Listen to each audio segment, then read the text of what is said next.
on the House floor. Karen Travers, ABC News, the White House. President Trump heads to Michigan later today, where he'll hold a campaign rally. This is ABC News. In Florida, the frantic search for a missing brother and sister ended with festive results after sounds of little voices sent rescue teams to the right spot. The boy and girl went missing 3 days ago. They're now recovering after wandering away from their home and getting lost in the woods. ABC's Victor Okendo has the story. It was the best possible outcome.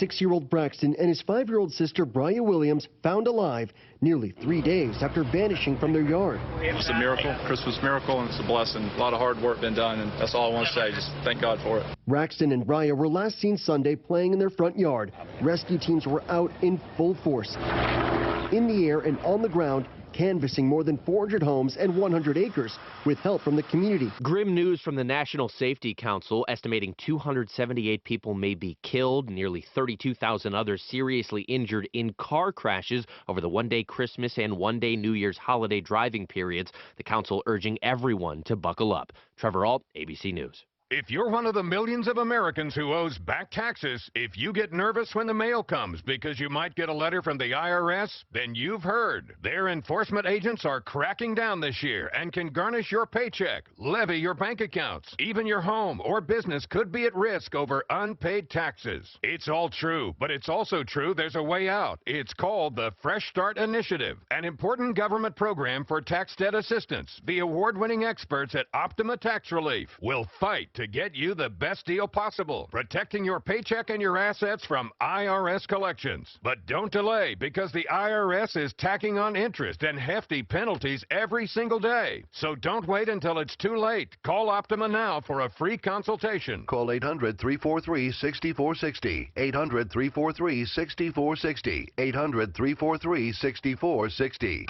Optima Tax Relief. Some restrictions apply. For complete details, please visit OptimaTaxRelief.com. KRFX HD2 Denver.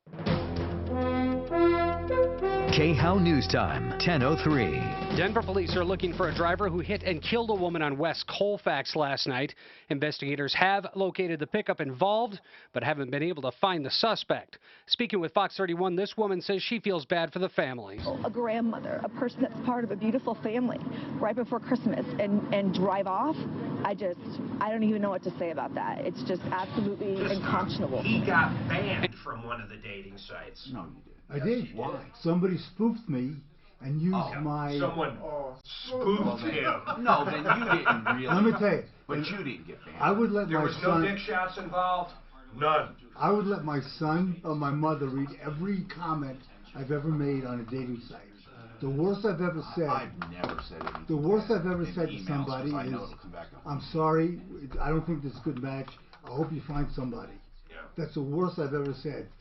But they spoofed me. By the way, here's a doctor spoofed you. Why? Like, how did they spoof you?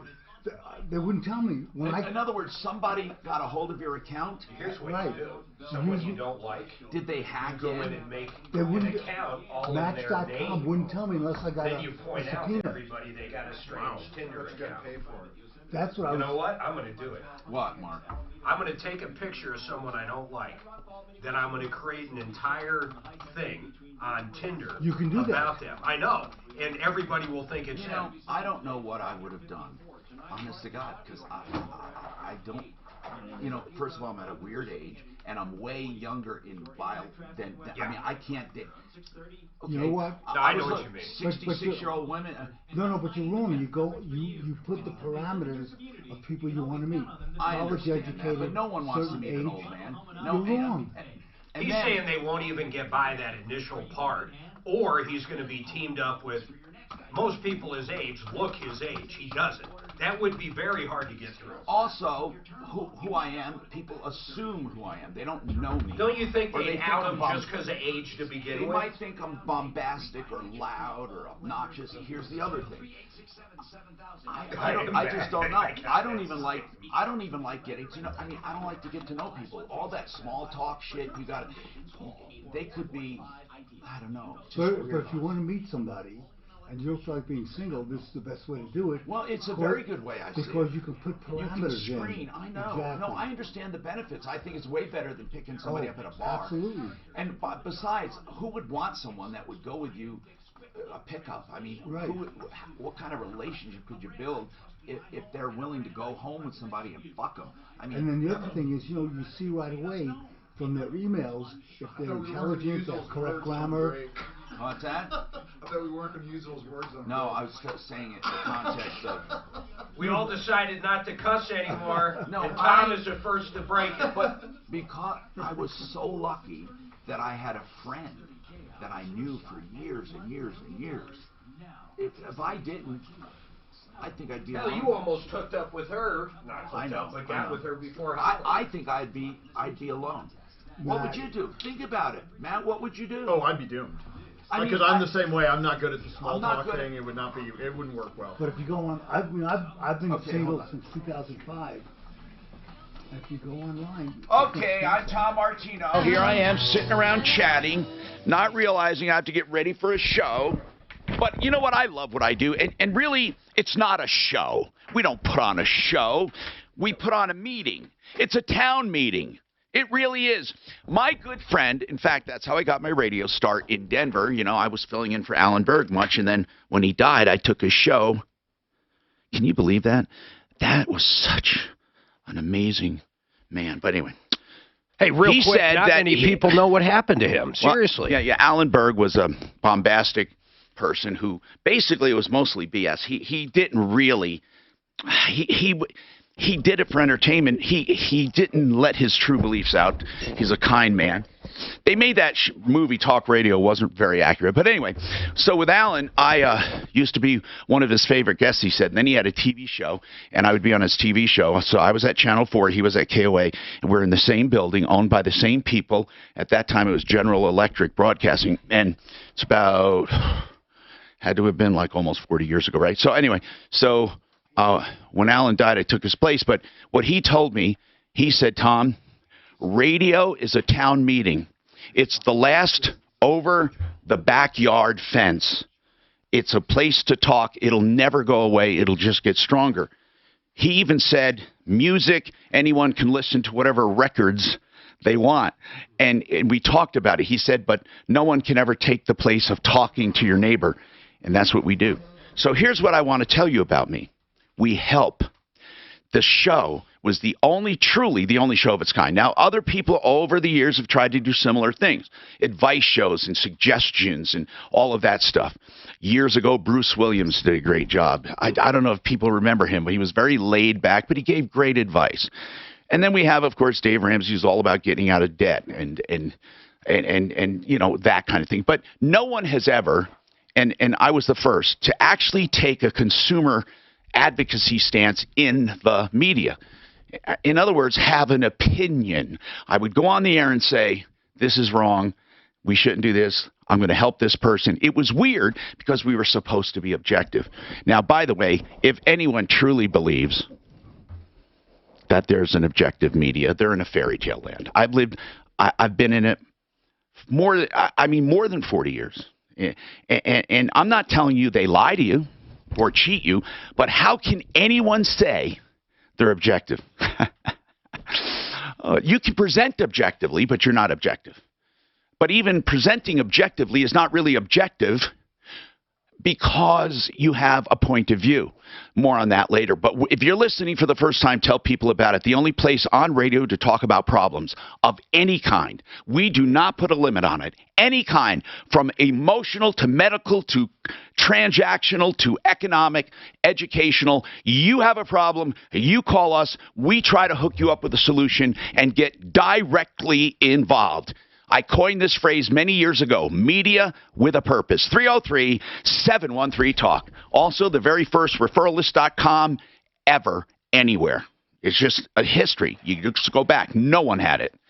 And, of course, I didn't seize the opportunity, as many people can acknowledge, because, everybody jumped into that space.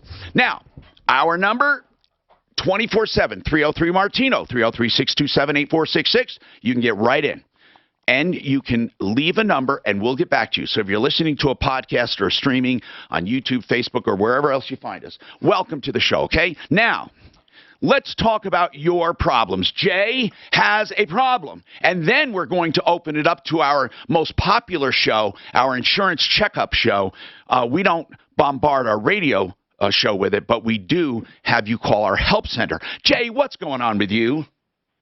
Yeah, hi. Hi, Jay. I appreciate the opportunity to talk to you. I'm glad to be able to call into your show and talk to you about this. Thank you. Yeah, I had purchased me and my wife had purchased a brand new Kenmore refrigerator. Yes. Back,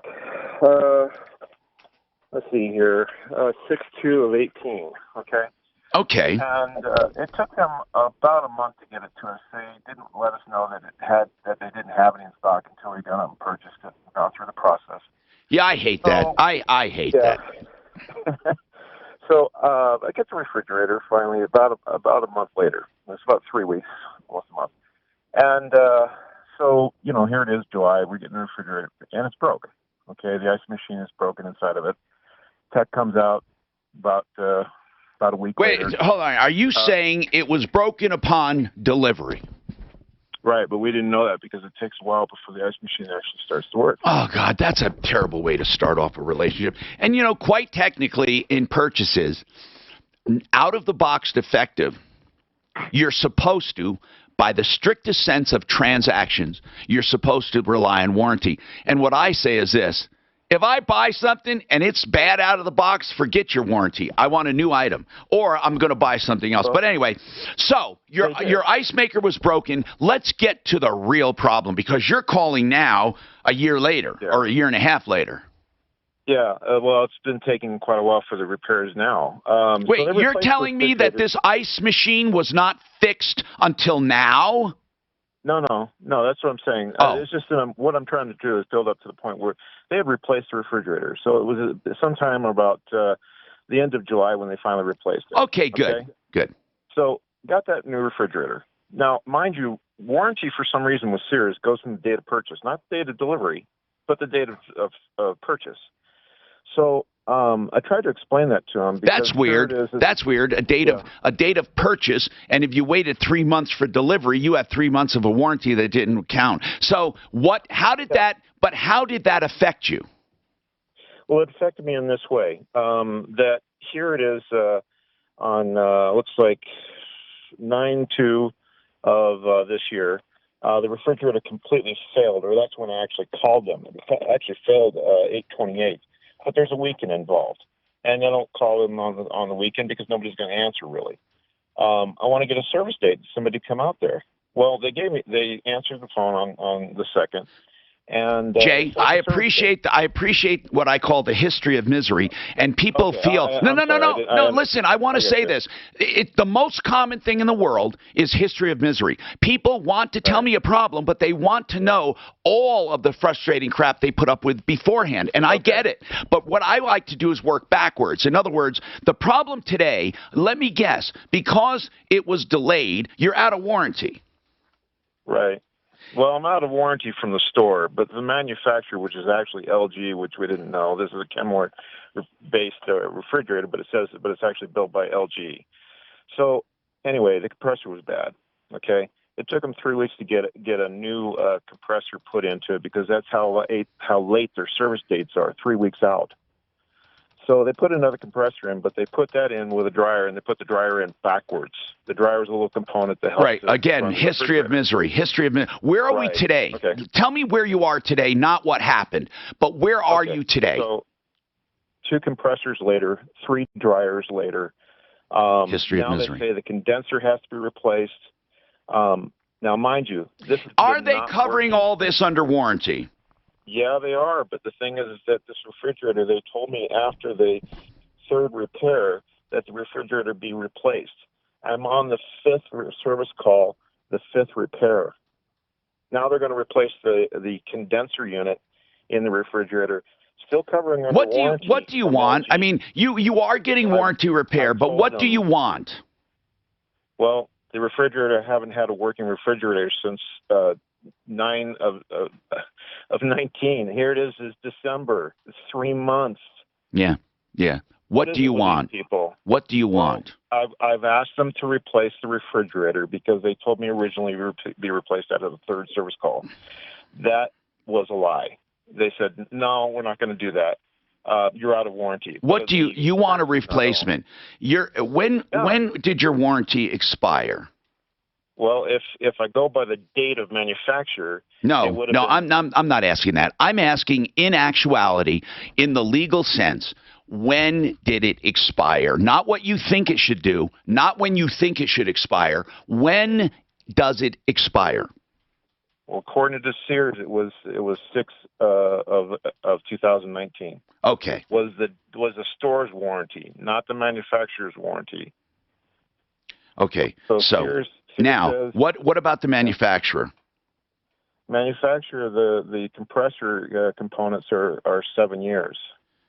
Okay. And so listen, we can't change what you've gotten and signed up for. What we can do is put pressure on people. We sometimes are successful that way. So if I was to ask you a simple question, you're saying you had nothing but trouble really in the beginning. You had a little time of service in between, and then basically had nothing but trouble. So really, from July of 2018 till now, you've had a lot of trouble. And you're telling me they're not really acknowledging this. Let's just say why. First of all, Sears is like a newspaper. It's a thing of the past. It's almost like you have to walk over Sears to get to the other places. It's such a shame. And it's going away, and it should. They're outdated. These people that don't change, they go extinct. So you're dealing with it. You'd made all kinds of mistakes in the beginning. Now LG is a good company. I qualify that. They're mostly good. So many lawsuits right now. Well, okay, hold on though. But really, they have some good products. They have some bad ones. Samsung, the same thing. Here's what I want to do. What we have to lean on Sears. Right now, you need a new refrigerator. I don't think you're going to get one because here's why. I don't think they care if we call and apply pressure. No, they don't. Because they know they're dying. But we can give one last ditch effort. I need names and numbers off the air of people you've actually dealt with directly. People who will remember this case. Metastatic breast.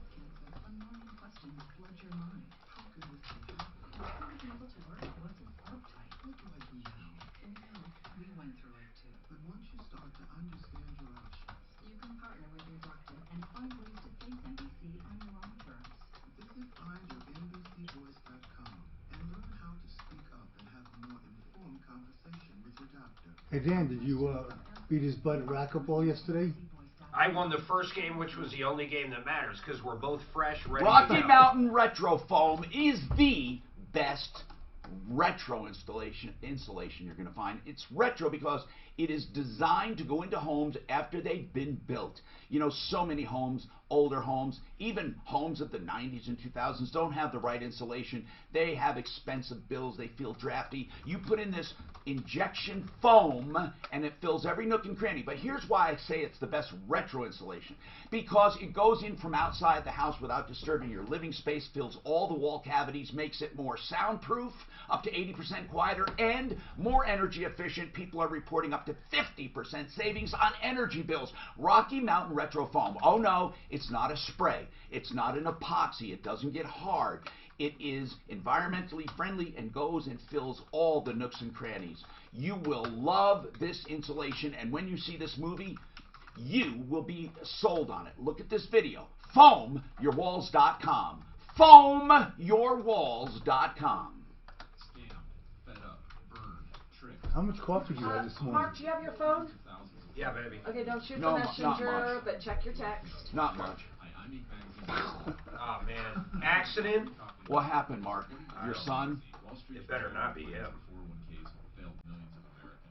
I hate when I get a text. Call me. We have to talk. And I'm thinking, I think of the worst. Yeah, but when my son called me and said, Dad, I'm in an accident, as long as he's okay, you know, the car you can take care of. Yeah, I think when they say I've been in an accident, how's the car? No, I'm just kidding. No, but the first thing, you know, if he's calling you, you know he's okay. I don't have my kids driving, so I don't have the... not yet, right? No, not yet, so I don't have the joy. I was a call from the school saying that he skipped another class. You're going to send your kids to Master Drive? Yes. I'm sure you do that. I absolutely They really do a good job. No, I absolutely will. Yep, they don't drive unless they go there. And she's watching the show, just so you know. Who is this? Our princess, our favorite And you daughter. knew about it yesterday, Addie. That's what pisses me off more than anything. That pisses me off too, Adeline. Hey, we don't diss our She kids comes home publicly. last night knowing she hit something and doesn't say a word. Oh, my. Now she's What texting us pictures. What did she hit? So she's watching to see what's going on in here. What did she hit? A dumpster. Oh, well, that's dumpster's not going to sue you. Yeah, the dumpster jumped out in front. They do that, you know. Around. Especially around the holidays when they've been drinking. I would like to get Those one of the dumpsters. ladies on from Colorado Tinnitus and Hearing Center. I will talk to her. That'll be their spot, but I really want to talk to them. It's the end of the year. I want to talk to them. That's CRATEclub.com. I got an email here for him. It's just general stuff. It's friendly. It's fun. Please. Hey, Doc, that one there, did you call and left a message? I did. Okay. Did you see that as far as your email? Do we have your email so we can just email her if you would? Mark. I can forward that to you. Oh, no, I'm just Okay, saying I will. This break or next break? No, we got time. I'm just I'll putting call it. her. This break or next No, break? it's third hour. Thank you, Doc. Oh. I'm just talking to Have myself. to move it into like second or something. I got to move that around occasionally. Mine's always in the third fucking hour or fourth. I thought we weren't going to swear. I didn't swear. What did I swear? Go ahead. Now, who are you to define what Who swear are is? you? That's what Who are you, Dan, Yeah, to define Dan. it? He's always stirring I turds. will- You're a turd stirrer. You know what? Tim really nailed it. You know what? The man we nailed it. laugh about that. But he nailed it. he watched a You 5-minute got video. two of them, third and fourth hour. He watched a 5-minute video and nailed this fucking guy. Freaking guy. Nailed him. Yeah, from now on, during the breaks, we're not going to say fuck. And right, no, we're not. Seriously, now we're not. That's a bad Otherwise, word. it's lunch. That's a bad word, and I'm serious. We should do a real swear jar. We No, really no, should. I want to. And do then it. we all have I like to determine who the money goes to, though. Me? It goes to me. I vote me. It goes to the You know first- what? Let's give it to someone outside of the group. Let's give it to Suzanne. Yeah, sure. No, give it to Stephanie. Someone will do right with So, this. so the words are what you can't say on. No, We should literally get a swear jar and put it in. and the person And we with should the, at least try it. Let's wait till New Year's, though. Let's do it. but the person with the least amount of money in the jar gets it. Oh. That's how you do it. Oh. So you got it right on the That is a That's really good incentive. You know what? We do it for a full month. He Okay. did it. He's makes a lot of And sense. you know what? We assign different dollar amounts depending on the word. Good idea. For example, shit might be $1. Amy, the front desk girl, said the doctors are too busy from Colorado Tinnitus to do a live today. Hi, Tom Martino, your troubleshooter. 303-713-TALK. 713-8255. Now, Tyler has a comment on Sears, but before I get to that, Sears sucks. They used to call them seersuckers. Remember Suits? Sears, didn't they call them seersuckers? Now listen, we have an insurance call-in our help center. Let me tell you what our help center is. Originally, it was a room with a call center, and we had our experts staffing the phones. Now, with electronics, we have our virtual help center. Our number goes to our experts in the insurance field at Compass Insurance Group. Compass Insurance Group has allegiance to not one company, but to 25 or more. If you have good coverage, they will tell you. You know, I feel so confident with them. They'll tell you, stick with them, even if you have one of the bad 5 insurance companies. And I'm telling you the bad 5 based on complaint history and customer service over the past. And I'll tell you what they are. Fred Loya, American Family, Allstate, State Farm, and Farmers. They suck. However, Matt Corneo with Compass Insurance Group, there are times people get the best deals with those carriers. But why? There's times we can't even move someone. Maybe they've got multiple tickets that, their current insurance company doesn't know about. There could be an underwriting condition where we can't move it. The roof's too old, those kinds of things. But there are cases where the top bad 5 ones, I call them the bad 5, you're not, you can't move them because they're doing good. Absolutely. But normally on a straight up head-to-head battle with a new customer, they can't touch those 5. Well, Fred Loya, they'll get cheap, but no coverage. Yeah, oh, absolutely. That's a high-risk insurance carrier. It's totally different than what we do. But here's what I want to say about insurance in general. No company is worth a damn. No company. But all companies that are good, but they're not necessarily good all the time. Can you explain this in insurance lingo? I say anyone who tells me, I've been with so-and-so for 20 years, I know they're overpaying. I know they are. Why? Almost always. Why? Insurance companies take liberties. They take, too much of an inflationary increase on your property. They decrease coverage over time. Sure, absolutely. And increase their premiums, sure. And they do it to their existing database, but new customers get better deals. Almost always, unfortunately. So I call it the insurance checkup. Every 3 years, at least. Now, some people go 5. Some people go as small as 2. Every 3 years at least, or upon an unusual increase, you shop. I have never had to tell Compass to shop. What I'd like to know is, how do you know when to shop for me or for any client? 3 years is a good rule of thumb. Do you have a tickler that shows? We do, actually. We actually have a team. We're one of the only agencies I've ever heard of that has this. We have 3 people that monitor every renewal in our agency. And what happens is we look at what the average statewide increase is. And if you've taken more than that, then it automatically triggers us to look at other carriers. What if someone has one for 5 years or 3 years? Do you trigger that? Oh, sure, absolutely. So what we do is we actually look at every renewal. So every year. The issue is a lot of times if you've only been with a carrier, let's say for a year or 6 months, that type of thing, an insurance company will actually penalize you if you want to switch. So the longer you've been with your current carrier, probably the more beneficial it is to switch, because an insurance company will give you their best possible rate.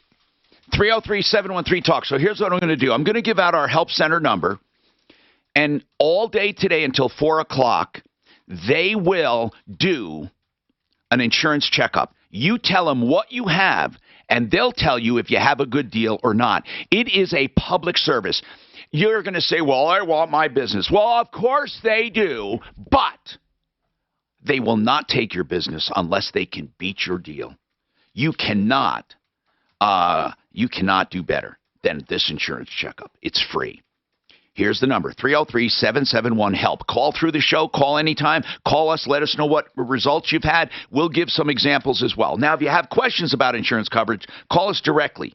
But I'd like you to call our help center until 4 o'clock today. And then, of course, you can always call Compass directly. But here it is, 303-771-HELP, 771-4357. Anthony, you have a comment on State Farm. What is it?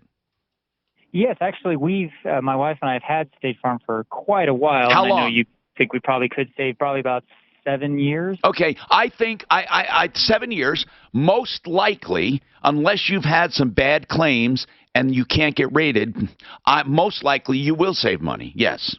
Right, they might, but the reason what we do is every 6 months we call our agent and do our own kind of checkup with them. But your agent can't. Your agent could not sell you another policy if he wanted to. The only place your agent shops is within State Farm. He's a captive agent. Right. They are not allowed to sell anything else. So tell me how that agent could possibly help you if he can't sell anything else. You call him and he says what?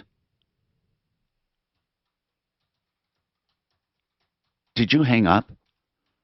Perhaps. I bet he was the State Farm agent. Oh, no, he didn't hang up. It's my fault, Anthony. I pressed the button. Anthony, so really, no, seriously, you can't shop around when someone can't shop around. Right. Well, my wife and I have had 2 not our fault accidents. The agent has done more than any other insurance company I was with before I got married. Everyone would never want to help. But yeah, he can only sell State Farm, and we know that. But every 6 months, he calls us and says, hey, these are changing. Do you want to keep this? Do you want to stick with it? Well, that's very nice. He's limited by what he can do. That's very nice, Anthony. Yeah. But you should No matter what, shop around. I mean, I understand there are good agents. In fact, the whole idea behind State Farm, Farmers, and Allstate, and all of those captive agents used to be around the kitchen table, okay? That's what it used to be. I'm not saying you have a bad agent, and you talked about 2 at-fault accidents. It could be you can't save money. But let me ask you a question, Anthony, right now. If you could save $100 to $200 a month, would you do it? Well, I'm only paying $89 a month for full coverage, collision, and. All right. Or Tom, what happens if you have it? What happens if you have a claim that's gone bad? Let's say, with a captive agent, okay, and he's an employee of that insurance company. Right. What do? You don't. He's an employee of that company. So who's he going to represent? We're a little different where we have a claims advocate in our office. So if something goes bad, an adjuster's not contacting you or you're not getting a fair settlement, we've got someone that's there to represent you to the insurance company instead of an employee trying to represent the insurance company. Now, Anthony, we're not saying, by the way, you have a bad deal. I don't know if you do or not. Oh, no. Okay, but what I'm asking is, forget what you're paying. I say $100, $200 a month. If you could save substantial money, would you move? Depending on how much it was, we might, yeah. Okay. See, this is what, in almost all State Farm cases, they're looking at their representative like a relative. I had a guy who had State Farm for 30 years, and he was one we talked about. He could have saved 40% on insurance and would not do it. He absolutely would not move. 40%. 40%. There's USAA guys like that, too. They just won't move. I don't know why the guy left with the refrigerator. We're trying to help him, but he did. I just want to take this comment. What did you have to say about Sears, Tyler? So I used to work for Sears actually as a troubleshooter. Yes. So basically, if you called, I would basically help you fix it. Yeah. Over the phone. Yeah. And they would do anything in their power to not replace the unit or whatever it was. Okay. Their goal is to avoid. So an avoid is basically a problem. If you know what I mean, and that's how you get paid, on a basis of avoids. So you could call them, and it will take you to some call center around the world, and even the managers there have no power whatsoever to do anything Sears like that. Sucks. Now, Craig, please hang on the line. I'll come to you. And Tyler, I really want your comments, but I have to take a break.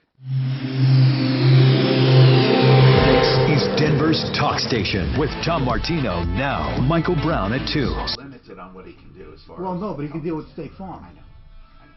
But you know, he moved to small town Peterborough, New Hampshire. all of his sales have to be done on relationship because they can't compete with price. Oh no, they love him. You know, I know. Small town. And they'll keep him because of it. It's all relationship based. Absolutely. These guys saved me a boatload of money on my homeowners. When I called Compass after listening about 3 years ago. What was your home? I don't remember. It was when I had my house in the Do you want to hear what in the country club, and it was really expensive, and they saved me a lot of money. Do you know what I made this week on Quora? Here it is. What? Writing. $12? Look. Holy shit. 1 penny. Wow. I hope you're reporting that. 0.01. Yeah, that's 1 penny. 1 penny. I hope you're reporting that. I made because I don't report my poker income. My all-time earning stats: $1.93. That's the good thing about my poker earnings. I don't get a 1099 from it. You don't?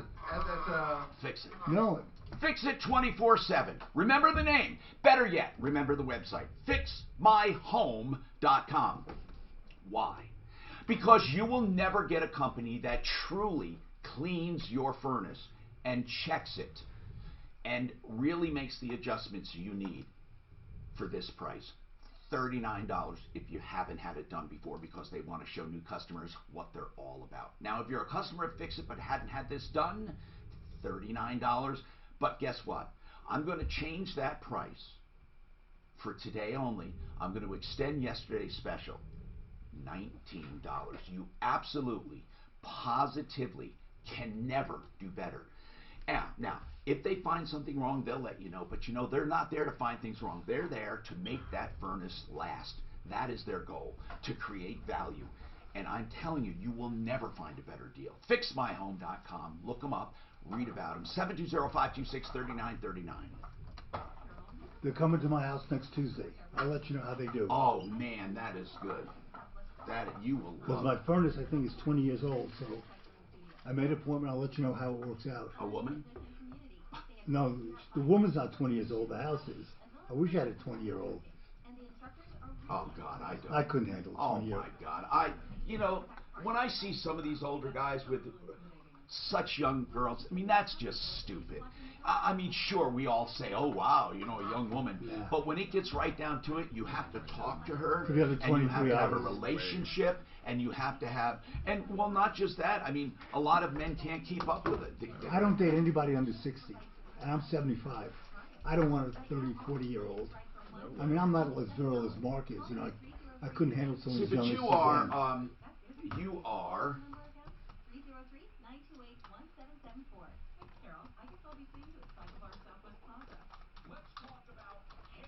I looked up what a seersucker suit is. It's not from Sears. No, don't you remember that light? It's the white and blue gabardine kind of thing. What's white and blue gabardine? How does everyone? The seersucker. Remember, is that really thin? I've heard of it. I just didn't know. It's kind of bumpy. Yeah, it's almost like a crepe. Like a linen or yeah, it's like a summer. They wear it in the summer in the summer. Right. Oh, really? That's what the big in the. Yeah, they breathe. It's like almost linen-ish type. It breathes well. I don't know.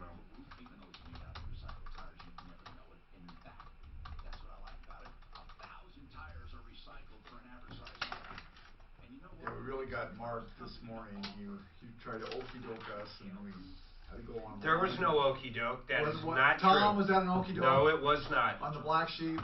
We said, listen, what is black?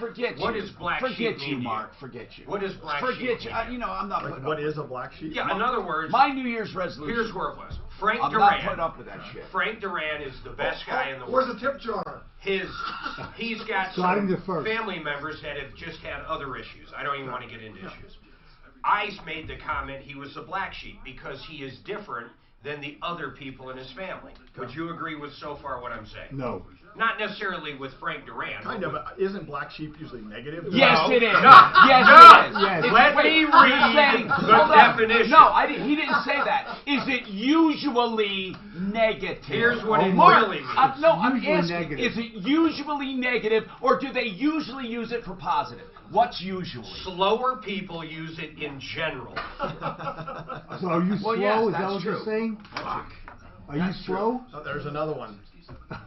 Another for the tip jar. So I looked up the definition of it. Oh, who says that definition's correct? And here's the definition. Correct, Tom. It was correct. No, just, you know what? Calm down, Becky. He just can't stand. He cannot stand being wrong. He can't stand it. Okay, guys, I'm going to tell you something. I'm convinced these fucking search engines listen to us. They listen to us. What happened because to not I'm listen? talking about shit, and when And I a start sheep pops browsing, ads that I've been talking about pop up. My father-in-law swears that is true. He swears Matt, that is true. You agree to that through your phone, though. I don't know why you think this is all so weird and secret.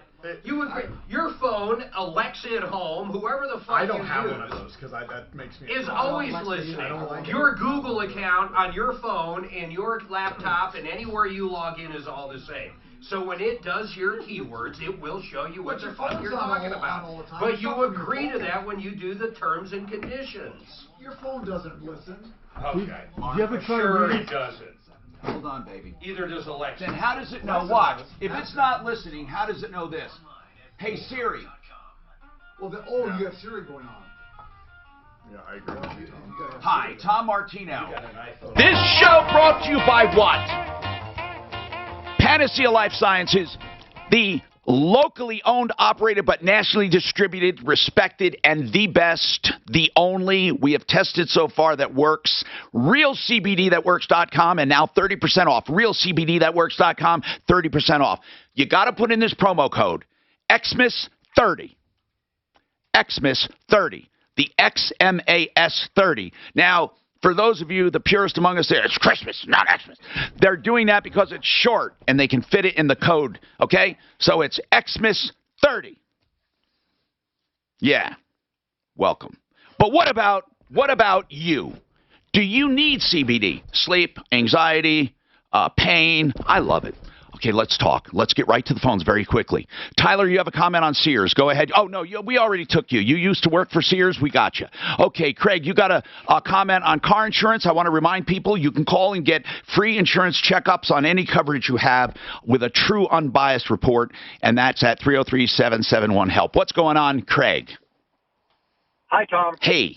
You know what would drop everybody's insurance rate a lot? What? If they would start getting the 30 to 40% of the people driving around without insurance coverage, really crack down on them.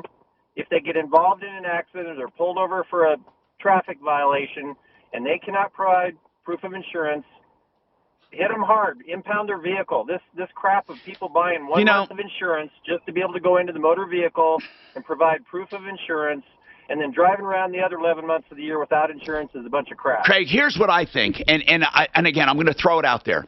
I've given this a lot of thought. I believe every gallon of gas, now listen before you say no, every gallon of gas should be taxed for a base insurance for everyone, and then you have the option of purchasing more. But there should be a base established. Right now, the minimums are too low for force insurance anyway, for what you have to buy. But let's say we have a realistic minimum. Everyone is covered. Everyone. If you buy gas, it's covered. That car is covered because it's driving with gas. I'd buy a Tesla tomorrow then. And I would have free insurance for the rest of my life. I forgot about that. But I'm just saying that it seems to me to be realistic to do some kind of mandatory and paid-for coverage by some kind of add-on fee, and then we protect ourselves. Now, what about me? If I want to buy more insurance, I can buy more to protect my assets, but I am not paying for the base insurance. That's already taken care of through the other payments I make. But what do you think about a fee-based basic insurance? Yeah, maybe even just, state income tax or some way of doing it. No, you know what, though? People can get around that, too. If it was some way we could make it so everyone gets base insurance, what would be wrong with that? And then when I go out to buy additional insurance... We should do free college and free pizza on Fridays as well. Free insurance. Come on, Mark. This is why conversation gets shut down on the right and the left, because people go to the ridiculous extremes. So is there a way to do it? Is there a way, Craig? Yeah, because you're paying for uninsured motorist protection. Craig, go. Who's gonna be in charge of administering all this and enforcing it? Well, of course, first of all, if it's a fee, it's not enforced. I agree with him. If you get caught without insurance and they throw your ass in jail for 30 days, you probably will not drive without insurance. Why don't we crack down harder? Do you know, I've had cases where they don't have insurance and people, well, not cases, I had a case. They just say, okay, they write them a ticket. Nothing happens. Nothing happens. Not that. Does my mic work? Yeah, yeah. So if the cops go back, and they won't go back if they provide false insurance. Oh, you're right. We've had cases. People call that the insurance card was fraudulent. They don't even go and amend the ticket. Yeah, I saw in the Denver Post the other day, last week, some guy had 12 DUIs, and he was going to jail for the first time. Yeah. 12. So if they don't administer something like that, where the guy is literally putting other people's lives at risk, I don't know how they would put someone in jail for an insurance infraction. I am shocked you read the Post. You actually get the newspaper? I do not. Actually, I was looking online. I get news from all over, but the Post may or may not be one of them. But, I just look online or look on my phone. I can't believe anyone would waste the paper to print papers anymore. For the few old people that sit on the can and read it, okay, fine. But really, get with the times. I don't do email. I love those comments from these old bastards. I don't do email. I don't believe in social media. And I don't do technology. Die. Hey, Jerry, what's going on with you, Jerry? Hey, Tom, I found out something a few years ago. As a contractor, I have to have liability insurance when I'm pulling permits in different cities. Oh, yeah. And different cities. You want it, bro. You want it for yourself, don't you? You do, but this is the thing I learned. Like Aurora, you have to have $300,000. Douglas County, you have to have $500,000. Ah. Greenwood Village, you have to have $2 million. Well, yeah. But I was doing things, and I had to keep increasing my liability to cover those amounts, and I thought my insurance would go up a tremendous amount. The difference between $300,000 liability and $202 million liability coverage was about $10 a month. Oh, Matt Cornell, usually Compass it's not Insurance much. Group. Is that amazing? Yeah, well, what happens is the exposure is built into the first, let's say, 3 or 500,000. That's the insurance company's risk. So what happens is you can do that on your auto policy, where people will have $50,000 of liability, and you can go up to $250,000. It might cost you $7, $8. It won't cost almost anything because there's no exposure in that larger amount, because the likelihood of them paying that larger amount is much smaller. Right. So the aggregate means that there are more claims paid in the lower prices, so most of the premium goes toward the higher risk pool. And even though you have a bunch of coverage, doesn't mean all accidents rise to that level. That's right. How often? But Jerry, you just wanted to make that point. It's a good point. I just wanted to make that point because to find out I could have that much coverage for such a little amount was truly amazing. That is amazing. And again, this show is about learning. People listening right now, I'll bet you there are a few right now saying, you know what? I'm going to increase my liability. How often do you guys see your clients actually have their umbrella hit? So it goes automobile. So it goes all the way up to 250 or 500 and dips into the umbrella. Does it ever happen? We might see a few of those. That's why umbrellas are pretty reasonable. Literally a few of those a year. Yeah, they don't cost anything. I had someone call me yesterday. They were living in almost a $2 million house in Observatory Park. Had $25,000 of property damage on their auto policy. They're like, well, that's what Geico told me all I needed. $25,000. So if they hit a Tesla, a $100,000 car, they'd pay $75,000 out of pocket. Or they get a lien on their home. Now, we have the insurance comment going on, Insurance Help Center going on right now, 303-771-HELP, 771-4357. Now, Impact. This report is sponsored by Presto Antifreeze. I-70 remains shut down in both directions in the High Country Drive between... But just going back, it's not why people have uninsured motorist coverage. I mean... That's only for pain and suffering, though. No, you can get property damage. I know, but nobody does that because they have collision. The people that give a shit usually have collision. Very few people fall into that pocket where they have a car not insurable enough to worry about, but they should. Well, that's why, and that costs nothing because, there's uninsured property damage you probably don't have.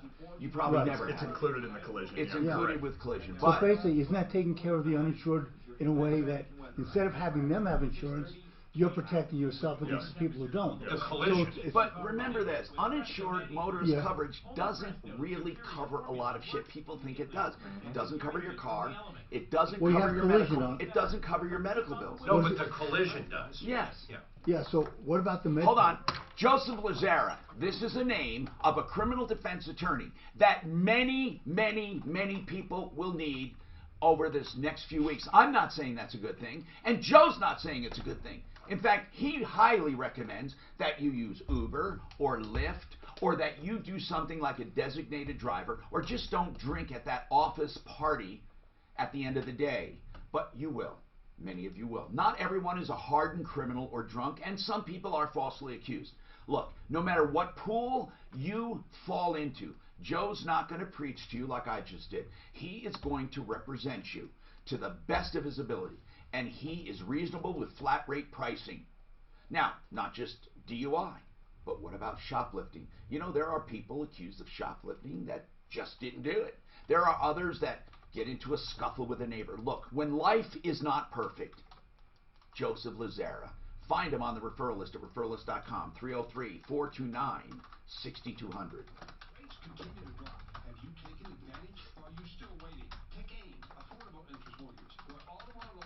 I love Kurt. This guy's a good man. This article says GOP congressman says Dems are rushing to impeach Trump to influence the 2020 elections. Oh, it's going to influence the election. All right. Everybody's pissed about it. It's going to influence about what? the election. Just this whole impeachment. They've made it so stupid. No. They did a man on the street with Channel 9, and the guys were saying, look, it's the integrity of our Constitution. It doesn't matter if you're Republican or Democrat. We must do it. Yeah. Well, It'll be over. The Republicans are they've already said they're going to impeach the next Democratic president. They're not sure why yet, but it doesn't matter. As long as they have the votes, it'll be fine. It's going to be over by the middle of January. It's going to be a 7-day to 10-day trial. McConnell is going to make sure. Hey, Jay.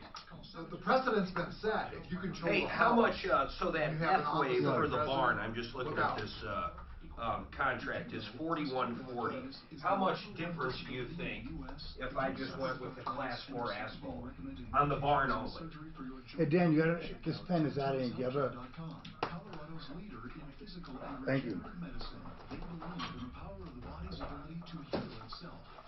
Hey Tom, do you want calls from people out of state?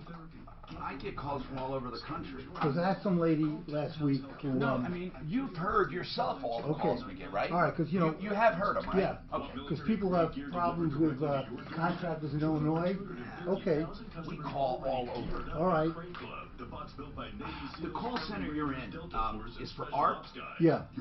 Okay, by the way, Art fucks people with their insurance and stuff. Yeah. They're the most expensive bullshit. But what I do is that call center a national call center? Yeah, it's located here. It comes into Denver. We get calls. That's where their office is. Is there a national office here? The Fraud Watch Network, the national office, is in Denver. Okay, hold on a second. Yes, honey. So, what does the stretch room mean? What is stretch?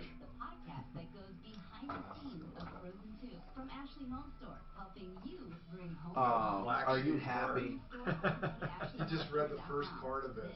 And then the second part he didn't say. It said the worst member of the family, the black sheep. And he didn't. Hey. That was after the semi. It always is a negative connotation. I mean, the original definition may be in some ways different. But by colloquial usage, that's all I always saw. comes to me no, I didn't a click negative on it, no. connotation Well, it to says right in the definition. I'm going to click on it. You just didn't. Of You course just read not. the only. Right. What did you say? No, don't. That's why I don't vote Let me look. or bet with him. Because he'll come.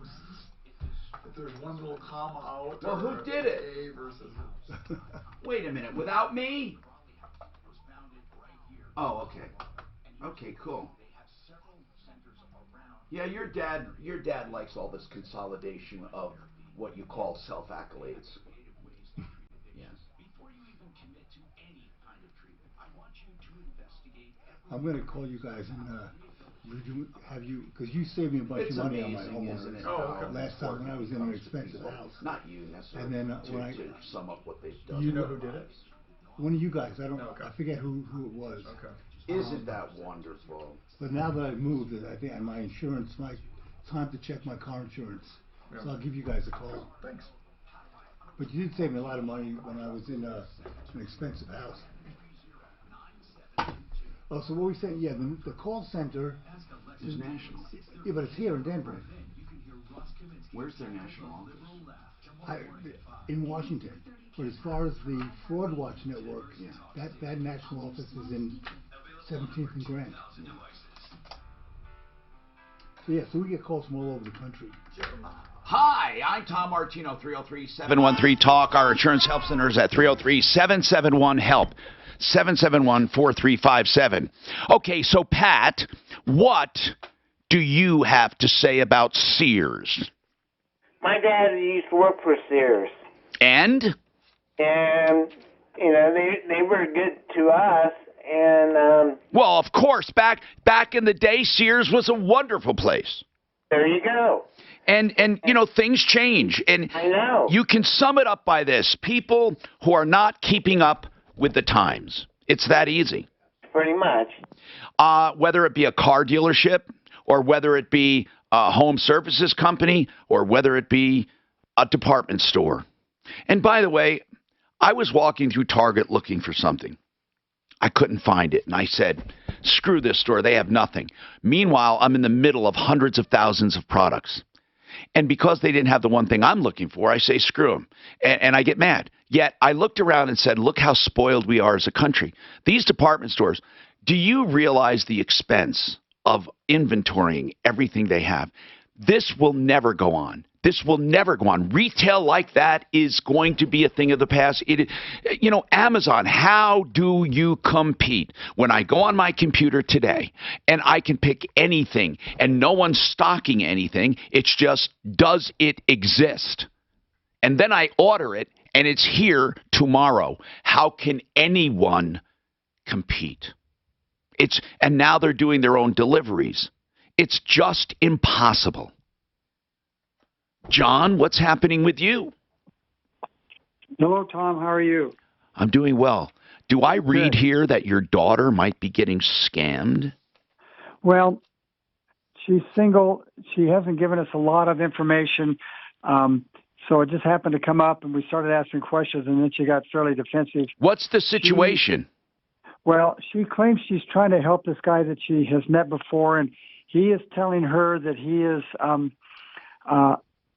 doing construction for a company over in Kosovo. Now, hold on. She met this guy online, right? No, she met him through some other friends, through some friends. But and now he says he's in Kosovo. Well, that's what he's telling her, and he's trying to get back to the States for Christmas. He has a daughter. Are they romantically involved, your daughter and him? No. She's just a good-hearted person that's trying to help him, and in conversations with him, he's saying he's having trouble getting back. So, again, it's a scam. I even hate saying it just like that without knowing more. It's a scam. It's a scam. I hear this 10 times a day. 10 times a day. So what you need to do for your daughter is do a reverse image search, and you'll find out that this guy is probably a 25-year-old kid sitting in Lagos, Nigeria, in a call center. Now, here's the deal. Did he send a photo? As far as we know, no. Like I say, she hasn't shared a lot. He has gone in and paid off her credit card. Wait. And then asked her to get a credit card in her name that he can use. Wait a minute. That is a really good twist. What do you mean he paid off her credit cards? How much? She wouldn't tell us. Again, she's over 21, and How old is she? She's 39. Is she lonely? No. Really, she has a mom. She's no. A single mom. This sounds more. No, but this sounds more. To get to her, it sounds more. Is she married? No, she's a single mom working 2 jobs. Does she have a boyfriend? No, she was in a relationship last year that was pretty serious, but that ended up breaking off. And no, she's not. We don't. Oh boy, you have good instincts, because this is a scam. The problem is, people want to be scammed. They want to believe in the scams. It's so sad.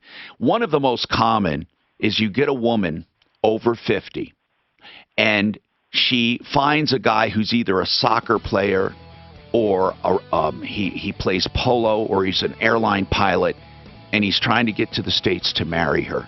We have had so many women's scams, so many. There's not much you can do, Pat. If you want us to call her, we would. We actually would. Have her try and Facebook him. Well, he can't get information. I'm Tom Martino. We have more coming up on the Troubleshooter Show. Don't forget the Insurance Help Center, 303-771-HELP. Ideal home loans for your next. I thought she said she met him. She will not tell him anything, guys. That's the whole fucking point. He won't FaceTime her. Okay. I shouldn't say that. I'm the one violating the law.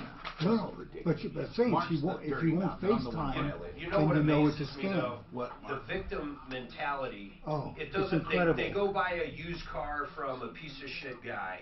It's a piece of shit. They complain every week, and somehow they end up going back and trading it in with the same people and getting fucked again.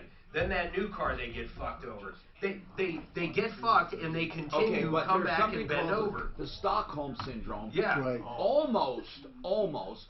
It's like, but the Stockholm syndrome is where you start sympathizing with your captors because you want them to be nice to you. But this is more of an economic. What I think it is, Mark, is people feel they've invested so much they don't want it to go to waste. That's why but they continue to fuck them. I know.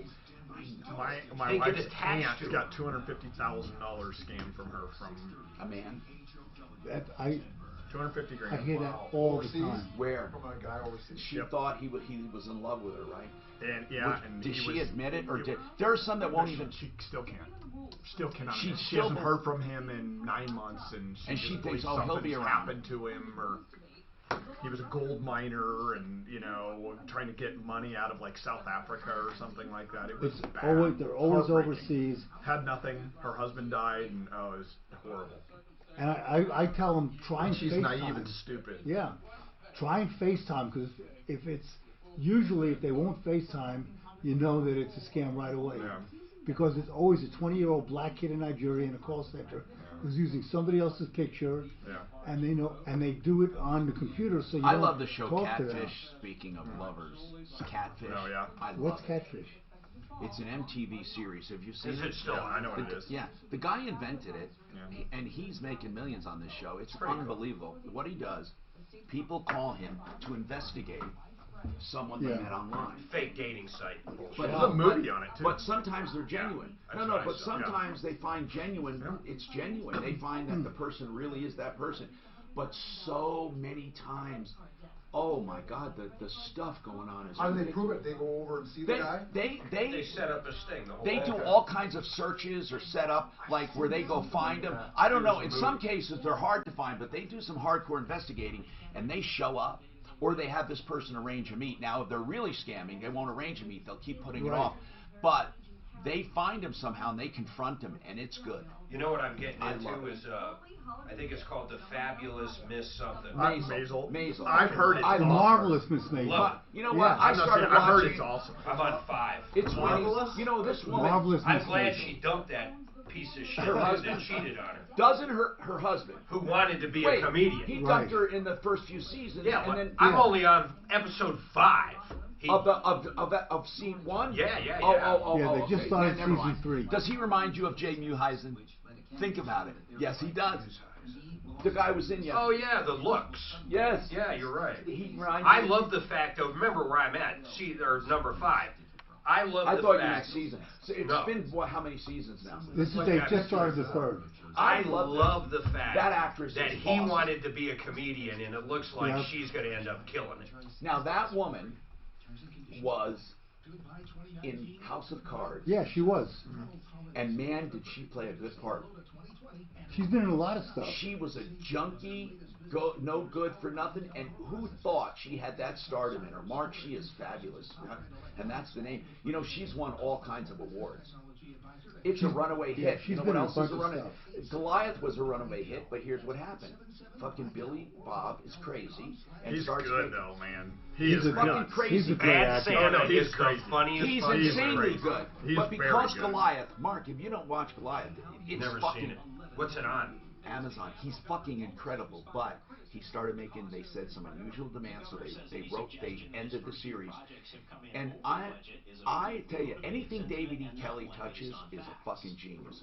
He is awesome as a producer. The stuff he creates, he was way back, what did he do?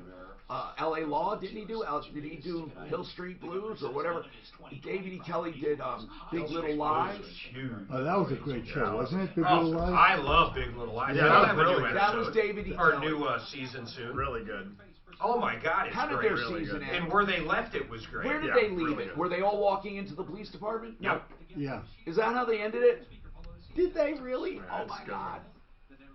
And if you think about it, it truly was an accident. I know. They just the covered cover-up up. was criminal. I know. That's what they fucked up. And I go Always back, a why did they do No, that? it wasn't an accident because that woman came running and that shoved was still him. an accident. It was she did not self-defense. try to throw How her much down. did you watch season 2?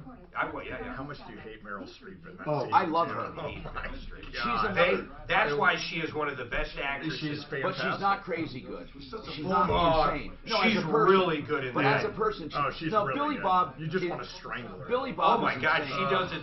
She's like so that mother-in-law you frustrating. want to fucking kill. Well, you know what else like that? In Law and Order, the guy who plays the DA, what's his name? SVA? No, Waters. No, I mean the sexual victims unit. No, but just the regular one, Waterson. I don't watch that. He's a great actor, and you hate his holier-than-thou character, right? And then you watch him embrace I love Frankie. people that get you into their character too. I like SVA. I love that show. That show's so good. But don't you hate his character in Law and Order? Because he's so sanctimonious. You know how hard it is to act like that, to just take on. Yeah, but a lot of them have been doing it so long. And, you know, and they were brought he up. was in my favorite movie of all time. You ever seen The Killing Fields? Oh yeah, love it. No, I haven't. You've never seen And it? I'm not taking his recommendations on series anymore. Oh. One time. By the way, I gave you like 20. Which and you're one? Still Which wrong. one? I told him 6 feet under. Oh, fucking love 6. That's all him. He's out of his mind. Didn't like. He didn't give it enough time. He also didn't like the biggest series ever on HBO ever. What? Game of Thrones. No. I can't keep up with it. There's too many I hated different Game of things. Thrones. No, I couldn't fucking get into it. I don't know what it is. Oh my God, Game of Thrones, and they ended Not it even just my kind of genre, and it was so good. But you know what the best series of all time was? Dexter. Dexter's great. I watched Dexter every was the season, best. every 6 feet episode. under is 1,000 times better. I could almost go back and watch Michael Dexter C. again. Hall But was in first that of all, too, right? Yeah, first he's of all, amazing. Matt, you don't have any continuing story. You don't have any mystery. Yeah, you There's do no the family in 6 feet under, general. you did you even watch the first season? Yes, I did. You and I usually have the same taste. I don't understand. I watched the first season. He was bored. I bet he watched slow. 1 or 2 episodes. No, I watched the whole thing. He glazed I through. really did. I really did. I watched. I can see on here what I watched. Did you ever watch The Wire? Probably Oh, didn't that like was one great. either. It was amazing. I like The Wire. Oh, so good. But I didn't finish The Wire. I got to go back to it. But still, I think the best series ever. What's the was one still where they West blew Wing. up Congress? I never saw Aaron, it. was, you never watched West Wing? No. Was it Aaron on Sorkin Netflix? is the I don't best. watch West Yeah, I Wing. watched West Wing from every. It is the episode. best, isn't It's it? a good. It's Aaron a good Sorkin series. is the best You know what? writer ever. You would like West Wing. It's Yeah. a good series. It's a really good series. And you know what it It is? seems Aaron boring. Sorkin is such a good writer. The tempo and Oh no, he's the good. repartee. Oh. Hi, Tom Martino here, 303-713-TALK. Over the break, we're talking about binging or series and all of that. And I've said this before, there's never been a period with so much creativity. Oh, my, all the new producers and wonderful people. But then even like older series, I think West Wing was one of the first brilliant series of this genre. Anything Aaron Sorkin touches is great. Well, I don't know much that he did, but I do know he did The Newsroom also. That David E. Kelley does a great job too. You know, when you see certain names that create things and you think it's a home run, and then you have certain, I'll tell you, man, I am. You know, people like to criticize entertainment. The sitcoms are gone. Those old mindless sitcoms, aren't they gone? I don't even know what primetime television has. But I can't stand normal crap like that. But these new, I call them kids. Who's ever in charge now? Who's ever making all these Amazon series, Netflix series? Oh my goodness! By the way, I'm Tom Martino. This is a consumer show, and you know we do talk about entertainment. And I would like your comments on great entertainment. All right. Now, John, his daughter's being scammed. I wish he would give us her number. We would call her. He just wanted our input on that. Also, this hour brought to you by RealCBDThatWorks.com. So there's a Christmas special. You get 30% off these CBD products by Panacea Life. They are one of the only pharmaceutical labs with pharmaceutical dosing. You get what it says you get. Go to the site, realcbdthatworks.com. Use the promo code XMIS30, and you will get 30% off. Now, Pat has a comment on Sears. Somebody called, had a refrigerator that bought at Sears, and I was talking about how Sears sucks. Are you gone? Okay, she's gone. All right, so we have wide open lines. And we have our help center going on. Do you have any examples at our help center yet, Matt? Actually, I'll email them right now. All right. So what we're doing is we're having people call and say, hey, I have a house and a car, and I have this company, and this is what I'm paying for this, and this is what I'm paying for that. They'll tell you if you have a good deal. And there's no charge for this service, but the really good thing is they will, honest to God, beat it. If they can, they will give you a great deal. And anyone should shop their insurance if they've had it for 3 years or longer. I do insurance shopping all the time, and I am not loyal to any one company. Loyalty to insurance is ridiculous. It's just ridiculous. They don't care about you.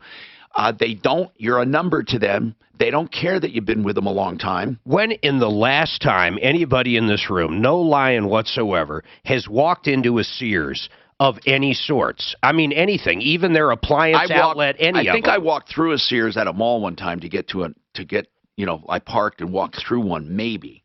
Jeez, sure. I don't think I've even done that. No. It's such a dying dinosaur. I don't understand why anybody would go buy anything from Sears. I think Best Buy's a dying dinosaur, too. Best Buy is keeping up technically, though. I mean, you're right. No, Appliance Factory Outlet, they're growing like crazy. Best Buy's dying. They have no what people do with Best Buy? They go there to look at the TV sets, and then they order them online. That's right. That's what the problem is. Yeah, it's changing. Do you notice that expression? TV set. TV set. I know. Yeah. I'm old. We've already established that. TV Marcus told me that. I haven't heard that TV for a while. set. Joe, what's happening, Joe?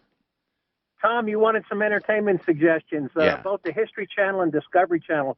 History Channel had 2 3-part miniseries. One was The Men Who Built America, fascinating, about Cool. I liked that one. And Vanderbilt. No, but and I'm surprised they didn't get a complaint on the title, "The Men Who Built America." But it's probably true, right? Their majority were probably men at that time. So is that what it's actually called?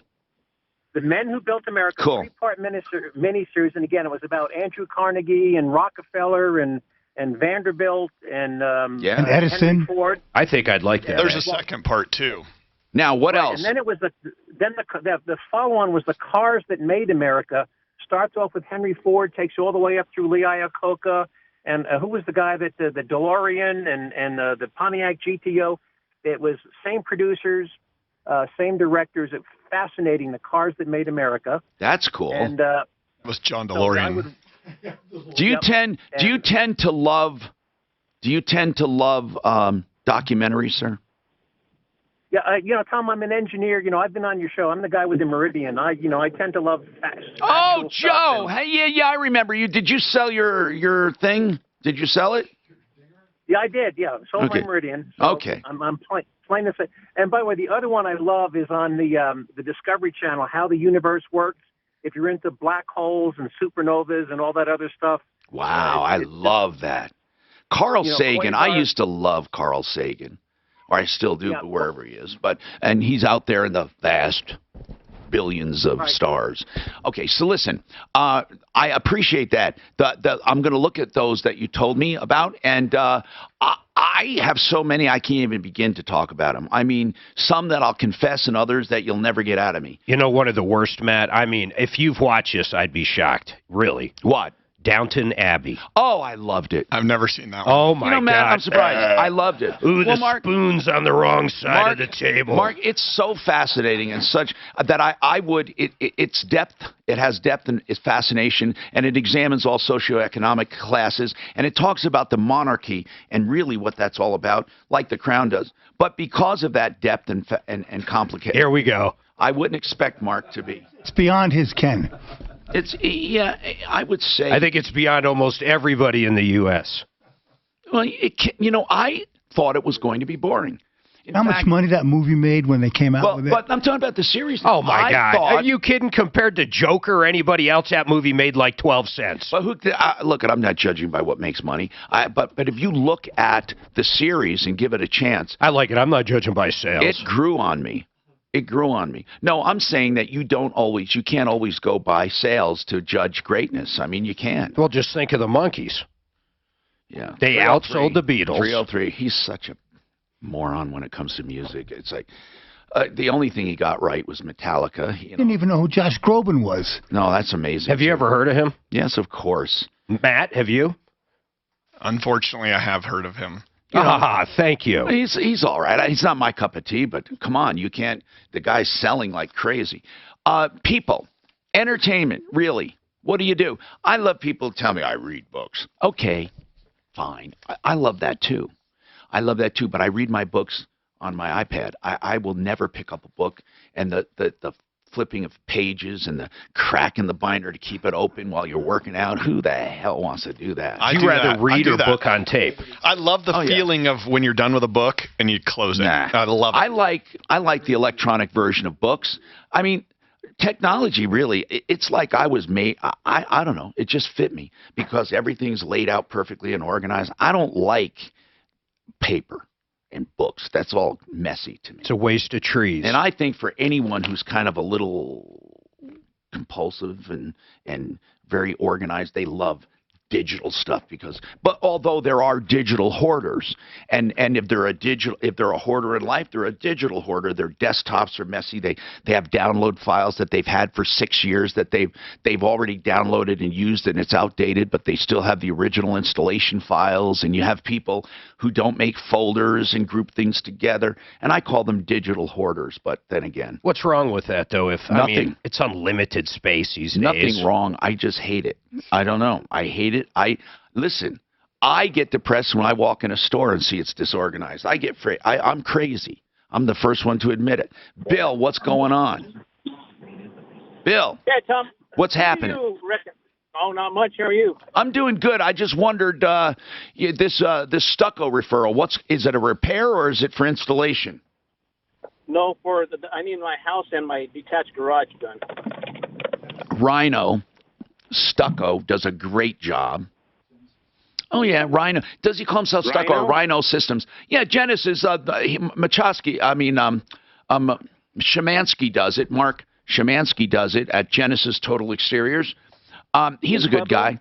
And if you go referralist.com and put in stucco, you'll get some people. But Genesis Total, it's called GenesisTotalExteriors.com.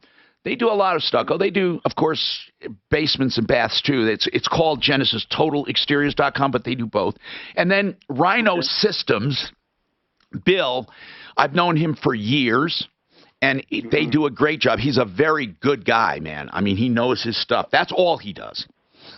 Okay. And then they'll come to Pueblo. Oh, now you throw me a curveball here. Shemansky will. Shemansky? Well, depending on the size of Mark, the job. do we have anyone in the Springs that does stucco on our Springs referral list? Yeah. Mark? Genesis, yeah. Genesis? Yeah, he's got a full crew down there now, the whole bit. Okay, well, then that's great. And then I don't know if Rhino Systems goes down there. They might. I don't know. Now, Bill, did you say is this new construction? No. It's just a regular house. It's been there. And you want to redo the stucco? It has siding on it right now. Oh, so I was told that they can just go right over there. Well, they're not going to go over. Well, it's tricky. I wouldn't go over siding, but underneath it, do you have sheathing? I would imagine. How old is your house, sir? How old is it? I've had it since '04, so it's been there for a while. But how long? 100 years old? Oh, I'd say probably 70s. Yeah, you have sheathing, most likely. But I would have somebody look at it and give you some bids on that because that's a good way to go. Stucco is a really good way to go. If it's done right, here's the problem with stucco. It has to be done right. And if it's not, it's the worst siding you can ever have. Can you go right over like old hardy board or what? See, that's the point. It depends. And I know it has to have, if you do real stucco, a surface that can keep the wire in place and not deteriorate because it's only as good as the substructure. That really is.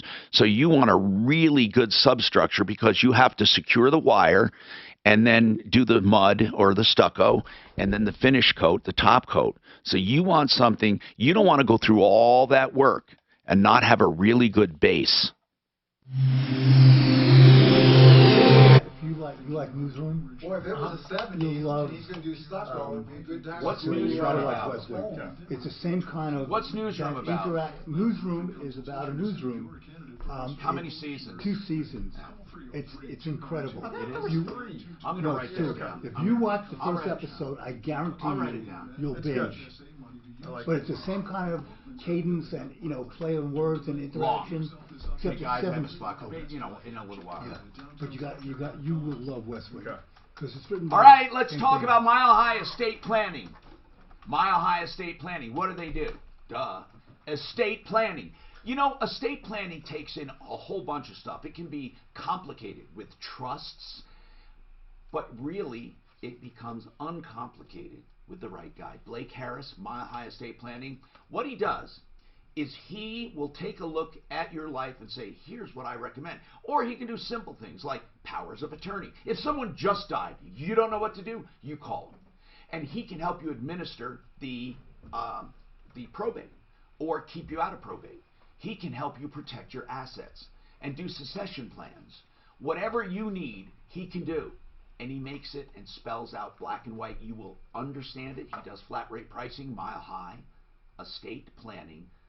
.com 720-924-6171 720-924-6171 and of course a member of our wonderful referralist.com. Hi, I'm Brandon Webb, former Navy SEAL and founder of the Crate Club, the #1 tactical and survival gear subscription box in America, curated by former Navy SEALs, Army Rangers, and Special Forces. Well, these guys are advertising like crazy. Who's that? This Crate Club. What is it? It's some kind of survival gear. Oh, I see. But they've been they're spending a fortune on advertising.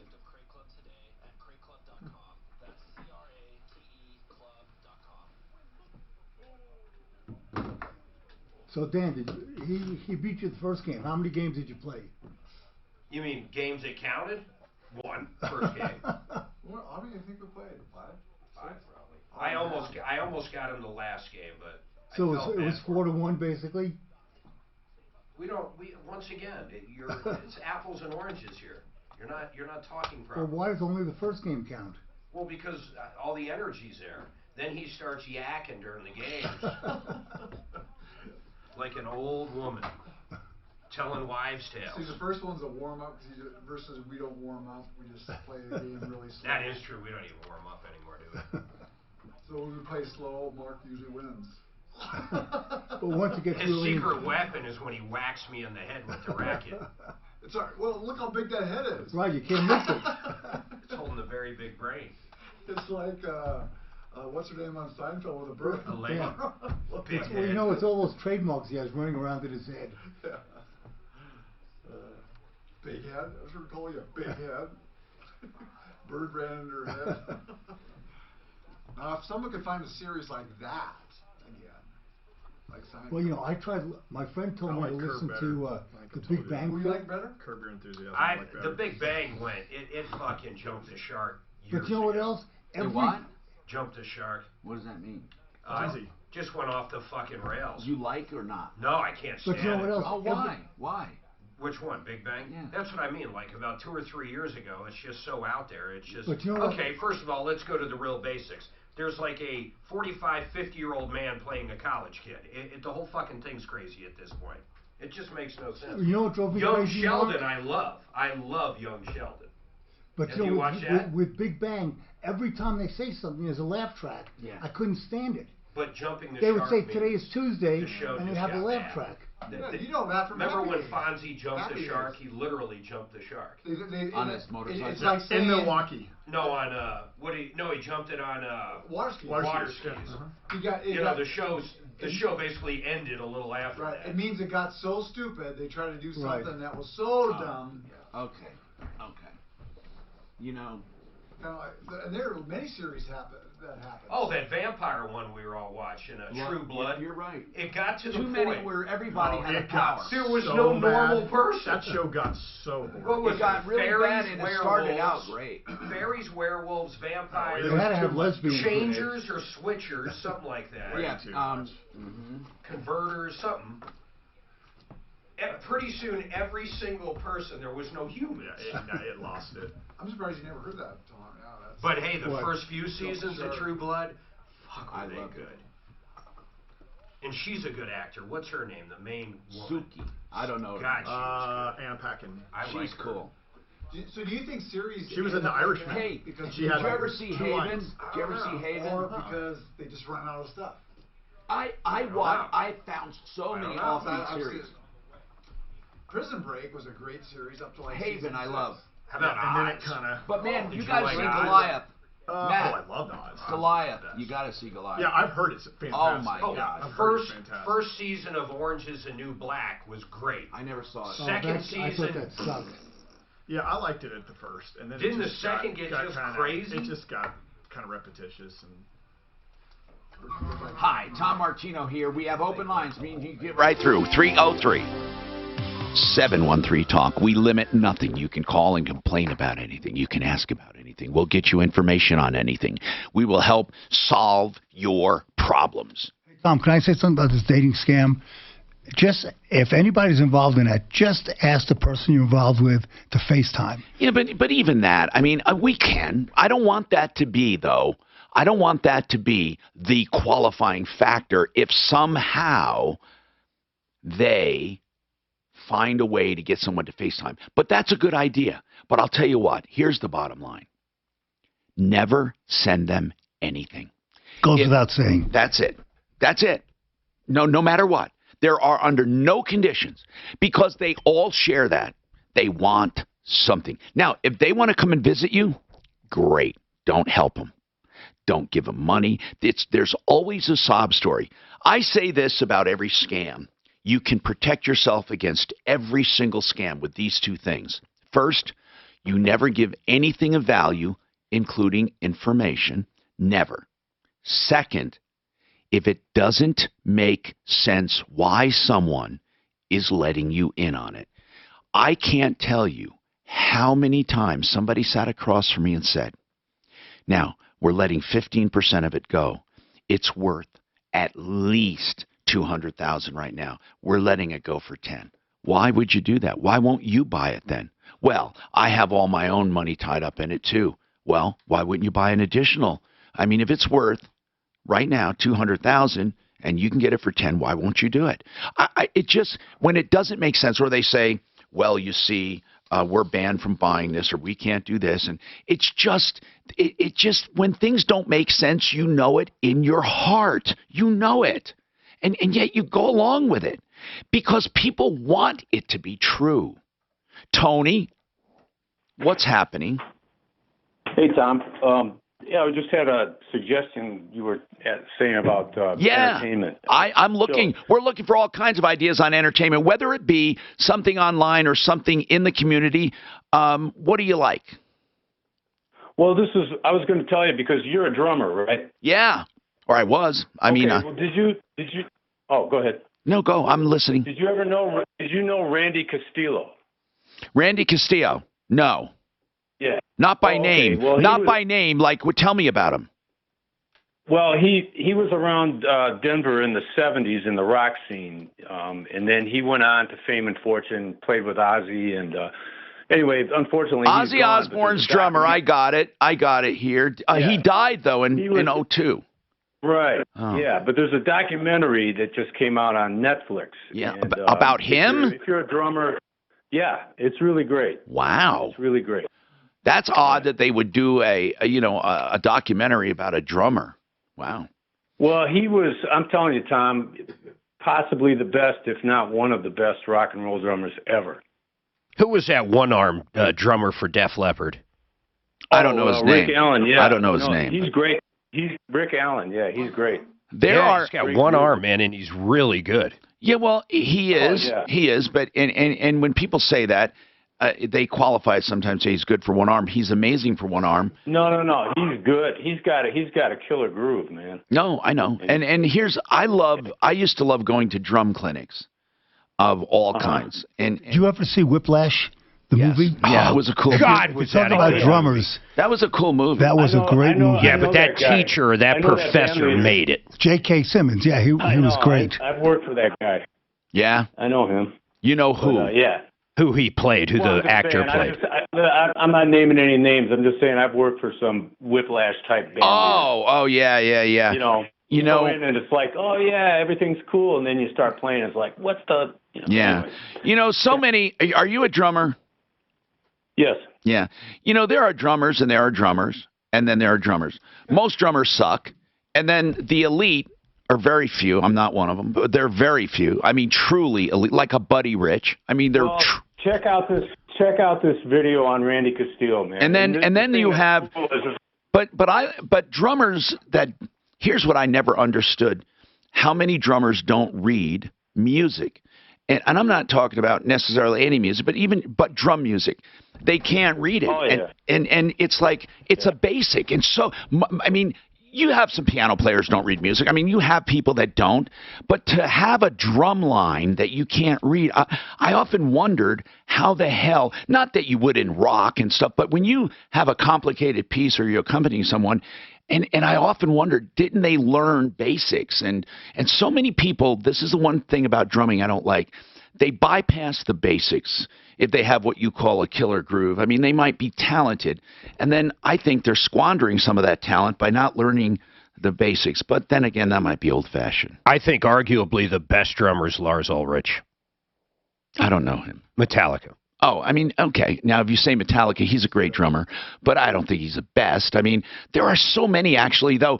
I don't think I can say a best because ask that guy what he thinks. They're best in certain genres. I mean, you have so many different markets. It's almost impossible. Like, you have some hand drummers. Yeah, I would say Lars, though, for example, could play virtually anything any other drummer can play, but a lot of other drummers could never play at the speed he plays at. So I think he's backwards compatible. Well, yeah. My dad would say Neil Peart is the greatest drummer Neil to ever Peart, live. well, you know, he is. He's good. Neil Peart's wonderful. I mean, that guy is really Ask that caller who he thinks. really good. Tony, do you think you can peg the best? Oh, easy. Who? Buddy Rich. Yeah, that would be probably close to the top of my list. God, but there are just so many I think of, and every time I think of one, I think of another one. Erskine is great, and there's so many. I forget names because of my age. I really, I mean, I've gone to clinics, and now I can't think of their names. How about Portnoy? Yeah, that's one. He's a young guy, Portnoy. Tommy Lee? He played for Dream Theater. Tommy Lee's a clown. I mean, you know, don't tell me he's a drummer. That's like Ringo. You know? Oh, that's not fair. That guy's made a lot of money on the drums. Well, I'm not talking about money. They money. are a machine, man. Well, you talk about money, that's a different thing. Like I said, I don't measure necessarily skill by money. On a band or a movie, how else? I mean, the only measurable thing we have is how many sold. No, Mark, there are people with way more skill that never even entered it for money. So, I mean, you can't measure by money for skill. You can by success, of course. But I mean, he is a successful guy. I mean, who am I to say, no, this guy's a legend? But I'm talking about skill. I mean, Jesus, we can't measure skill by money. I mean, there's no way.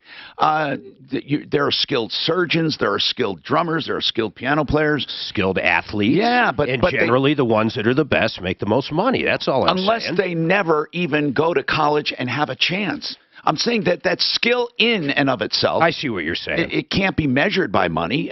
Most of the time, you would hope that people with skill are discovered somehow and they make it. So listen, I want all of you to please hang on, and I will get to all of your questions coming up. Wishing you. No. You should what? I've never even heard. You know what? They have these. Mark, some of those guys are this guy that you talked about incredible. In Metallica, yeah, he's played with some orchestras.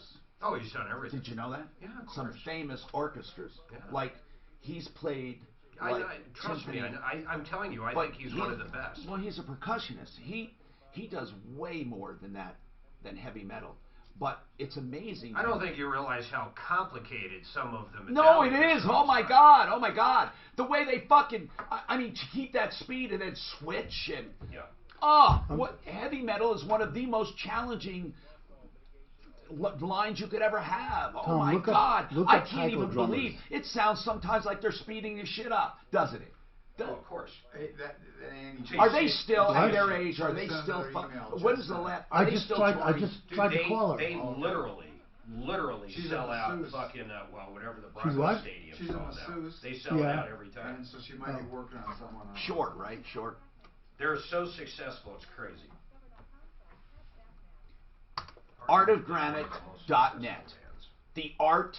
No, it's not. I'm sorry. We just changed it, in fact. He has a new website. TheArtofGranite.com. Don't listen to me on that previous one. It's TheArtofGranite.com. Wholesale on all material.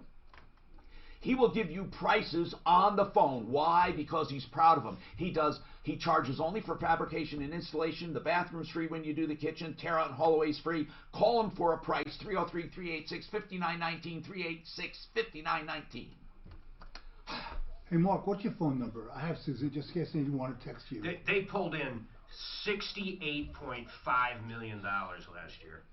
They're still touring. Holy shit. How old are they? They're all about 10 years older than me, so they're all like 55 to 62. Hetfield lives right up in Vail, man. Is he the... That's it. The only reason I hang out in Vail. Who's Hetfield? He's a lead singer. He's a rhythm guitar lead singer, but he's just as good as the other guitarists. Aren't they basically the first? Were they the? They call it British metal. They're the first British metal. We call it heavy metal, right? No, Metallica. No, it's a lot different than what you would call heavy metal. In a lot of ways. What's different? It's more complicated. I mean, you can have heavy metal that's only got a riff behind it, really no super lead or anything. It's just different. Heavy metal has a million genres too. Yeah, it does. It does. He's right. It gets you got death boring. metal. There's no. There's all kinds of nonsense. No, some of it is fucked up, and then acid rock too. There's some really good acid rock, but you know, Hey, like. this is Deputy Doc from I'll the tell you what Suzanne got me into, and I can't believe how good these fucking guys are. This 21 pounds. I swear to God, they're good. That kid, I've seen him 3 or 4 times now live. I'm telling you, I don't even know how old he is. I know he's married. He's got to be about 30. He's a fucking genius. He's a musical genius. I've seen him sit at a piano now, and he'll do that looping shit. And by the time you're done, man, it's a fucking orchestra, and it's a one-man show. I would pay to go. I'd pay a lot of money to go see him in a very small venue.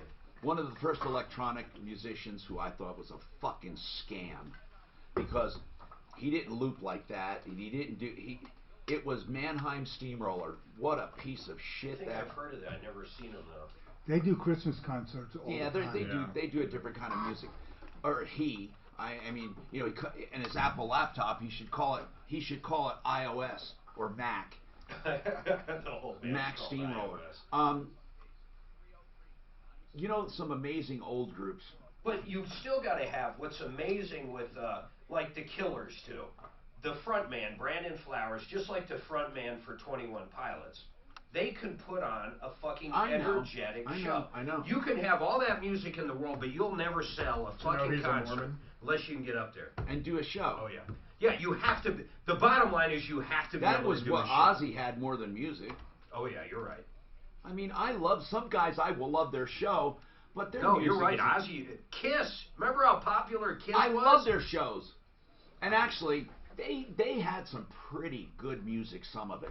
Gene Simmons was a. Do you remember that jam? Do you remember that group, Grand Funk Railroad? Yeah.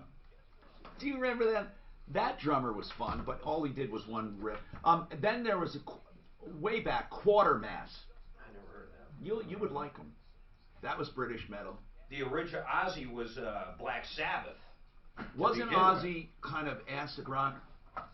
Or was he'd be what I call the original heavy metal. I would call Ozzy hard rock. I mean, you're right. Most metal guys don't accept Ozzy. And then you're right, they don't. And then what about I mean, Sabbath destroys. Sabbath is awesome. Oh, Black Sabbath. I love Badass, Black Sabbath. I love Sabbath. Yeah. Was he was the guy in there? He was the right around that time. Ronnie James Dio. Do you guys ever listen to Dio? Oh. He's this tall.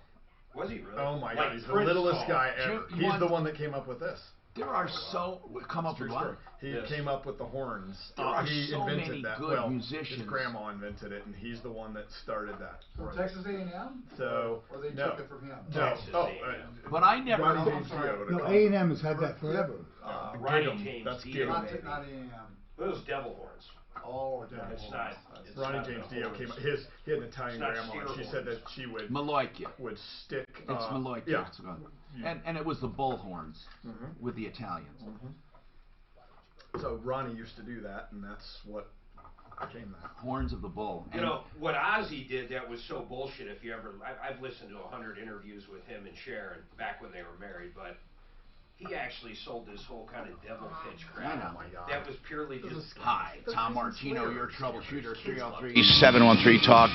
We were talking about entertainment shows to binge, got off on music and all kinds of crap. But I got to get to Sue, has a car insurance question. I'm going to get to Nick, he has a comment, and then Frank for sure, and Ben. So hang on. Now, what do we have about car insurance, Sue? Okay, I want to know if I'm paying too much. On cigarettes? Okay, no, go ahead. You're paying too much on car insurance? Yeah, I know on cigarettes too. Yes, I've had State Farm for probably 50 years at least. You had State Farm for 50 years? I know it. Don't yell at me, but yes, I did. I won't yell at you. Now, Sue, do you have them for your car and your home? No, I'm in a condo right now, and I've just got it on. I've had it on every car. All right, listen, here's what I want to do.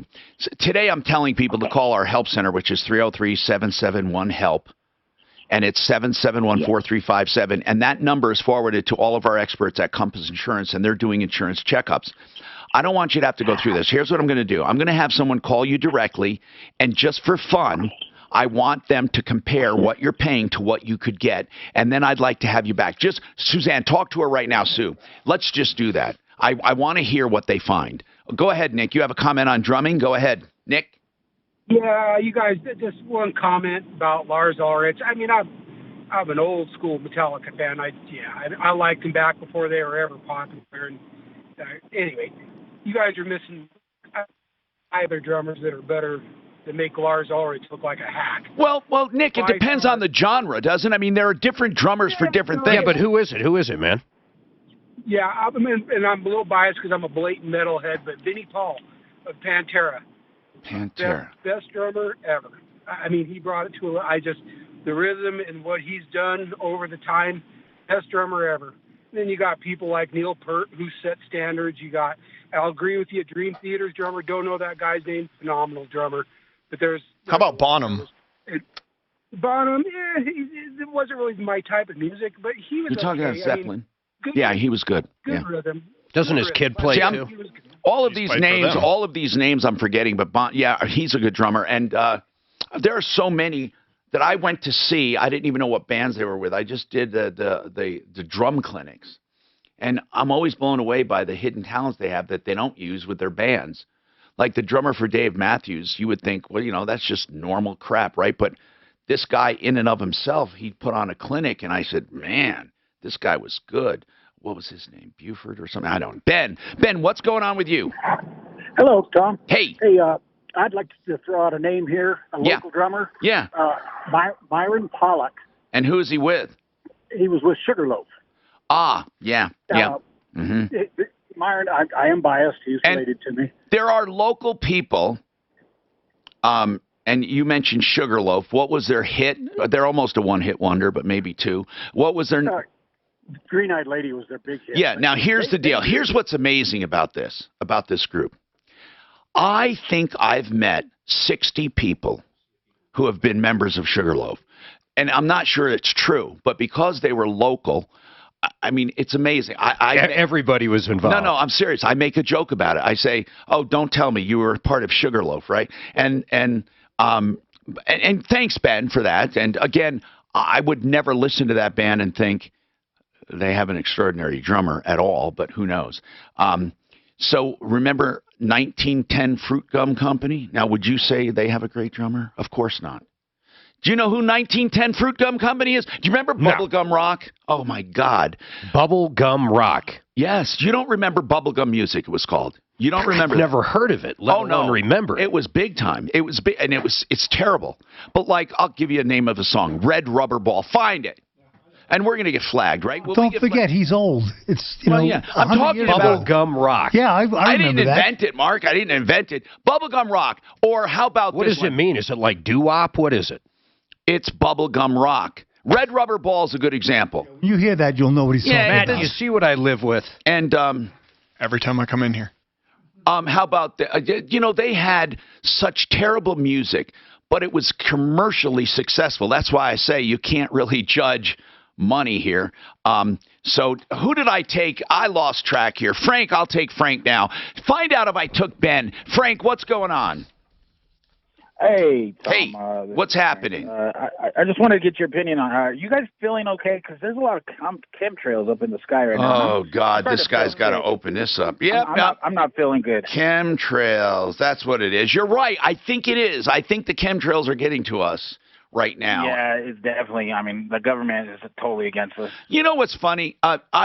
Every time I talk to people about chemtrails, even if I concede, okay, the government is involved in conspiracy to do this chemtrail thing for the population. And what's the purpose? What do you hear, Frank? It's to reduce population or what? Just population control. Population. So somehow it reduces the population, but I haven't figured out how. Maybe it's just mind altering, though. Maybe it doesn't actually kills you. It makes you get more in line. Oh, but if you want to You don't need chemtrails. Just spread out peanut dust, and a certain number of people will die. What about chemtrails? This is what I always ask this one nut that I used to talk to about it. She would say, oh, you don't believe in chemtrails? I say, what do you mean believe in them? First of all, condensation trails I believe in. That's what they are, condensation trails, not chemtrails. And what is their purpose? Well, no one ever has the same story, but then I said, let me get it straight now. All of the airlines, all of them, they charge you for a carry-on because the weight and the fuel costs. They have agreed to take on hundreds and hundreds, maybe thousands of pounds of liquid to disperse in the air and still can fill up the airplane. And they've all agreed to do it for the government and keep it secret. I mean, think about the elaborate ridiculousness you have to believe that chemtrails are a government conspiracy. First of all, the airlines, just getting them to cooperate. How do you get an airline that's filled to capacity? They wouldn't have to cooperate. The weight and balance. Well, what do you mean they wouldn't have to cooperate? How do you get the chemicals on board? Oil companies. How do you get them on board? You put it in the fuel. Oh. You don't tell people. Oh, so it's coming out of their exhaust. Well, Mark, to believe it or not, that would have been more plausible than all of these other holes who are saying that they're big tanks on the airliners. But okay, so you put it in the fuel. Okay, Tom, comment on a drummer. Go ahead, sir. I got to go based on your theory. I love Lars too, Mark, but my vote's going to be with John Bonham from Led Zeppelin. Yeah, he's good. Don't Based you on your agree, theory Tom? of record albums, the sustainability of the band, they're still on the radio But now. don't I mean, don't you believe though it's impossible to pick just one of the best? Oh, it is. Gosh. It's like your best girlfriend. It's like your best house. It's all, No, I want to go on aggregate, record but- because you said that. No, I can pick the best girlfriend ever and the best wife ever. Don't tell me you can't. I'm going on record. I already got her. I'm going on record. Okay. We all do. Now, impact traffic. This report is sponsored by Money Tree. If you've got somewhere to go, now's a good time to try to get there, except for the north end of town. Construction woes again today on northbound I-25 there between 120th and 128th Bridge. Also southbound joining the party. Southbound solid stop and go from 144th traveling down to the 128th Bridge as well. But the rest of the highway drive looking good in town. Outside of town, out west. Flight attendant. That is funny when you say that. I knew a guy who was training to be a pilot. He hadn't even got his... Yeah, he kept telling people he's a pilot. Oh, Well, they're proud of it. Seriously, in 5 minutes, he said, I'm training to be a pilot. Just went up. Do you know at a cocktail party? Or with the CIA. What about Like people? a vacation. What about people who are doctors? I was. They fucking won't tell you at No, a we cocktail don't party. tell You know Because why? you Because ask, and everybody, Hey, Doc, would what you- about this? Or I know Look a at my guy. elbow. Exactly. I tell you. But he's a gynecologist. Oh. He said, hey, would you look at my... Ideal home loans for your next ideal home loan, and I mean it. Why is it ideal? Well, first of all, let's just take it like this, okay? They have a pre-approved loan. It's not a qualification. They go through all the paperwork and approve you. Do you know what that means? You can make an offer on a house like a cash deal. It is, because you're already approved. You just have to make sure that house appraises, and you are done. IdealHomeLoans.com. Also, the interest rate guarantee is the best in the business. There are no questions asked. If rates go down over the next 2 years, you're financed free of charge. That is great. So there's no risk in refining or buying. And then credit optimization, a little more difficult to understand because you're already approved, so why do they optimize your credit? To get you better pricing. It's sometimes as little as paying down a balance on one account or transferring to another. IdealHomeLoans.com. Call for details 303-867-7000. 303-867-7000. So the emailer, what did he say? He said, I "Tell love Mark that Metallica only plays one song, and they just changed the words." Metallica? That is Well, you utterly can't understand ridiculous. what they are singing, so it may not even be the That's same words. also incorrect. That's so incorrect, it's not even funny. You know what's funny? I was looking up Axl Rose net worth. They were showing different bands how much. I figured out of all of them, he'd be way higher. Oh, I would But think he'd be low because he's stupid. Well, he is a moron. The average Metallica guy's got 300+ million. and he's got 130 to 200, which I thought Axl. Those guys have invested well. They have all that Bay Area real estate. Oh, they're not. Who does? I mean, Metallica. Yeah, but they're a major corporation. They're huge. They do it like a business. They do now. They do now. The is a tool though. He's so annoying. Who is? Did you see Some Kind of Monster? I wanted to strangle him. Who? Oh, that when they went into rehab. Who are you talking about? Lars, their drummer. He's just annoying. Why? He's just a tool. He thinks he's better than everyone. They're all. else, he's You got to understand, they're all from pretty well, with the exception of the bassist. They're all from pretty wealthy families. Lars, especially. Tennis player. Yep. His dad was a pro tennis His dad player. was a Danish tennis You know player. who's a tool? Just I think Danish sounds right, doesn't it? I think Slash. Slash is a very fucking interesting cat, man. I like Slash. I think you know who I can't. Lenny Kravitz. Fuck him. What's he sing? I don't even know. Like that's right. I'll tell you who's a better What am I drummer doing? than Lars that you would actually know. I think Taylor Hawkins is a better drummer than him. He is I'd like to see the drum off. He is a genius. It was such a ridiculous name. Red Rubber Ball was. Lars doesn't even know. I remember that. Red rubber. Like Dire as Eve. There's certain Great songs he won't even play anymore live. They were so fucking fast. Have you ever seen them live? Oh my god, man, they're awesome. I don't know, man. Hold on, let me look. They're kind of like Trump. Literally, they walk out on the stage and just dominate. Seriously. They do. That's a good band, though. They just come out and they just hit. Once again, there's music's one part, the show's the other. You gotta have that fucking ability to put on the show. I don't like a lot of commercial bands, but they're one I do. Oh, find 1910 Fruit Gum Company. Yummy, yummy, yummy. That one. That is the worst bubblegum song ever written. Mark? You've heard of it? Hey, Mark. What is it? Who is it? This is Circle. The name of the group on Red Rubber Ball, don't play that before Yummy, Yummy, Yummy, but it's Circle was the name CYR. of the group. CYR. Hold on. Yeah, Okay. Hold on. I want to get Yummy, Yummy, Yummy, though, in the beginning. I'm hoping people won't claim it and nix to us. me, But it's like, that's the thing I always think of. She loves me, yeah, She loves you. I must be the only guy my age who hated And the Yellow Beatles. Submarine. I thought the Beatles were so. Absolutely. They were But they sophomoric. once again though, Yellow you gotta give it to them. They got on stage and they explode. But they were But they did have some sophomoric and good ones. They had some simplistic. good ones. Well, I hold don't on, think though. so.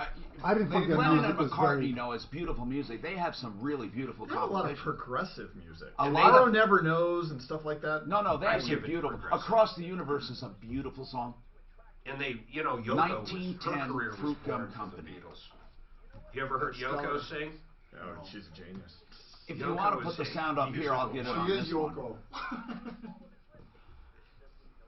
I thought a lot of their music was very simplistic, very sophomoric. Some of it was. Boy, the A lot later of stuff it got was. to be genius, man. Well, I how don't can you think say so. a lot of it was? I know their entire fucking catalog, and a lot of it wasn't.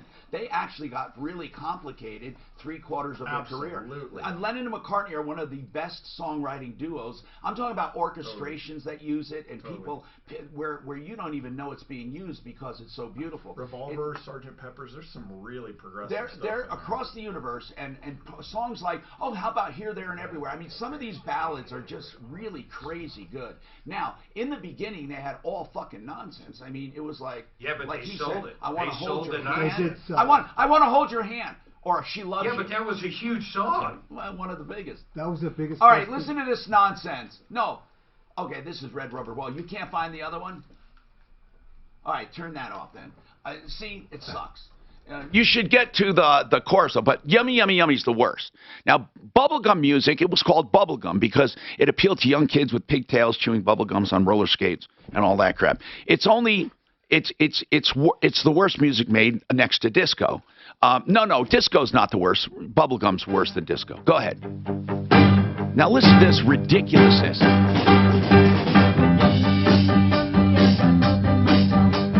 Now, could you? This is like that dinosaur that sings to kids. No, this was a real band. Hold on now. Okay, now they called themselves a rock group. Now, The Wiggles. That's the Wiggles. I am going to confess that I actually, honest to God, for fun, me and my buddies, we thought we were progressive musicians. You know, we thought we were really hot, fun, talented. We went to a concert of bubblegum music. The entire concert, 3 bands. Oh, it was like pulling teeth. Anyway, no, it's like the Wiggles. It's fun music. It's ridiculous music. I'd never realized the Wiggles literally copied bubblegum music. That's what it is, but It's they're all singing to kids. And then but if you judge everything by how much money they made, those guys made just a truckload of cash. The Wiggles? No, they made a truckload of cash. Really? Oh, my God. You remember when Charlie Sheen in that show he did started singing kid songs on the piano? Hey, Carl, what's happening with you, Carl? Our lines are wide open, 303-713-TALK. Really and seriously, if you need help, information, and referrals, give us a call. We really do want to help. If someone lied to you, ripped you off, or you're just wondering about a transaction or something. Carl, what's going on? You have a chemtrail comment or observation? I do. So it kind of made me laugh. I used to work as an AMP or aircraft mechanic years ago. And we used to joke in the hangar that somebody needed to go do the chemtrail dispersant test on the airplane. I know it. None of us ever found That's how ridiculous it is. The people who believe there's this massive cover-up. I mean, these workaday AMPs, you know, if there was a giant, they couldn't put a giant disbursement in an airline. I mean, they would never go off the ground with all those people. It's impossible. But the funny thing now, Mark's comment about the fuel, putting it in the fuel. A fuel additive. Immediately behind the combustor and the turbine engine, it's about 2,500 degrees. So it's not likely that it's going to survive that kind of temperature, whatever they're adding. Well, I didn't say you don't have to use the right stuff. Yeah, it can probably you know, use the high temperature stuff. The chemtrail. I mean, you know, the thing about the internet is, honest to God, every single nut has that freedom to spew all that stuff. We had neighbors. You can find anything you want. We had neighbors. On the internet. We're still great friends with them, Tom, until this day. They will argue we never landed on the moon. I know. They are like very secure in their thoughts. Look, there are still people, and I swear to you, I'm almost thinking they do it just to be a pain in the ass. And they should call themselves the Pain in the Ass Society, but they call themselves the Flat Earth. You notice how many flat earthers there are on the internet? It's crazy. What is the whole gist? The Earth's flat? Yeah. The Earth is flat. How do they explain the fact that it's round? Well, it's not, and they say we've never gone to space ever. Hey, the flat earthers on their website say they have members all around the globe. Oh yeah. No, they do not say that. I like that. They don't say around the globe. They sure do. I bet they're just ball busters. They can't. No, they are ball busters. They are ball busters. It's like, I mean, okay, and now we get into things where people. I'm telling you, everything that happens in life. There's alternate theories. Look at 9/11. Look at how many theories there are on 9/11.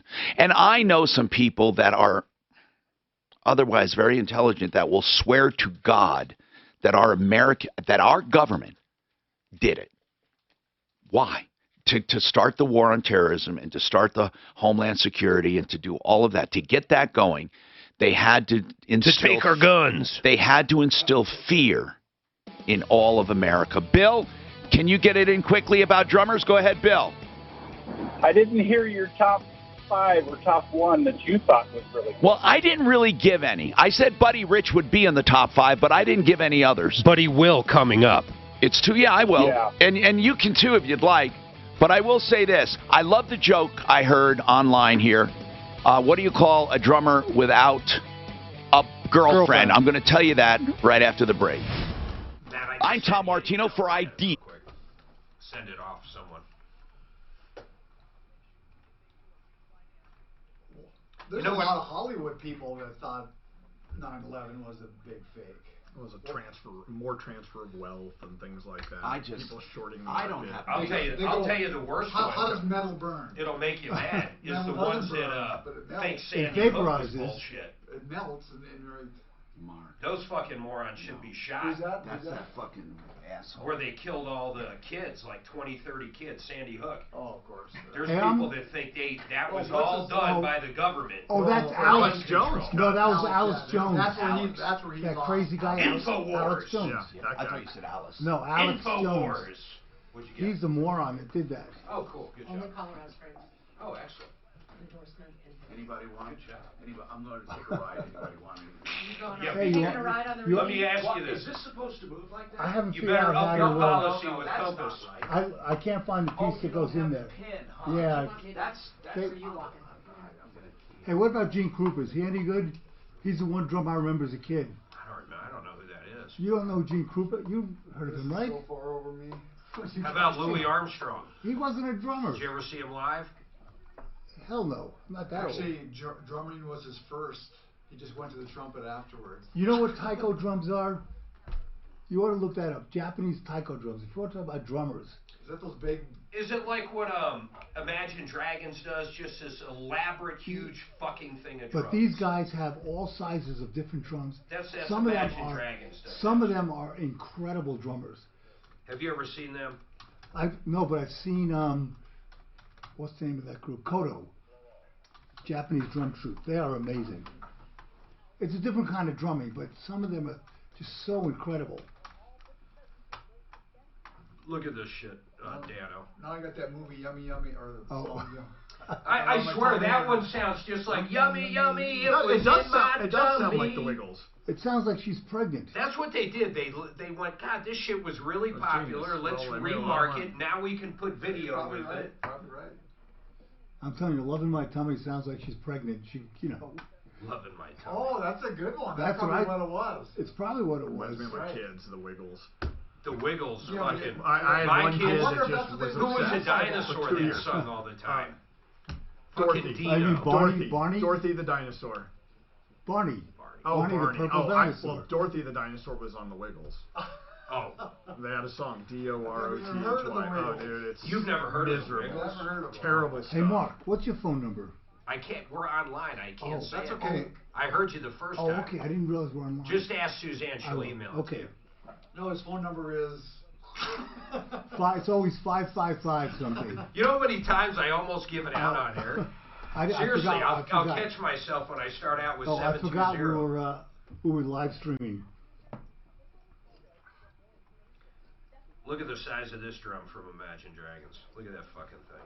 He's got like 10 of those or something. Are they American or are they Japanese? I don't know. Honestly, I don't know. I got drugged to one of their concerts one time. Do they wear like headphones? I mean, I don't know what they were. you would think drummers would be the first. And here's ones what to sucked. That concert was at the worst venue in the world for a lot of drums, which is a fucking Pepsi Center. It's a goddamn Echo Hut. I saw Van Halen there. It was miserable. Music's not supposed to be played in that kind of venue, in my opinion. Red Rocks, though, man, by far is my favorite venue, and I've been to a lot of venues. Unless if it's fucking snowing or raining, then it's miserable. If you're up high and it's windy, Red Rocks is terrible. I think it's horrible. Yeah, weather. I mean, but if you have good weather, it's fucking I've gorgeous. always had great seats, but we went and saw Slayer one time, and we were up top, or close to the top, and it was windy, and it was hideous. I'd It was never go terrible. there. It's terrible. One of my favorite shows there, I've seen him there twice. I think, I don't even know if he's dead. I don't think he's dead. What was George Thorogood, man? Buddy Guy opened for him one time, and fucking it was just great. First time I saw George Thorogood, he put a brand new bottle of Jack up there. By the end of the show, the entire bottle of Jack was Isn't that gone. crazy? Isn't that crazy? That was kind of his move, man. I've seen that a few times with a few artists. That's so much liquor in fucking 2 hours. I went and saw, I couldn't even fucking stand. Well, look at Jim Morrison and the Doors. He would polish that off, I'm sure. Although they say he was about 50% of most of his shows were actually, he had as many bad shows as he had good shows. Oh, like really He would bad show up shows. and couldn't perform, couldn't Well, remember yeah, I've words. seen They used to do that with, taiko they'd say drummers. that about Britney Spears. They'd Really? say, yeah, they'd Oh, that say she was fucking like a that? lot of her shows. Really? Well, I think she's okay now. What but, did they say about her? she would just show up so kind of whatever she was on, just screwed Who, up, fucked Britney? up, depressed, whatever. Do you know what's sad is when people don't throw in the towel when they should, and they keep performing, but then the venues get smaller and smaller and smaller? Yeah, but people could say that about Judy Garland, and fucking, I love that movie, man. But think of what she did. Did you see the movie, Judy? Yeah.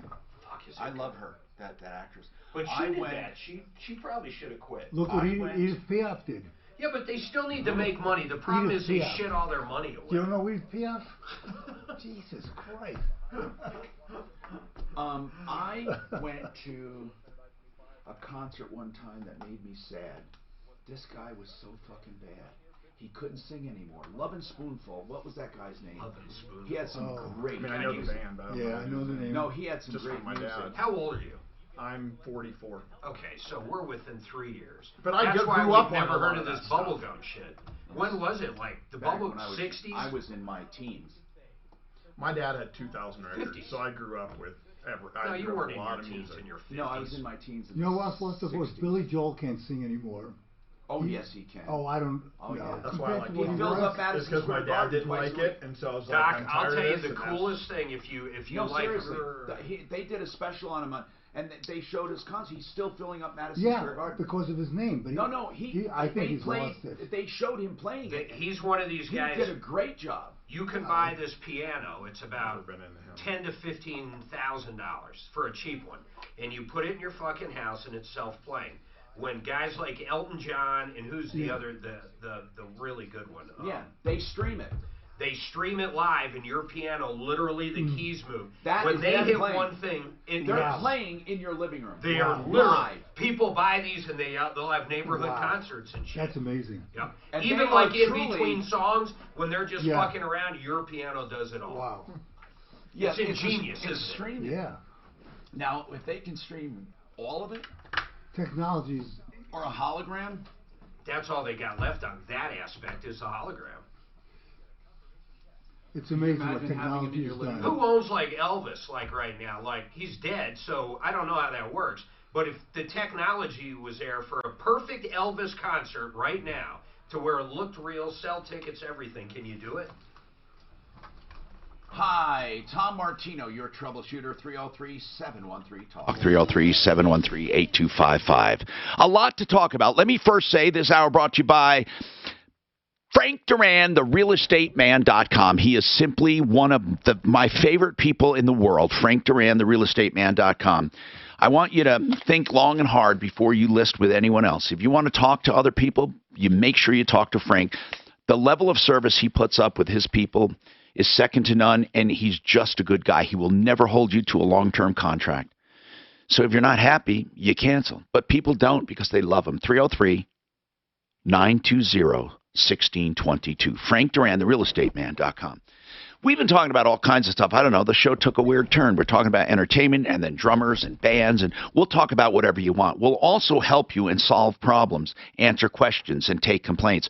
And then Compass Insurance Group, as they do every now and then, we do our insurance checkup, a free public service, and it really is. You call and find out. And you let me know if you think it's not totally genuine and wonderful. They will review all of your insurance coverages, and if they can beat the deal with another carrier, they'll tell you about it. There's no obligation. They do all the paperwork for you. You know, you have to sign stuff. And here's the deal, okay? It's free. 303-771-HELP, 771-4357. Let's talk. First, Kathy. Go ahead, Kathy. Welcome. What's going on, Kathy? Hi, Mr. Martino. I really listen to your show a lot, and I respect what you do. Well, thank you for listening, Kathy. Seriously, I mean that. Go ahead. Yeah, I was really shocked when you were talking about older people and how they don't do email or all the old curmudgeons social media. that won't use technology. I was joking about. Yes. What about it? Yeah, but then you said die. I went like was this. shocked. Oh, I don't use any blah blah blah. And then I went die. Yes, I did. I know. But I think you owe your listeners an apology because, like, older people, their brains. you know I'm kidding, right? I mean, you do know I'm kidding, right? I know you're kidding, but it was very. If I were an older person and I heard that, I think that would be very. I am an hurtful. older person. You're not that old. 66. I don't know. I'm an older person, and I didn't get insulted. Anyway, No, I know what you mean, Kathy. Kathy, if truly. That was very offensive to Truly, me. Kathy. I agree with Kathy. Truly, that could be. If there was somebody maybe truly who was an old curmudgeon listening, and I said die, and they like listening to me, they might think this guy doesn't even like me. You're right. Yeah. Dan, were you offended? You're right. Not old. No, listen. I'm going to say you're right. I appreciate that. You're right. do And I'm appreciate sorry. it. I really am. I truly did not mean to offend anyone. I love old people. My mom gave me a soft spot for older people that will never go away. When you look inside their hearts and minds, sometimes it's locked up, all the good stuff they did in their lives. Do you know what I find a lot of older people like being acknowledged for their life.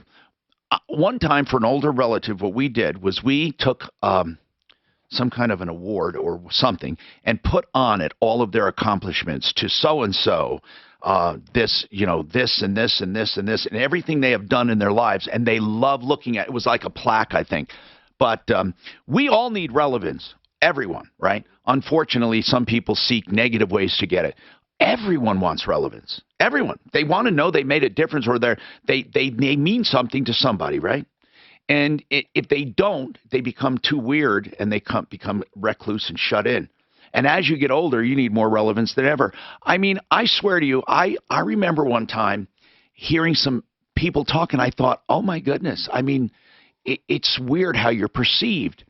And some of these young girls said, that old guy just said so-and-so. And I'm thinking, where's this old guy? I'm looking around for him, They were talking about me. And it is weird how people look at things. And the thing that most people don't realize is that you don't really age in your mind. You do, but you don't. You really don't. You mature in your mind. You know that you're older, but my thoughts are very much the humor, the joking, all of that is still very much inside me the same exact way it was when I was 26. I don't know. But I think I don't think people... It's called immaturity, Tom. Yeah.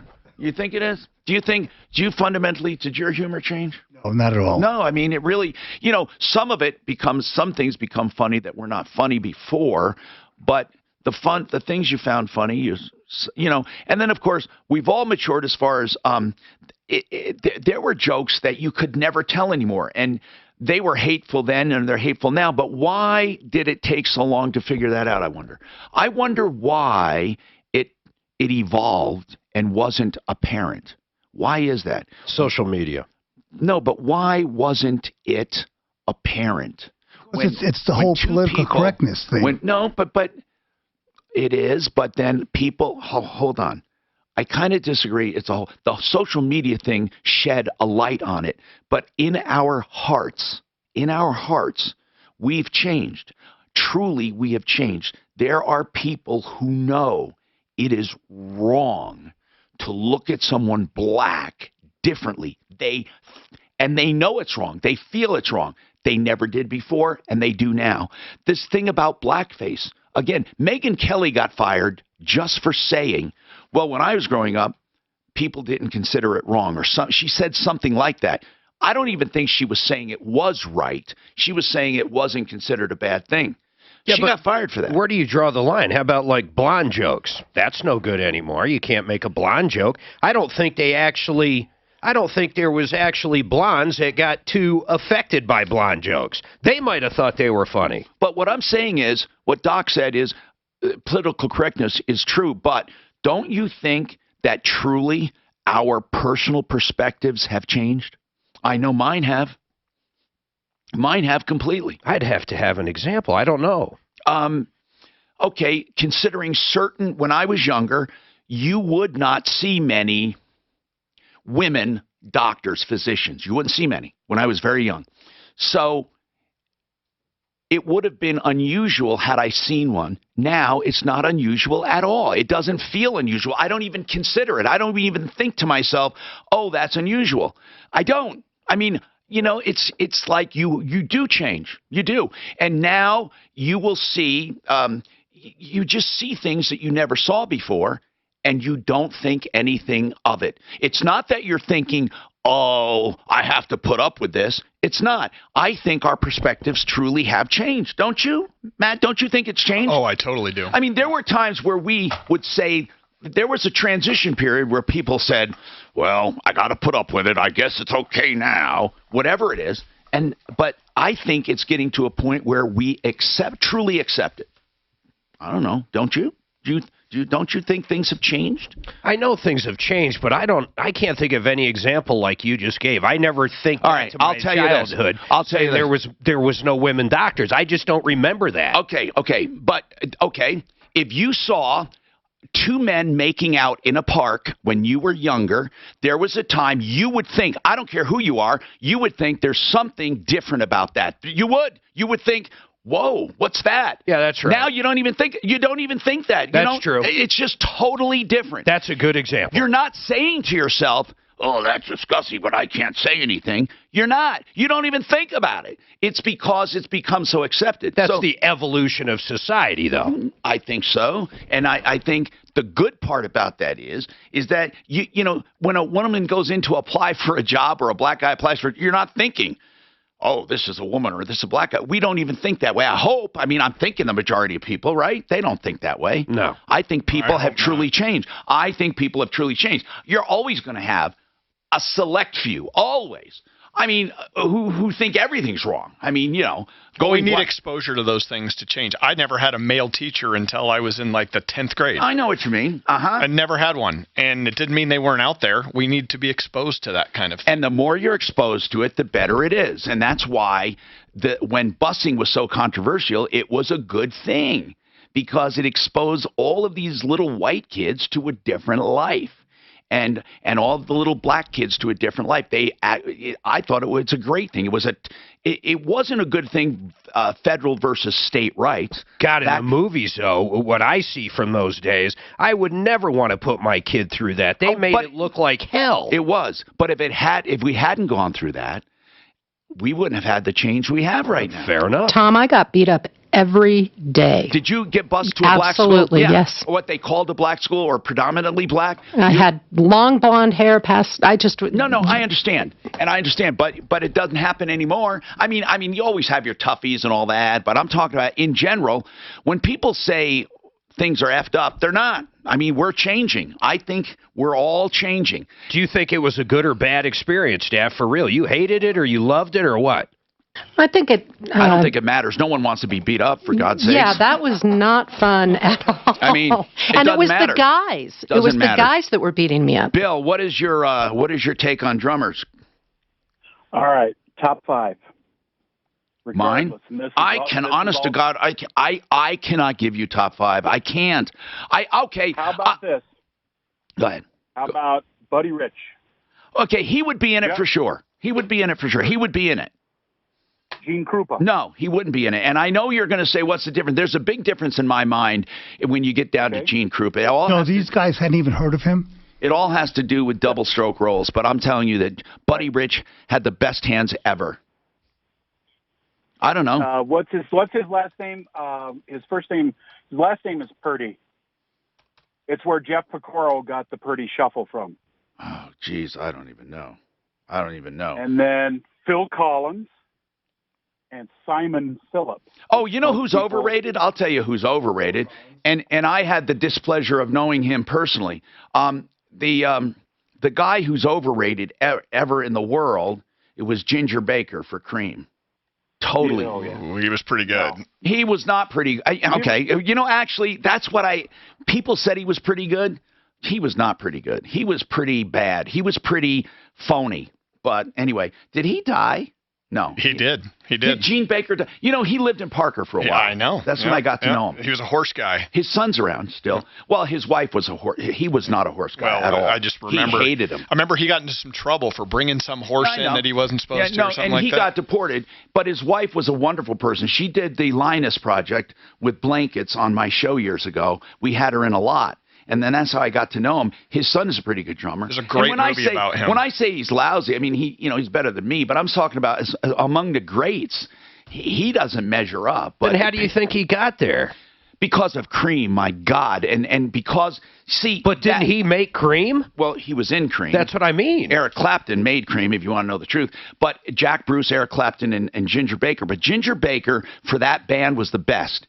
But when you take him, you can take, for example, Neil Peart out of his element, or you can take out Metallica's drummer out of his element, and they can play with an orchestra. But you can't do that. Ginger Baker didn't have depth.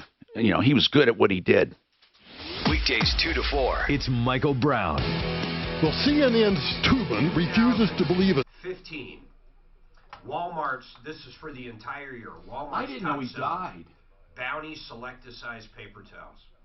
is on the fucking list. I did along not with the know Apple he was a iPad. cantankerous son of a bitch. Oh no, he was really. Did you ever see that Well, movie? you know, about him? Costco's All right, hold biggest seller it. is Colorado toilet paper. Tinnitus and Hearing Center is the place to go for your tinnitus treatment, and I mean, in some cases, they eradicate your tinnitus completely. They do hearing loss as well. Sometimes you have both. Sometimes you have one or the other. Doctors Patty and Dr. Lisa are the best. I use them, and I can recommend them to anyone. Please, when you're shopping, remember helpforringing.com. They're at Clarkson and Hamden. There's an urgent care building there, plenty of parking. They're on the second floor. Colorado Tinnitus and Hearing Center, 303-534-0163. You get to try everything before you buy. You can't beat that. Colorado Tinnitus and Hearing Center. Tell them Tom gave them all kinds of kudos. 303-534-0163. Helpforringing.com. I thought Walmart or Costco's biggest seller was toilet paper. It's got to be. What did you say? That makes perfect sense. That's Or the paper biggest towels. seller for Walmart and Costco was toilet paper. Did you read where Amazon seller. was taking some shit for Yeah. putting in Amazon Basics? You know, they'll find the best-selling products, and then they'll come up with their own. They call them Amazon Basics. In other words, let's say Sony makes a kick-ass But what's the big headphone. problem? Well, people had a problem with it, but it just made me think of Costco. Costco's got Kirkland, which is a third of their sales. They do the same thing, and they've been doing it for a million years. And it's good stuff. They have the manufacturers make it. They don't go open up Right. a factory. They have Del Monte package your green beans. I love Genius. You're right, I just toilet love paper. Genius. Is that right? A billion rolls Yeah. a year. Exactly, because everybody needs it. I love Well, Carmine Apiece. Carmine Appice. Appice. Thank Or you. Appice, right. How about little He was babies? with Vanilla Fudge. I have a question. Who mentioned him? Somebody called, they couldn't come on. I know him. And Carmine. they, Question away. yeah. So you're talking drums. Are you thinking you're coming to get them? Well, you wanted me to leave him through the holidays. Yeah, but they're not going to play. But you can leave them through the. I'll do whatever you want. I'll come. My kids have been asking for You lessons. can come and get them whenever. Where are you you going to want. set them up in the new house? I have a platform. Stage. He has What a you little call building? Oh, I saw the platform. A little one. A Yeah, little one. no, I was in your house. A little one. So I just have company coming. I need to use your truck. Geez, actually, is that big enough? The truck. Oh yeah, yeah. He Oh, moved it over almost. with the truck. I think it Oh, is. his stage. Yeah. Yours is beautiful. It takes up the whole. What are you stage. going to put there when his drums are gone? We'll probably get I don't know, something, a little kid's drum or something. A train set. Do you want my electronic ones? Yeah. Do you want my electronic? I can set them up there. Well, I have the stand. Are for they the working all electronic. right, Mark? Are they working? I have the stand. Do they really? Do they keep the programming? Because mine, remember I told you it was volatile when you turned it off? No, I think they do. I mean, I don't play like you do on drums, so I don't know. I don't know if they're just presets or what. Well- I haven't gone in and modified a preset. Okay, that was a problem because yeah. I remember you saying that if you changed one. I want to know though, here's what I want to know. It has a trigger and it sends out a pulse, a digital pulse, and I'm wondering if I plugged that into my computer, can I MIDI it? It's a trigger. Why not, right? I would guess that what would you call it? What do you call what's attached to the drum? The trigger. The trigger would need some movement. Well, no, it does. But what I'm saying is, if I plug a drum, instead of plugging it into that head, I plug it into my MIDI controller. No, I bet you could do this. So you could probably go buy a Roland head or something cheap and use that. I bet you could. But do that I with didn't no know. problem. Here's my problem. On some of it, it wasn't picking up all of my strokes, and I'm thinking it's either bad trigger or bad head, because I don't have if any of that. yeah, I gotta. Well, I don't know have why any it of would be that. different. And I'm not talking for me playing. I'm talking for people that play the drums playing my drums. You know, unfortunately I went through so we could get one great. I went through and gave you the ones that out of the box worked the best, because I figured I could always fuck with mine. I knew it was just a little connection, but I know that you have the best of the best. You really do. I mean, so it might be that. I don't think yours have any issue, but maybe. No, maybe they don't. Maybe the head unit. I have to set them up and see again. It's been so fucking long. You should get a head. The heads are pretty cheap, man. I say the quality of the drums and sensors is very good. I don't like the head either, and I think a lot of it is just because it's fucking made for Chinese people. Oh, I didn't hear. Like literally. Oh, by the way, it was John Sebastian with the Love and Spoonful, remember? Yes, and then he was when I went to see. Oh my God, it was terrible. It was painful. It was so sad because he couldn't hold a tune, and I'm figuring, why is he doing this? Money. I never realized Judy But Garland's no, so it wasn't money. God, It that was a movie small is so little good, thing. man. You gotta see It was like one of these things It's like you sad, couldn't believe man. you were seeing the. It's fucking They don't want sad. to give up the fame. Hey, your thing fell off. Your condom. You know, should have quit singing. Where did it go, Bob man? Dylan. Yeah, but he kept making money. He never could sing though when he started, so He should have Where quit did my mic? talking. It really Actually, his just singing probably fucking- didn't change, just but his fell off. talking. Oh, It disappeared. This disappeared, literally. It just fell off. Yeah, but where did it go? Am I up? Hi, Tom Martino here, 303-713-TALK, 713-8255. Welcome to the show. Mark Trenner, Trenner Law, he was in the studio. He has a law firm for intellectual property, copyrights, trademarks, protection of that, patent searches. He's really the least expensive guy you'll ever find to do this work, and he does such a great job. Trenner Law. Look for him on my referral list, okay? Mark Trenner. Trenner Law.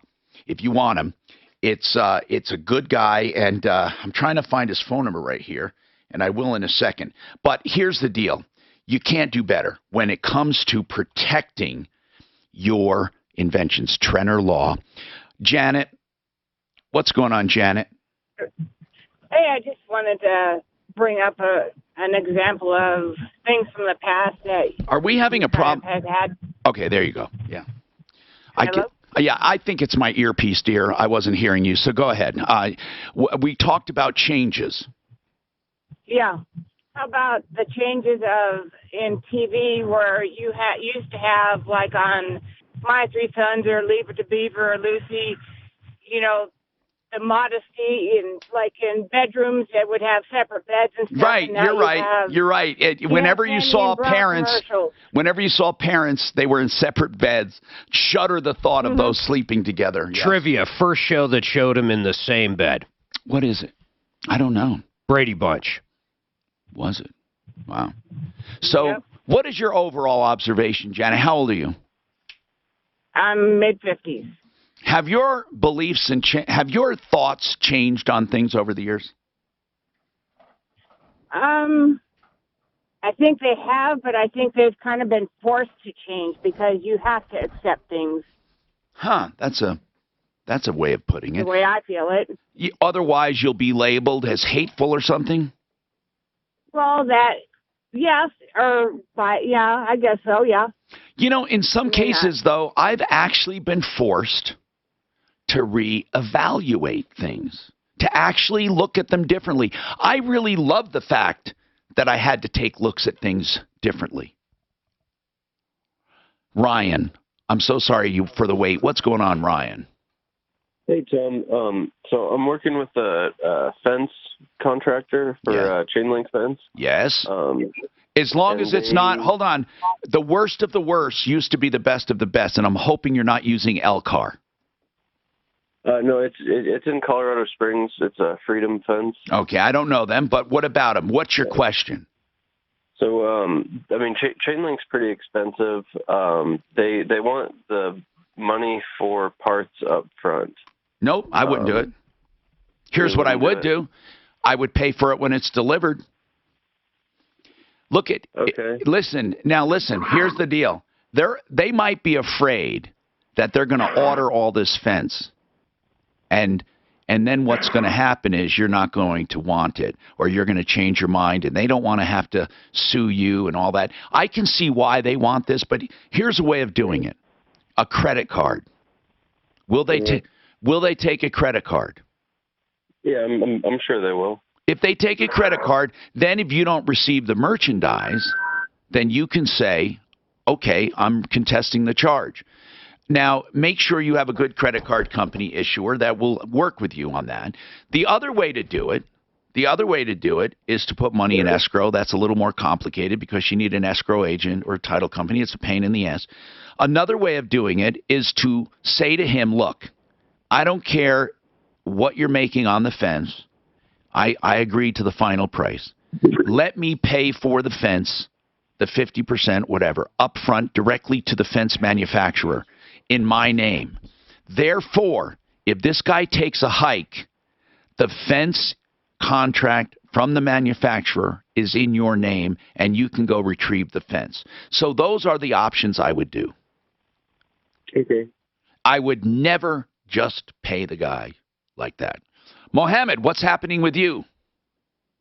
I'm good, thank you. I wanna thank you for helping me out with a bill that I contacted Mark and your show last week with T-Mobile. And what was the problem? What was the problem with the T-Mobile? The problem, T-Mobile, they had sent me a bill for $367. Porting fees. Porting fees? Yeah, they charged you to switch to them?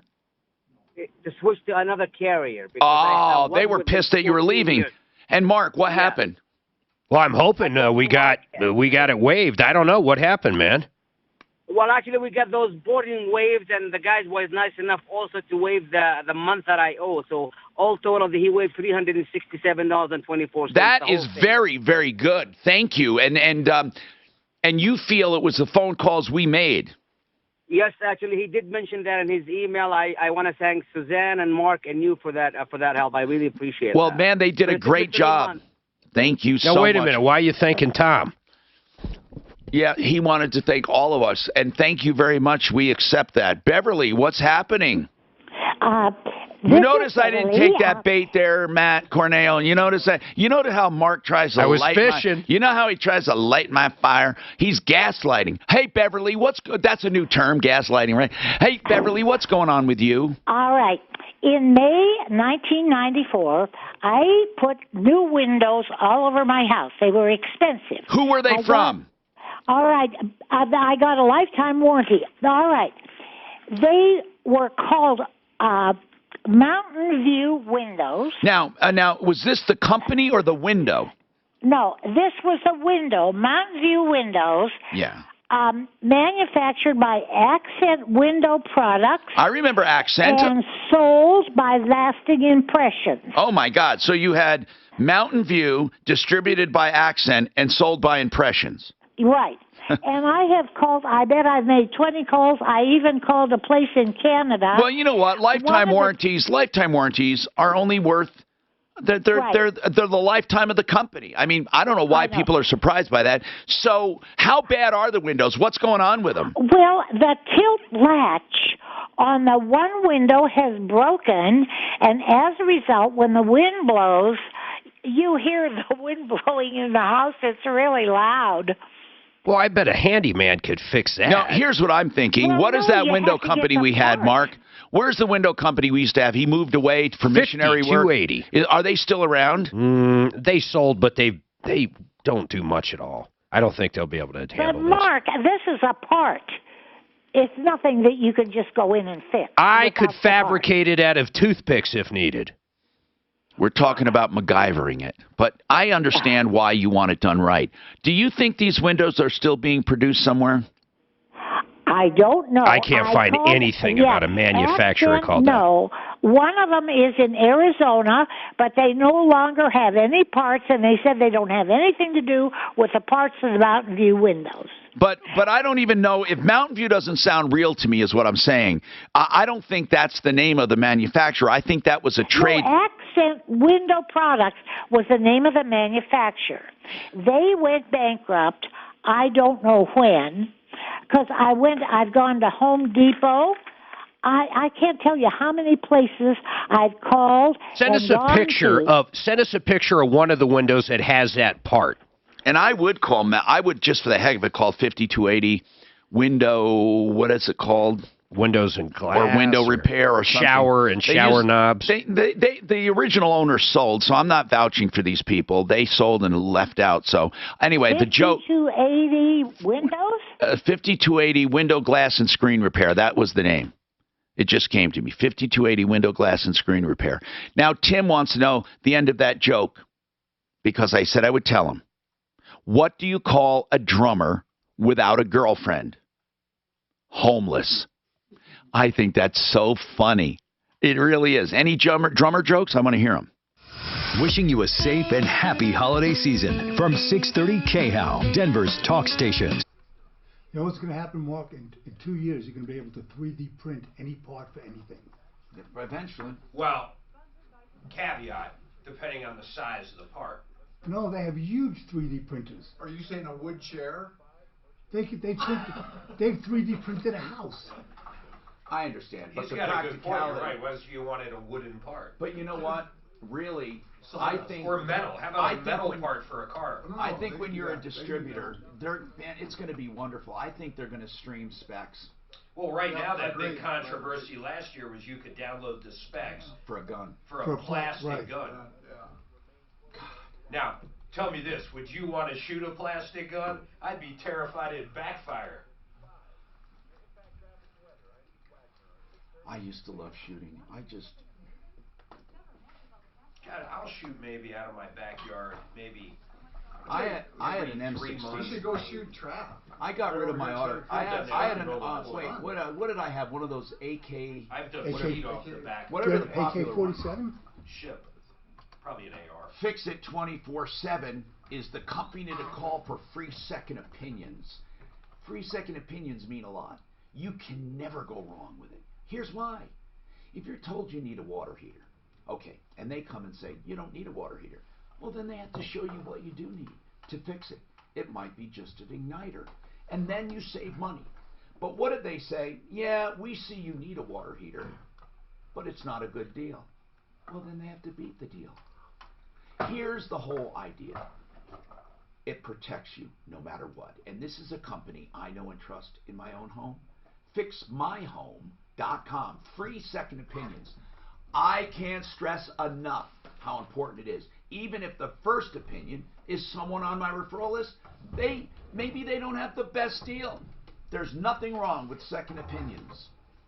FixMyHome.com, 720-526-3939, 720-526-3939.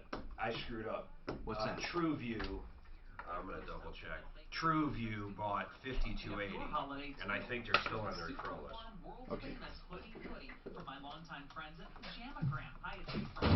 And they're still doing the entire repair side of it.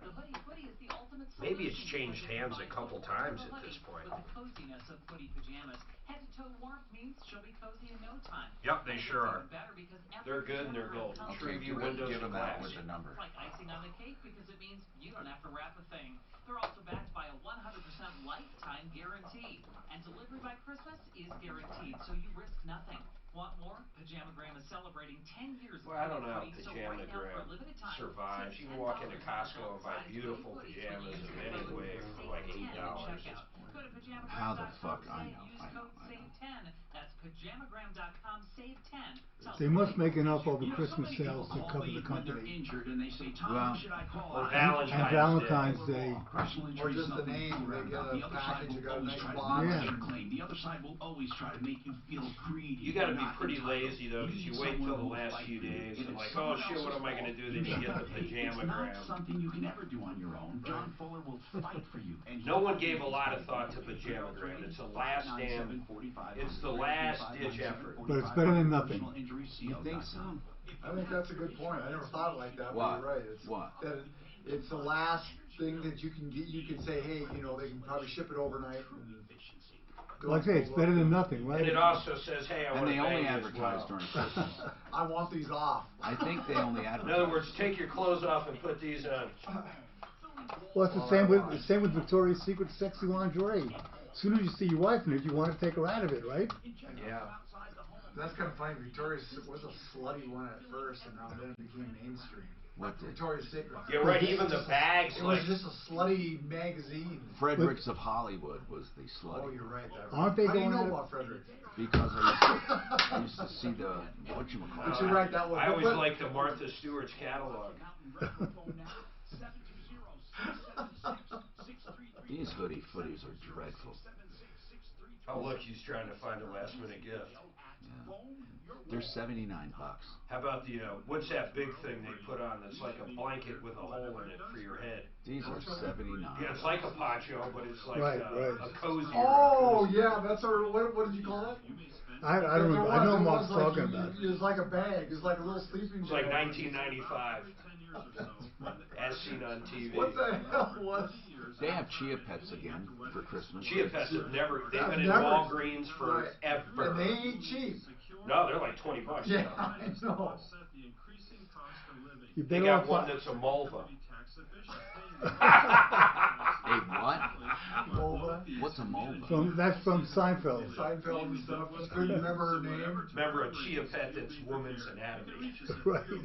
Well, I couldn't remember her name, but it sounded. It was Dolores, right? Rhymes with the female body. It worked. Right. He goes, Mulva? You don't know my name, do you? Of course I do. What did Georgia trying to guess? Was it Rip? Rip. How about the one where the woman's got, what's the disease she got from the tractor? Syphilis. Tractor seat. I got syphilis from the tractor seat. Boyfriend. And that's the tractor story? And what did Jerry thought it was that she got from the tractor? A big toe. A toe. No, A toe.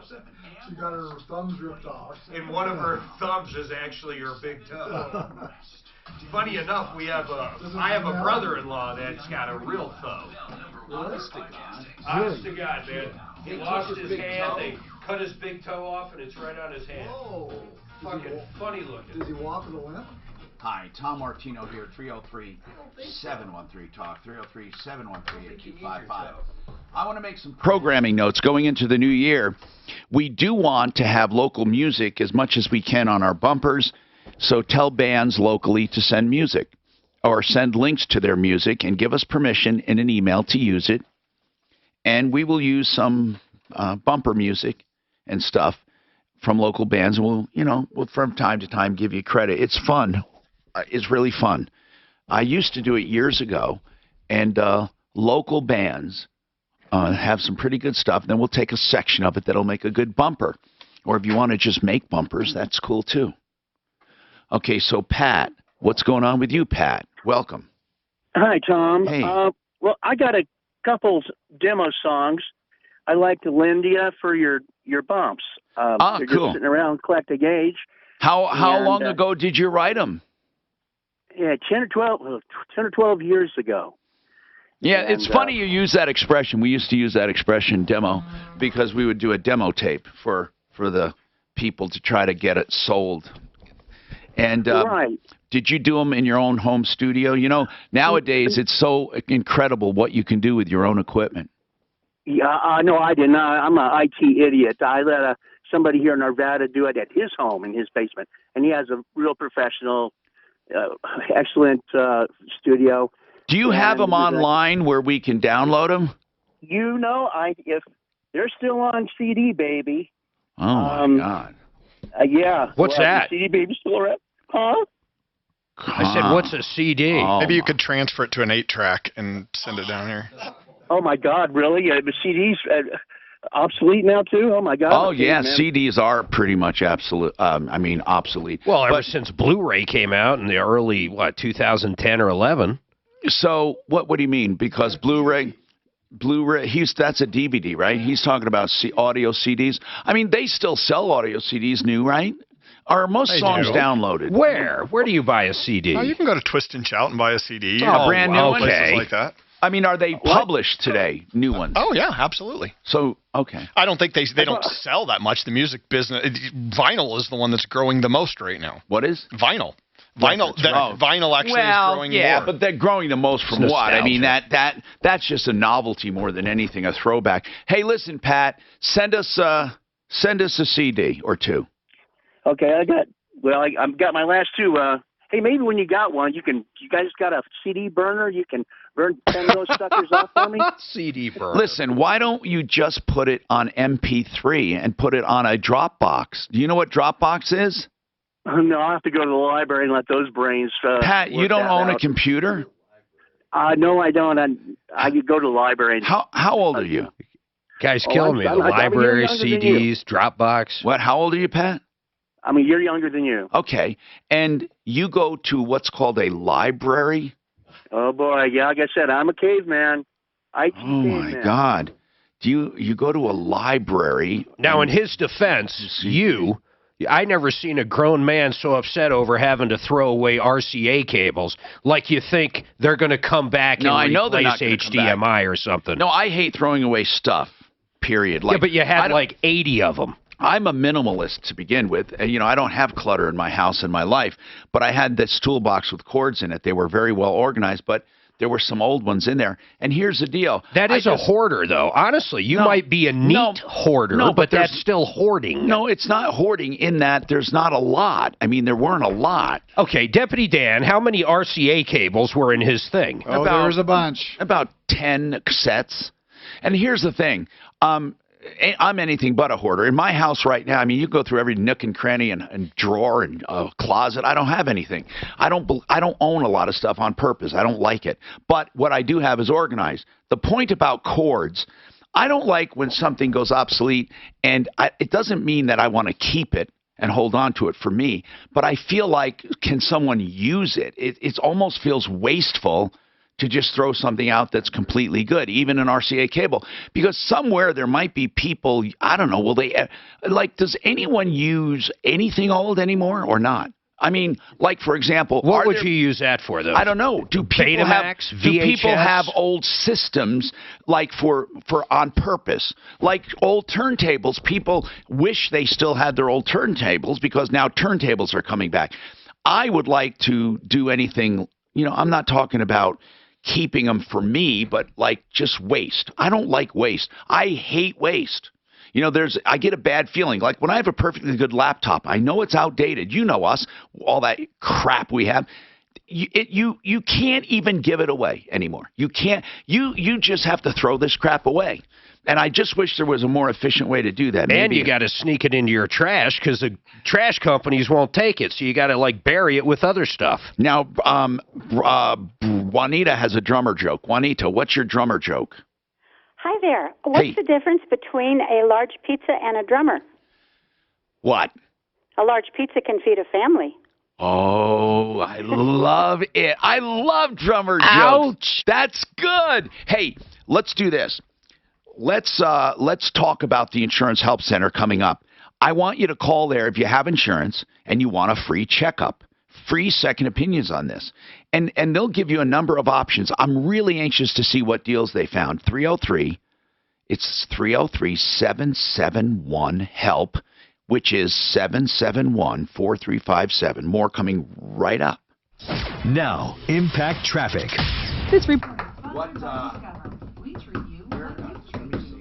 What do you call a drummer in a suit and tie? Remains closed. The What? beach The between defendant. Newark and Dumont The for defendant. rockfall locations. Eastbound I-70 has reopened in the Okay, I'm high gonna use the drive. restroom. You're up. There. Back in town, the Okay. Gratiot Tech Center, northbound I-25. Yeah, that's towards fun. Arapahoe. I like that. Still residual backups. Tough drive, trying to get traffic flow back up to speed there. What is Northbound I-25 an slow down 85-year-old south drummer's clear. pussy taste In like? both directions of I-25 slow up north. Depends.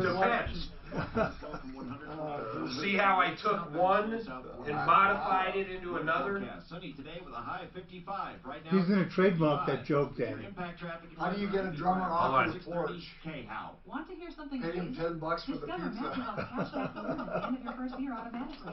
No limit. What do you call 10 drummers at the bottom of the ocean? A good start. Discover But that's with cashback lawyers. Okay, hold on, guys. Waiting for. Learn more at discover.com/cashbackmatch. I love plumbers that do something very well, and that's Master Rooter Plumbing. 24/7 emergency service, anything you need, from installing a new faucet, maybe a garbage disposal, all the way up to sewer line replacement, and they do not subcontract it out, and they can save you up to 50% off the other guys. Speaking of savings, they do free estimates and no trip charge in the Denver metro area, and they give 10% off to military, seniors, and single-income families. Master Rooter Plumbing, write it down for when you need it, 720-434-3406, 720-434-3406, or check them out at referralist.com. about regenerative therapy, and if this type of treatment could help you, call Downtown Healthcare today at 303. I can't believe he likes that downtown app shit, though. That is the most boring crap I have ever even witnessed. What's that? It's about the king and queen and the monarchy. And oh, you mean the Crown? Most of their most shows are because, like, someone set the table wrong, and they might have to get rid of the help. It's not Downton Abbey, not the Crown. I have never watched The Crown. Hi, I'm Brandon Webb, former Navy SEAL. And is The Crown good? Well, it depends on what acting. It's slow. You know, part of it is for people my age, we lived through that stuff. So we turn down that thing. So if you're looking for a great gift, it's one of the black knobs. Also from other one. There you go. Go ahead. No, if you've lived through it, like she was made queen in 1953. Who's she? The Queen Elizabeth. Queen? So you know, we watched it on TV. She loves Trump, by the way.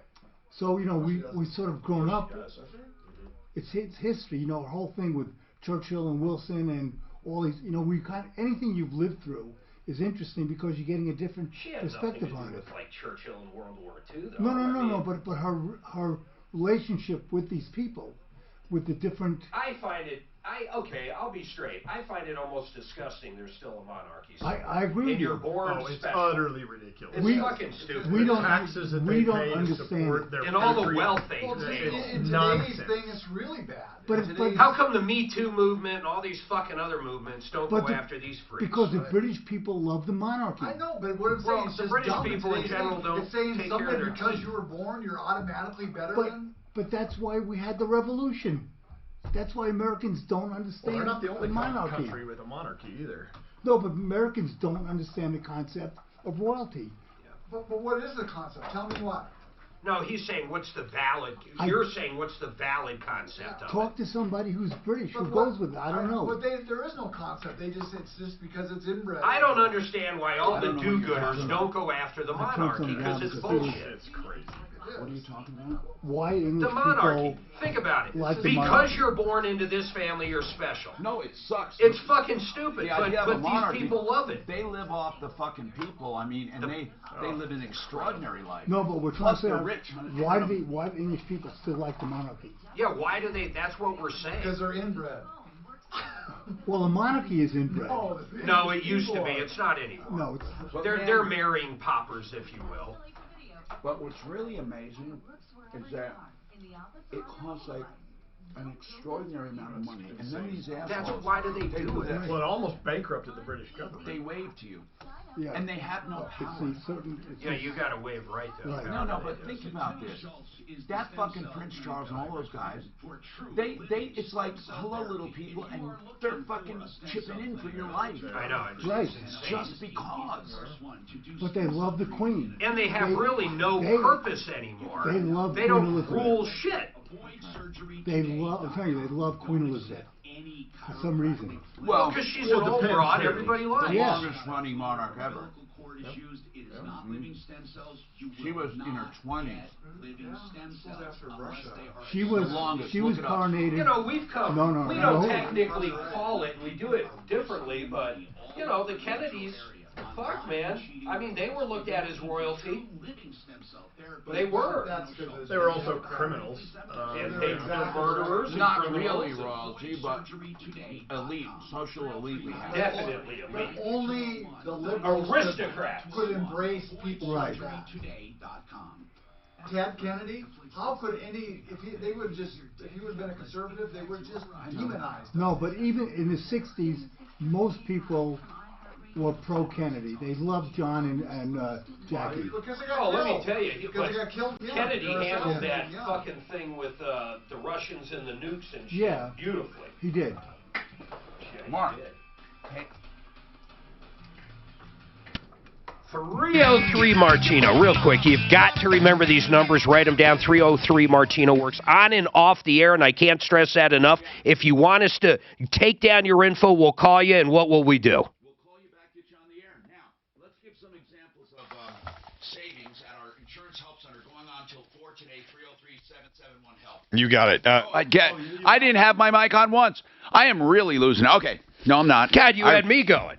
Nick, okay, hold on. I just want to say 303-771-HELP is the Insurance Help Center, and it's going on till 4. You compare your insurance, get free information, and here are some of the examples. Matt, I'm sorry. Nick sent these two from today, actually, a family from Broomfield. They were with American Family, and they were paying $2,640. Nick moved them to Safeco. This is between their auto and their home. Nick moved them to Safeco for $1,930, so a savings of $981. Wow. Savings of $900 and probably better coverage. Much better coverage, actually. Ha! Added service line coverage, added greater replacement cost on their homeowner's policy. All right. We had another gal call from Wheat Ridge, and she was paying $2,100 for her auto policy with State Farm, and he moved them to Safeco for $1,650, and the savings was $496. Thank you very much. 303-771-HELP is their number. Brian wants to say something really quick about Red Hot Chili Peppers. Go ahead. Yep. Wouldn't you say that Chad Smith is a pretty dynamite drummer? He sure is. How about Blink 182's, what is it, Barker? Travis Barker. Travis? You know. He's okay. I think he's pretty damn good. But, you know, here's the deal. Everyone has their favorite drummers. I'm just amazed so many people can select drummers, you know, out of the band, because usually they're not standouts, you know. You know, the Travis Barker, I saw him at a natural food grocery store in Calabasas, in California there, and how'd you know it was him? Oh my God. I know. And he was with his kid. His kid is so normal looking, just a young boy. And it was so weird to see him like a dad, you know, because he's so wild looking. I'm going to get to you, Chance. I know you want to give out your shows coming up, and Chance is a really cool guitar player. Mike, what's going on with you? Hi. Hey, what's happening? I'm a 72-year-old curmudgeon. Now, why are you a curmudgeon? Well, because all these electronic devices and computers and smartphones, I got a new smartphone, and all it did is make me dumber. Yeah. But Do you use technology? All the time, you know, and I'm always learning. Isn't it wonderful, though? It really does make your life easier. I don't care what you say. This guy does not seem bad-tempered, though. No, he's not a curmudgeon. He's just saying that. Or are you? I'm a curmudgeon. Are you? Yeah, I wear the badge proudly. I want to tell you how to learn about these things when you're this old. What? How do you learn? And you take a candy bar next door where the kids live. And you say, hey, kids, can you do this for me? Hey, look here. I got a problem with this, and I don't understand that. You're right. And whoever wants to show me that. That's right. It's like young people take to it like it's natural. The kids are over the age of 8. They can do anything on the computer. Oh, man, it's amazing to watch their little fingers. I mean, I'm seeing kids, it's 5 and 6. I can't believe how they're playing Minecraft and stuff with their little fingers on their phones or on their little iPads. Holy crap. Chance, when is your next show? Chance is a guitar player, has been on the show a few times. He has great stuff. Chance, you need to give us some links for bumper music, because we would love to use some of your stuff too. That's why I'm calling, Tom, not to announce any shows, but to tell you I've got a couple brand new originals I'm going to send your way. And remember that song I made for you, the Troubleshooter theme? Yeah, I want that again. I do want that again. Very good theme. It was like a rap rock theme. Yes. It was very good. Do you have any shows coming up? Tom, I play coffee shop Ozo's in Boulder every Sunday of the middle of the month, and I do have a shows coming up at the venue at the end of the month. But I just wanted to touch base, and with this last caller that said he went to the library and didn't have a laptop, but he did music. Tom, I'm so into it. I just got a brand new camera, a brand new recording device, and right now as we speak, I'm driving to Windsor, Colorado, because I got a great deal, $150 for a laptop that's going to do all my music for me. What kind of laptop? What kind of laptop? Good call. It was a HP EliteBook, the EliteBook 840 G3, and it was originally going for like $1,200. The guy's blowing it out to me for $150. That's cool, Chance. I appreciate that. I'm running out of time, but listen, man, I want you to send that music or give us the link, and we'll use it for bumpers for sure. We have more coming up on the Troubleshooter Show. You can get an HVAC when I call up to people about renewing my auto insurance, I had a couple of tickets. I don't remember when.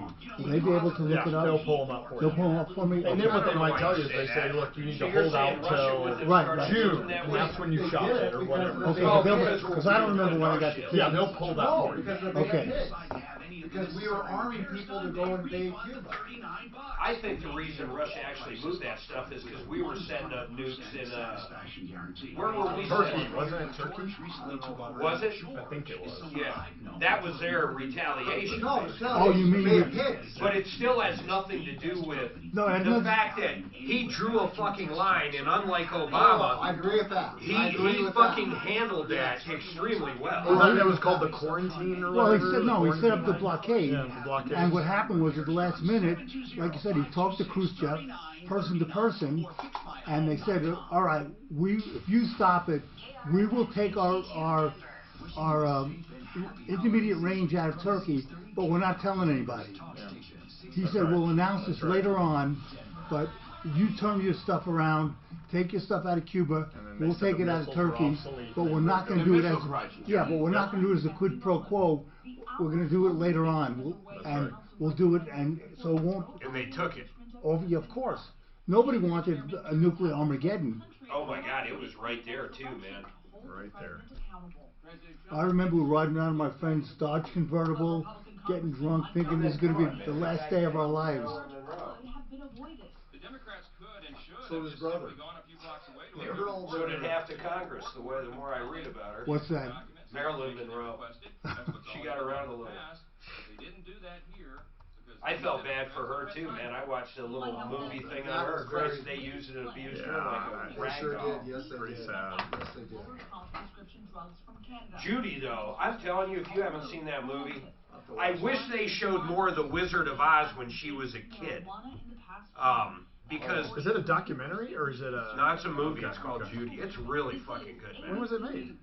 Just recently. It just left the theater. Okay. Renee Zellweger. It's really good. Oh, really? Huh, okay. What do they call those things? God, I couldn't even tell that was Renee. Holy shit, did she do good? That's why I'm changed saying. her face a lot, though, too. I mean, God, that was cool. Did you see our Roar officer made a fucking national news all over Fox and shit? Oh, the drunk guy? The drunk guy. All over the news. Oh my God, man. So this officer in Aurora, completely drunk, passed out like at a red light or right there. In his police car? Yeah. In his police car. Unmarked police car. Other cops show up because people called the cops. It was an unmarked car. They realize that it's one of their officers. All on the dash cam. They smell alcohol and all this other shit. Long story short, he admits he went home at lunch and got fucking lit. His blood showed 4 or 5 times. 5 times. Did anything 5 happen? times. Did he get punished? He got no DUI, none of that shit. He got a demotion. That was it. That was it. Now, are they changing that because of the... Yeah, they didn't even BAC him or anything. Because of the Fuhrer, are they changing it? Well, they're saying they can't use the blood alcohol because he didn't give consent. That's bullshit. I'll tell you, No, but then he would... Hold on. That. If he didn't give consent for blood alcohol, he loses his license for a year. Guilty or innocent? No, he was passed out. They never. The cops thought it was a medical emergency. No, right after they were saying he smells like alcohol. They never charged you with a DUI time. Well, okay, but we're not talking about Pat Sullivan. All I'm saying is Hitler was worse than Pat Sullivan. Not much. And Pol Pot was worse than Hitler. God damn it. Anyway, you hate Pat Sullivan. Well, look what he did. I know. But we're talking about the Aurora police officer. I know, but you're like a Democrat. They talk about everything but what we're talking about. Rottler was the DA during Pat Sullivan. So let me tell you that. Rottler's not this hooty-tooty great guy. Why isn't he? That's true. Look at Jordan. Look what he did. Let Pat Sullivan get 17 days in jail. Oh. That was kind of... Why do you think Sullivan got such the pass? Just because of who he was, right? Of course. Of course. Yeah. Well, now that it's national news, I think there's going to be a lot of fucking pressure. Well, I said that the DA's office is looking into it. Well, Ross had. He was on Ross's show today. Oh, Brockler. What did they say? What did Brockler say? He just said he's looking into it, and there's some things that they get their hands tied, because of that it was a hospital blood, and they didn't actually take his blood test down at the station. Yeah, but the guy actually admitted to getting loaded. Yes, Where is Sullivan right now? We want to welcome all the candidates Hopefully, to yeah. come Be in Disneyland. Disneyland. Hope to accomplish by setting our state as a Super Tuesday state is to attract the attention. But the point is, they took his blood. It doesn't matter whether or not.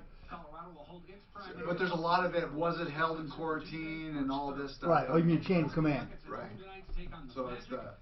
Oh, it was terrible, terrible deal. I know. And it's people do look at that and say, yeah, there's two, you know, the cops. Yeah, there's two always sets know of the cops. standards. Denver Museum of Nature and Science. Southbound I-25. This happened that week that you were in California time. Somebody called up about it. No, Tom was here. You were here when that first came up, weren't you? What was that? No, but the whole thing came up the week that he was in California. Was it? Is when someone called up here about it. Okay. But it came out. I mean, it happened back in. Oh yeah, it happened a long time ago. For rockfall mitigation work. Your forecast for today: plenty of But sunshine this I mean, it's afternoon. terrible. Cool off to about 30 overnight tonight. Partly to mostly cloudy. The worst are on duty in a cop car, Right. passed out With at his an gun intersection, loaded. trying to make With, a left turn. with a loaded gun, and the car was running. Car was running in gear. Right. Foot on the brake. Behind Pixar exhibition, an immersive experience. No, it was a total fuck up. And they deserve all There's the. not a job out there that somebody wouldn't be fired. Oh, of course not. Oh, gosh. You know, that you had a company car. You know, it's automatic. I think it's crazy they don't. I never got drug tested. I mean, not that I ever drank before, but for 40 years, I never got drug tested before I went into the operating room. You know, But you think they would do that, right? that's a good point. So if you made a mistake, would they like?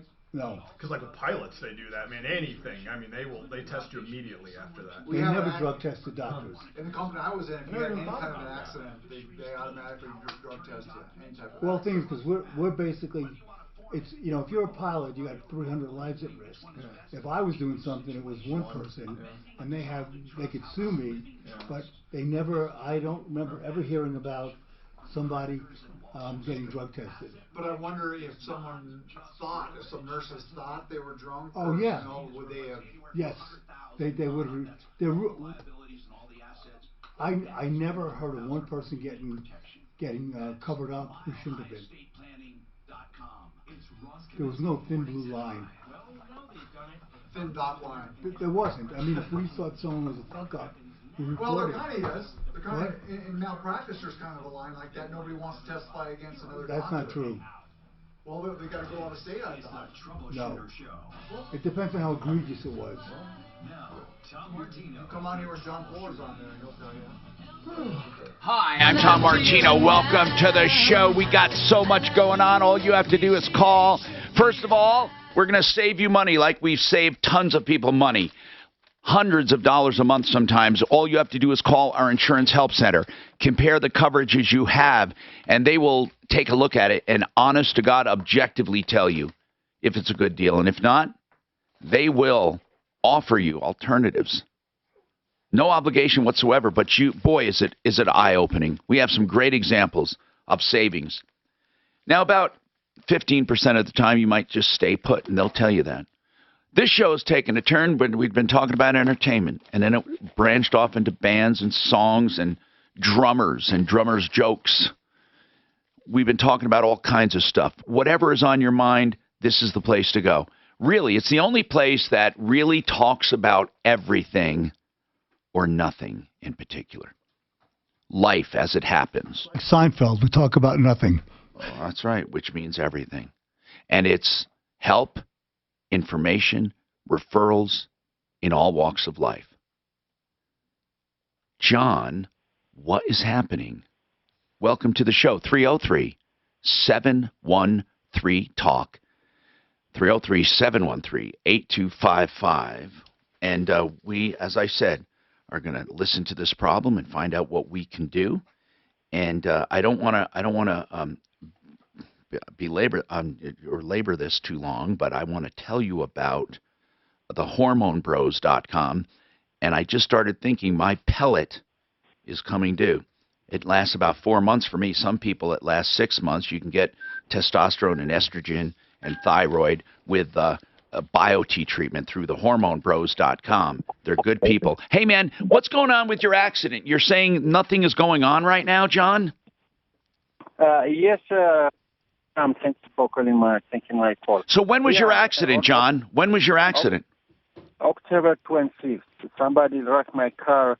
Then they got a ticket from the police, and then when I called the insurance, they are insurance. They said the guy was driving his dad's car. Then he's not including. So they're okay. They're telling you you're not covered. Bottom line. Yes. Well, here's the deal. The owner of that car, did he let that person drive? I don't know. He came from Missouri, so it doesn't look like the car was stolen, but that was his dad's car. From Missouri? Yes. Or Missouri, as some people. Okay, listen, John, this is important. First of all, there's something called permissive use, which would mean the person is covered unless they're expressly not covered or they're accepted. But hold on 1 second, because you shouldn't be dealing with that company. You said the police gave them a ticket. Yes. At the time of the accident, first of all, what was the accident? What was the nature of the accident? Oh, I was driving downtown Market Street way to north, and then the passenger opened the door, and my driver's side, they hit the fender. You hit the fender? I mean, the door hit your fender? Yes. That's weird. That's a non-moving. How would that normally work, Matt? Matt Corneo with Compass Insurance Group. Under normal circumstances, if I open my car and somebody hits it, would my insurance cover it if it's non-moving? Oh, sure. I mean, did you have collision at the time? Do you have collision coverage on your own policy? I do have it, but I haven't talked to my insurance yet. I was trying to deal with their insurance. Yeah, your policy will cover it, and then they'll subrogate it. They'll go after the other party if they believe he's at fault. Now, in a case like this, it might be hard to prove that the other party is at fault. Now, if he was issued a ticket, that should, work in your favor, that, they could go after them. John, what's your deductible? Oh, 500, I believe. Well, you can go after them for the, in small claims. So what I would do is put it through my insurance. Yeah. And I'm hoping your insurance will cover it now that you waited so long. Isn't there usually a failure to report? Yeah. Well, an uninsured motorist property damage claim actually has to be reported within 24 hours. Now, in this case, he's got collision. His insurance company, how long ago was it? The loss? October 10th. Oh. And you've never contacted your insurance company? I didn't. I thought this guy's going to take care of it. Okay. Listen, but John, you should never fight. And this is for everyone listening. When you're in an accident, you should never fight with the other insurance company. You should only go to the other person and let them submit the claim or sue them directly. Now, here's the problem, and it's the problem for them. If this guy was excluded from coverage, why did the dad let them use the car? That's permissive use. And if he did not put in a theft report, I would sue the father. And I would sue him in Colorado, and you will get a judgment because the accident happened here. I'm thinking because the event happened here, you can sue here. But Mark, in small claims, would they reject that because he lives out there? Yeah, the bottom line is the venue, whoever you're going after, has to be in that county. That is what the court's allowed not to do. where it happened. No, they've got to live or do business in that county. So small claims is out. Is the kid still? No, he could go there, wherever there is, and do small claims. It would. How much damage do you have, John? A little bit under $1,300. You need to go to your insurance. You need to go to or you pay it and sue them. But I mean, this is. Did you talk to the owner of that vehicle yet? No, I didn't. Who's the insurance company? Bristol West Insurance. Who? Bristol. It's a farmer's. It's a farmer's company. A high risk. Yeah, it's a high. What is it called? It's Farmers High Risk Company, Bristol West. Okay, what I want to know is how can they exclude a permissive driver? Well, see, and this is a problem with companies like Loya, companies like Bristol West. There's a built-in exclusion unless you pay to lift the exclusion. They won't give permissive drivers the ability to drive that car. So, the son is excluded. Yeah, it is not a kind of policy a normal driver, a good driver. It was negligent. I'm saying the father was negligent in letting the son drive. I think you have a case. Like I said, if he didn't report a theft, then that's right. You have a case against the father, clear cut, and you have a case against the son, clear cut too. But it's easier to go to your insurance and let them do it. Really, you should go after him. You should. Okay, thank you so much. But that's the only way to handle it, man. I'm sorry to tell you that. The only way to handle it. 303-713-TALK is our number. We have lines wide open. Do you have a show that you want to recommend for binging or for just watching? I recently started watching Goliath. I love it. I love Billy Bob Thornton. He's a weirdo. Man, he's a weirdo in a good way as far as acting goes. Is it true that he is kind of like weird, like in real life? Was he drinking his girlfriend's blood? Is that true? And did he admit to being bulimic, and that's why he's so skinny and needed all new teeth? I think these are all the things I'm hearing about him. And heavy drug use at one time. I mean, he looks like a junkie. We saw him at SeaWorld years ago. I mean, as in person, you saw him walking around? He was right behind us. With his kids? Yep, he had kids with him. Really? Miles how do you know it was him? Because I know it was him. Our kids were probably 4 and 2, so we're going 15, 16 years ago. Did you say anything to him? No, I didn't, but he was so tiny, man. The guy's like just a small guy. Very tiny guy. You mean he's like Prince. Tiny. Yeah. Now, Tom, you go to Dr. Grossman, right? Sling Blade. I was what? Do you go to Dr. Grossman? No, I do not. Oh, because I thought he was one of your sponsors. No. He is a doppelganger for Billy Bob. What? He looks like exactly like Billy Bob. Really? Oh, my goodness. So this says he's 5'10". 5'10" isn't tiny, but he is No. thin. He's like a stick, though. He's just tiny. Yeah. Now, Sling Blade, I heard that movie was unbelievable, right? That's a good one. Biscuits and mustard. Anyway, I never saw Sling Blade, but I heard it was incredible. It's a great movie. And he was a young man. Oh, look at him. He doesn't even look the same. I think I want some of them biscuits and mustard. Wait a minute. This is him? I didn't know he was bald. French fried potatoes is what he was saying. Was this his breakout hit, Sling Blade? Got it. What was it about, basically? Was it about a mentally retarded person or what? Yeah, that he was slow. Committed a crime. Yeah. Okay. 303-713-TALK, 303-713-8255. Hey, Tom. Yes. What do Ginger Baker and black coffee have in common? Black coffee and Ginger Baker, what do they have in common? They both suck without cream. I like that one. He did suck without cream. He did a drum clinic. It was dreadful. I didn't know the guy's dead. Did you guys see Billy Bob in Fargo? No. You didn't watch the series You've Fargo? never seen Fargo? No, I heard about it. And William Macy and stuff. It was supposed to be He's good. amazing. Is it worth? Is that worth going back and watching Fargo? Is it? Absolutely. It's fantastic. Is it mysterious and suspenseful, or is it comedy? What is it? It's fantastic, I think. Like, in what way? It's dark. It's like what those guys do. It's a dark, that stuff. crime thriller type thing. Ooh, you know what? I started watching. About the movie or the TV I'm series? The show. Yeah, I started the TV show was great. Something on Mark's recommendation, and it just, What? It was Shameless. I love Shameless. It's my God. So Once many. again, how many sometimes seasons? So many. Oh, there's got to be 8 or 9. Shameless is wonderful. It was like 10. It must be good for all those seasons. Now I went yuck, meaning it's yuck. It's the most appropriately named show ever. It's like dark, isn't it? It is so dark. Oh, it's the best. On the newest now, one, it's about basically trashy people, right? So on the newest one, last season, Frank, who's like the patriarch. Yeah, William Macy. Yeah, William Macy, he grabs the... I don't even know what I should say and not, but anyhow... Be careful. He grabs something. He grabs something from his son. Something like a body part? Yeah, like sperm. And his son's only 15 years old.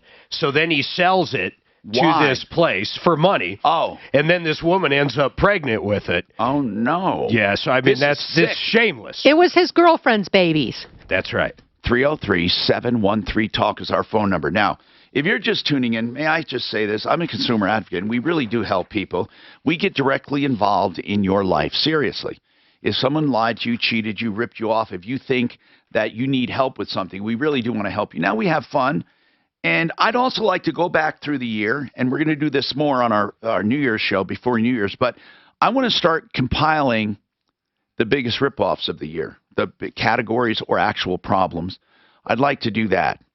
Now, TheHormoneBros.com. Somebody asked me for their phone number. You know, I honestly don't have it in front of me, but here's what I'm going to say. You can probably find it, Dano.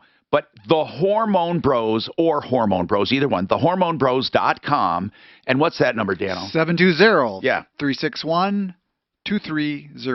Thank you. BioT. Now, they do more than BioT, though. They do thread lifts and fillers and all kinds of cosmetic procedures. And what else? They got 35% off this month on thread lifts. Holy crap. They do them cheap anyway. 35% off. How'd you find that out? When he was here. Okay, good to let me know that. We have more coming right up. Weekdays 2 to 4. It's Michael Brown. Oh, wait. Thread lifts are incredible. Is that a good Christmas gift, though? What is but how do you tell your wife You to give need that one? to your You wife? actually put a thread in there, and they got the barb. They got two different. But you don't kinds. tell One's them a filler, and one's a. but put it There's in, no they way can out of that pull one, on Mark. it, No, and you it can't makes do it. your- Kind of like a mini facelift. Huh. And then it's made. All right, Master Rooter Plumbing. I can't talk about these guys enough. Anywhere from just a faucet installed all the way up to a full-blown sewer line. These No guys can way. do it. They're great plumbers. And they also have discounts to all kinds of people, whether you're in the military, maybe you're a senior citizen, or maybe you're just a single income family. These guys will take care of you. I've been talking about them a while. This is one I want you to write down because you need the phone number if something happens. 24/7 emergency service. Write it down. You're not going to be disappointed. 720-434-3406. 720-434-3406. Would you let somebody who's not a doctor do that to you? What? Any kind of cosmetic stuff. They're nurses. You didn't hear what I just said. Would you let somebody who's not an MD? I think so. I wouldn't. I don't think that would bother. I don't think that is just underneath the skin there like that. It doesn't. It's like the pellet. Yeah. The BioT pellet injection. Well, a pellet is different, but I wouldn't let somebody do that to Have me you ever done who wasn't a doctor. I haven't. No. My wife did it. Did she like it? She hasn't. When did she get it? Was she an estrogen pellet or testosterone or progesterone? It's BioT, though, They right? do both. Well, it depends Women, on- they get both. I don't know. Well, it depends on what it is. Grows, or you don't know? Probably. I don't know. So what did you say? That Within sounds a week, familiar, you but I should could be see a wrong. difference. Okay. Did she? She hasn't said it was that big of a difference, but I don't know. I'd have to ask her. But I know she got it, and man, she was bruised up. It wasn't that long ago. That takes a little bit. Yeah. The biggest difference I've noticed with Suzanne is from Plumline Services well, when we're on, purchasing but your carrier pause and it for a cooling minute. system, plus a 10-year parts and labor warranty.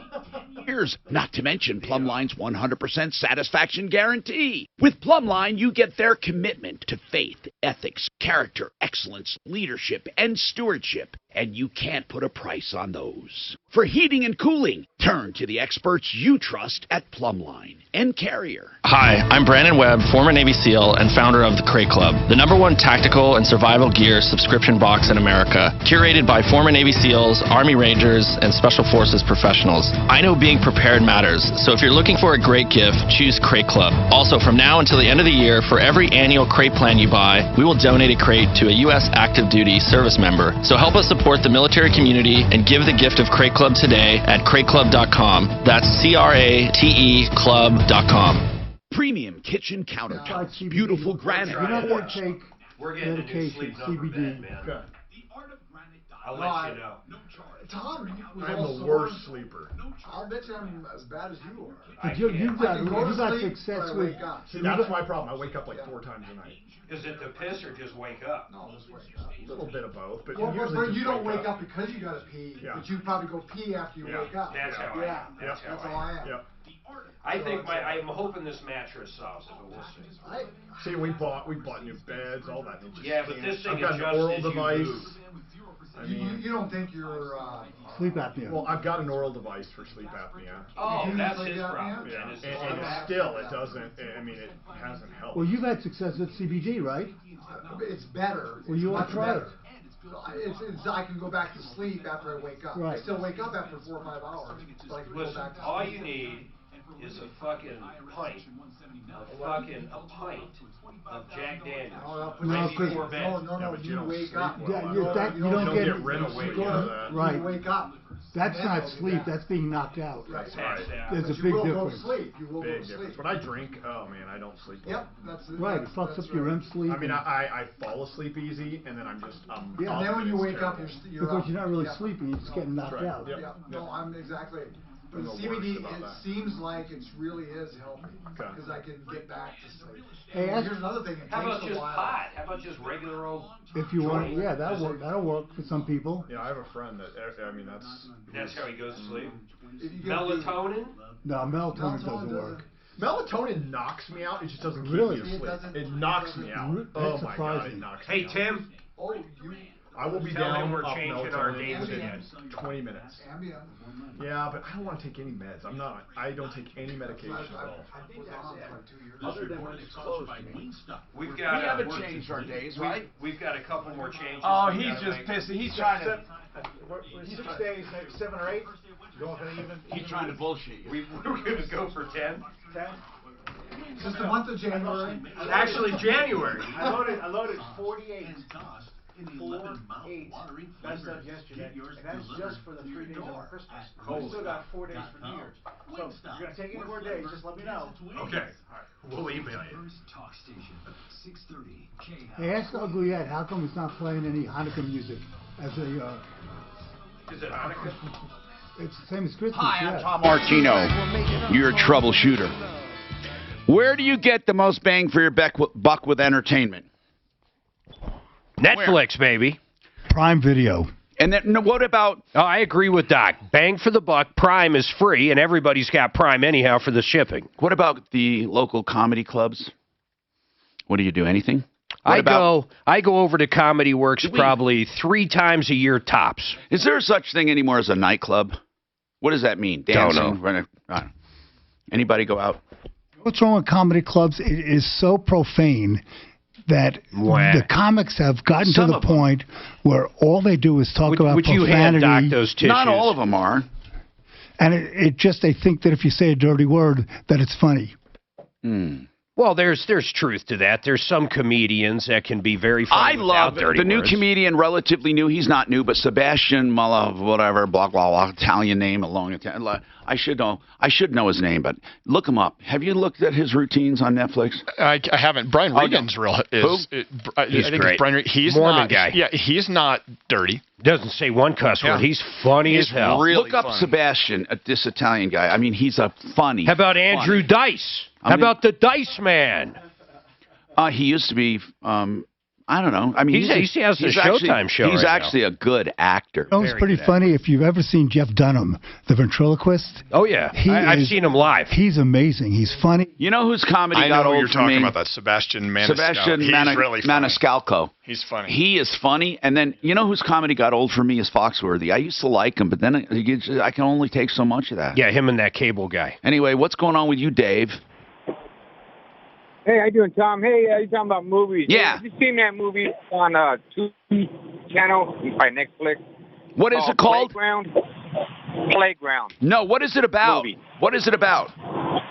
It's a true story. It's a foreign movie about these 2 kids that killed a 6-year-old boy. Oh my goodness. That sounds that sounds like a pretty good. Is it suspenseful and is it cool? No, you get pissed off. You see the end of it. You're like, that looks for real. It says on the last day of school, a 12-year-old girl sets up a secret meeting with a boy.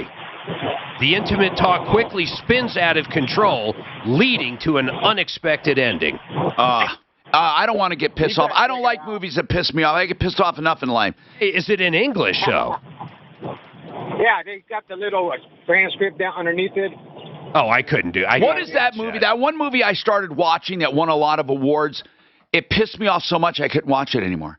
I had to stop watching it because it was too sad. Spotlight? The one about the I watched Spotlight. That was pretty cool. The one about if they could see us now, or if they could see. What is the one? Is it How They See Us? The 6 kids that were accused of that rape. It's fantastic. But It's it's one of the sad. hardest things I've ever watched. It just pisses me off. Everyone should have to watch it. No, It's it that just pisses good. me off too much. These cops, were they punished severely? Were they punished or not? The I cops. honestly don't know.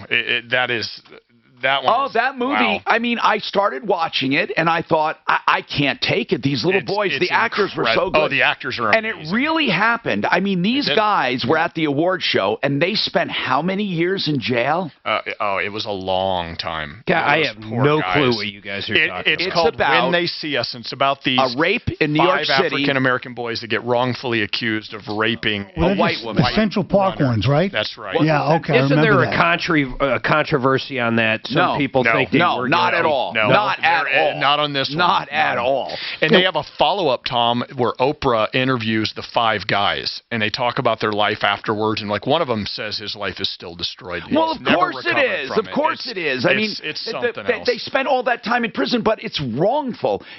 But the way they railroaded them, how do you not hate the system? But I just can't believe that cops were that immoral. And did it ever mention if the cops were punished for this? I don't recall anything like that. Was it bad? I know nothing about it. Was it bad police work, or they intentionally framed these guys, or wasn't even First a of all, crime? They wanted to close a case, is what it You understand that closure comes off rate as. for detectives. I did not realize this. This brought it out. The closure rate is very important. Now, it's kind of how you're ranked. Here is what they were saying really not behind the scenes, but in the movie. Basically, well, these kids aren't pure anyway. In other words, okay, maybe they didn't do it, but most likely they did something anyway, and they probably did this. I mean, some wanted to believe they did it. Others knew damn well they never, had nothing to do with it. And they just kept going through the system. I don't understand how they got a conviction. Or did they plead? No, they talked some of them into pleading. Oh, yeah, and the way they railroaded these kids with the confessions and so forth, it is true tragedy. I mean, they're telling them what to say. It's too hard of a movie for me to even watch. It's so tragic. And no parents in the room with them, no lawyer. It was sad. I cried. I cried 10 times in that movie. That's why, I mean, there are, if there is such a thing, some movies so real that I don't want to see them. I can't, I just can't take it. There are some that have a triumphal ending. This does not have, there's no triumph to this. There's nothing. These guys' lives were ruined. Now, right now, they're getting recognition, obviously. They're getting interviewed and all that, but that doesn't make up for what they went through. Did they get money for it? Did they sue? They did. They did receive money. I hope enough. I don't think it was enough to. Although it's pretty inspiring what some of those guys have done, because a lot of them have started foundations and so forth to fight these kinds of things. And I wonder how many people seriously. Now I know we make jokes that everybody in jail is innocent, right? They all say, but I wonder how many truly innocent people are in jail. I wonder. That is such a tragedy. I mean, think about serving time for. What about the other guy was let out for a DNA test showed he was innocent after all these years? Yeah, they settled. Listen to this, man. They settled. There's 5 of them. You guys said. Yeah. $41 million. Plus, they just got an additional 3.9. No, there were 6 of them, right? 6 or all from New York City. That's a lot of dough, man. Okay, Adam, I hope you can hang on. Daff, ask him to please hang on. We'll be right back. Wishing you a safe. More dough than I imagined. Yeah, but it's not worth it. Would you trade your freedom that long? They spent their whole childhood. No, I'm not saying that. That's a huge payout. You got to hold the cops responsible. Otherwise, did the cops get punished, Mark? They never do. It's like the priests. They flat out lie. You got to hold the bishops accountable and stuff. That left people. But just like the same with the Duke. Remember the Duke soccer players? And they didn't hold her accountable. Right, they didn't hold her accountable. The DA got fucked up. Hey, that one about the Denver case, unbelievable. Is that a good series? It's fantastic. But it's wait, really good. Does it have a good ending? I don't want to be pissed off. Yes, it has a good ending. You want to watch a good series? Mindhunters. I watched that. Isn't that a great series? It's called Unbelievable. What's that about? It was done in Golden. This guy came out and raped a bunch of girls, and then he was. Don't tell me the spoilers. Yeah, there's no spoilers. He was methodical, whereas they couldn't catch him. Wow. And then this one girl, these detectives convinced her that she wasn't telling the truth, that it didn't actually happen. That's why they call it Unbelievable. And so she drops her case. And holy shit! Did you know Donald Trump came out way back then? All right, hold on. Yes. Rocky Mountain Retro Foam. Why is it called Retro Foam? Because it goes into your home after it's built. If your home's been built with substandard insulation, most of them have, actually through 2000. But if you don't have any insulation, if you're thinking about insulating, you don't have to disturb your living space. This stuff goes in from the outside. It's injection insulation. Now that means the foam gets injected. It's not sprayed. It doesn't get hard. It goes in and fills every nook and cranny. I did a video on this. FoamYourWalls.com. Incredible stuff. It makes your home more energy efficient, up to 50%, and up to 80% more quiet. No off-gassing. Maintains R value through all the years. Look at the video. You'll be sold. FoamYourWalls.com, and then call them 720-676-6333. You know, this woman came out that was raped even after, I guess, some kind of DNA or something exonerated him and said, I don't care what it says, these are the kids that raped me. Yep. Sometimes. Well, she was killed, first of all. So no, she's not. She's still alive. Yeah, she lived. This is the jogger in Central Park, right? Yeah, she couldn't even walk, and they messed her up. So it was a game. It was a game. And then this guy, no, it wasn't. This guy comes out and says he's the one that did it later on, like. And DNA proved it. Fucking. I'm just telling you, the victim is saying, I don't give a shit. It's these 5 kids. And they use the other guy's sperm. Well, okay, so how do they go after Kavanaugh with all this fucking bullshit, but then this lady means nothing? No, it's fucking bullshit. Because of DNA. Yeah, but so it was a single guy, and she said it was a gang. She did. I don't know if she said she knew it was. Some people have. Donald Trump came out during this. Trump. This is way before he was president, of course, and bought literal billboards saying to release the kids. They're not guilty. Really? Did you know that? Yep. They kind of addressed that a little bit. Yeah, they stay. Anything that's good for Trump, they don't fucking say. Did you know he did that? No, I didn't. I knew I had heard something about that. There's another Netflix series right now called The Confessional Killer, and he confessed that Henry Lucas, and he confessed to like 350 murders. I haven't watched that yet. You know. So did you read about this Barnard I think some of those guys lie. that got killed? You know, I think of killing 350 people and not in a war situation. What about the one guy? They did a story on 60 Minutes. He confessed to these, and he remembered every fucking detail. Yes. Every detail, and they went back and found bodies. They were like 200. He was an old black guy, right? I just watched the 60 Minutes. It was about Colorado last night. I think it came on a few weeks ago. The guy killed his wife. He went to a cemetery. I think it was in Windsor. And they were burying this military guy the next day, so the hole was already built. He drug her body in there and buried it. Then they had the funeral for the guy the next day. And there she sat for 20 years until DNA got him. And then, in order not to spend the rest of his life in jail without parole, he said, I'll tell you where the body is, but you got to bring it down to murder too, and he's going to be out real soon now. And he brought him right to the fucking body. They had to call the son of the guy that was actually buried there. They exhumed it, and she was right under. Why would they care? Say fucking rotten jail. Yeah. You know what? It is kind of weird. I thought that same thing because he would have never gotten out. Now he could be getting out as soon as next year or 2022. No. That doesn't make sense. Well, because murder's premeditated. Yeah, no, I agree. I'm just saying it's crazy he's going to get out. Yeah, why did the family agree to that? That's what I always thought. They say we've got to have closure. Yeah, but he already acknowledged to killing her. He just kind of kept that card.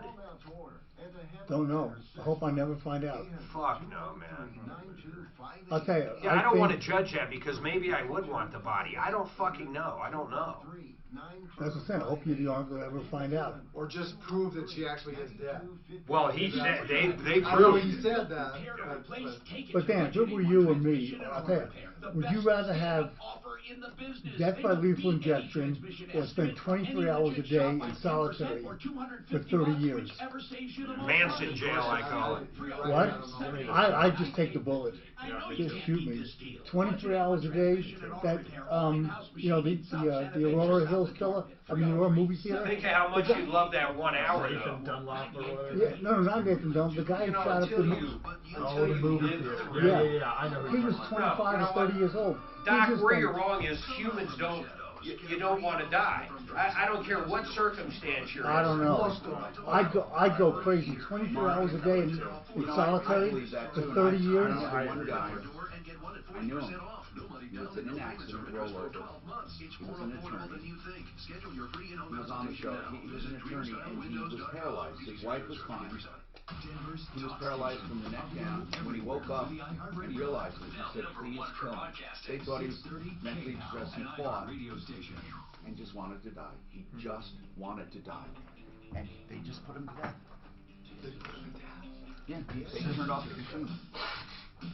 No, they just turned off the machine that he was breathing. Hi, Tom Martino, your troubleshooter. Okay, listen to this one, 303-713-TALK. There are doctors that say, and first of all, there was a journal written on this and a cannabis study done. And they flat out say the facts are irrefutable.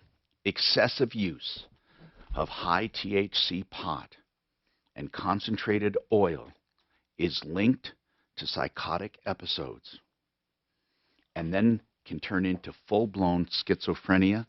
And they claim to have stats on hundreds and hundreds of cases. There's a great disagreement, obviously, over this, linking pot and psychosis. Advocates on both sides, they have different interpretations of the report. Now, by the way, I have to give credit here to where I'm reading this. It came in a news release because one of the doctors wanted to come on the show, but then that news release linked me to usatoday.com. The article is tagged by this headline: Is marijuana linked to psychosis, schizophrenia? Doctors and feds say yes. So, right now, they're saying that's one of the reasons you're never going to see it federally legal. But they're talking about high doses of THC in the pot or the oil, and they're talking about habitual use. And a number of physicians and parents are all pushing back that say marijuana is completely safe and benign and even beneficial. Now, here's what I want to say. There is no doubt that people are saying cannabinoids in and of themselves, and we're talking about CBD and all that stuff. There's nothing wrong with it. But they're talking about high doses. And apparently there's some science behind it I'm not going to get into. So it's chilling, and it's really, really scary. And they go by, they tracked disorders, mental disorders, by age group. And those affected the most are between the ages of 18 to 25 years old. And they say that at Yale and Brown universities, they held senior posts. Okay, these guys that held senior posts at these schools say that hospitalizations more than doubled for serious mental disorders among those pot users.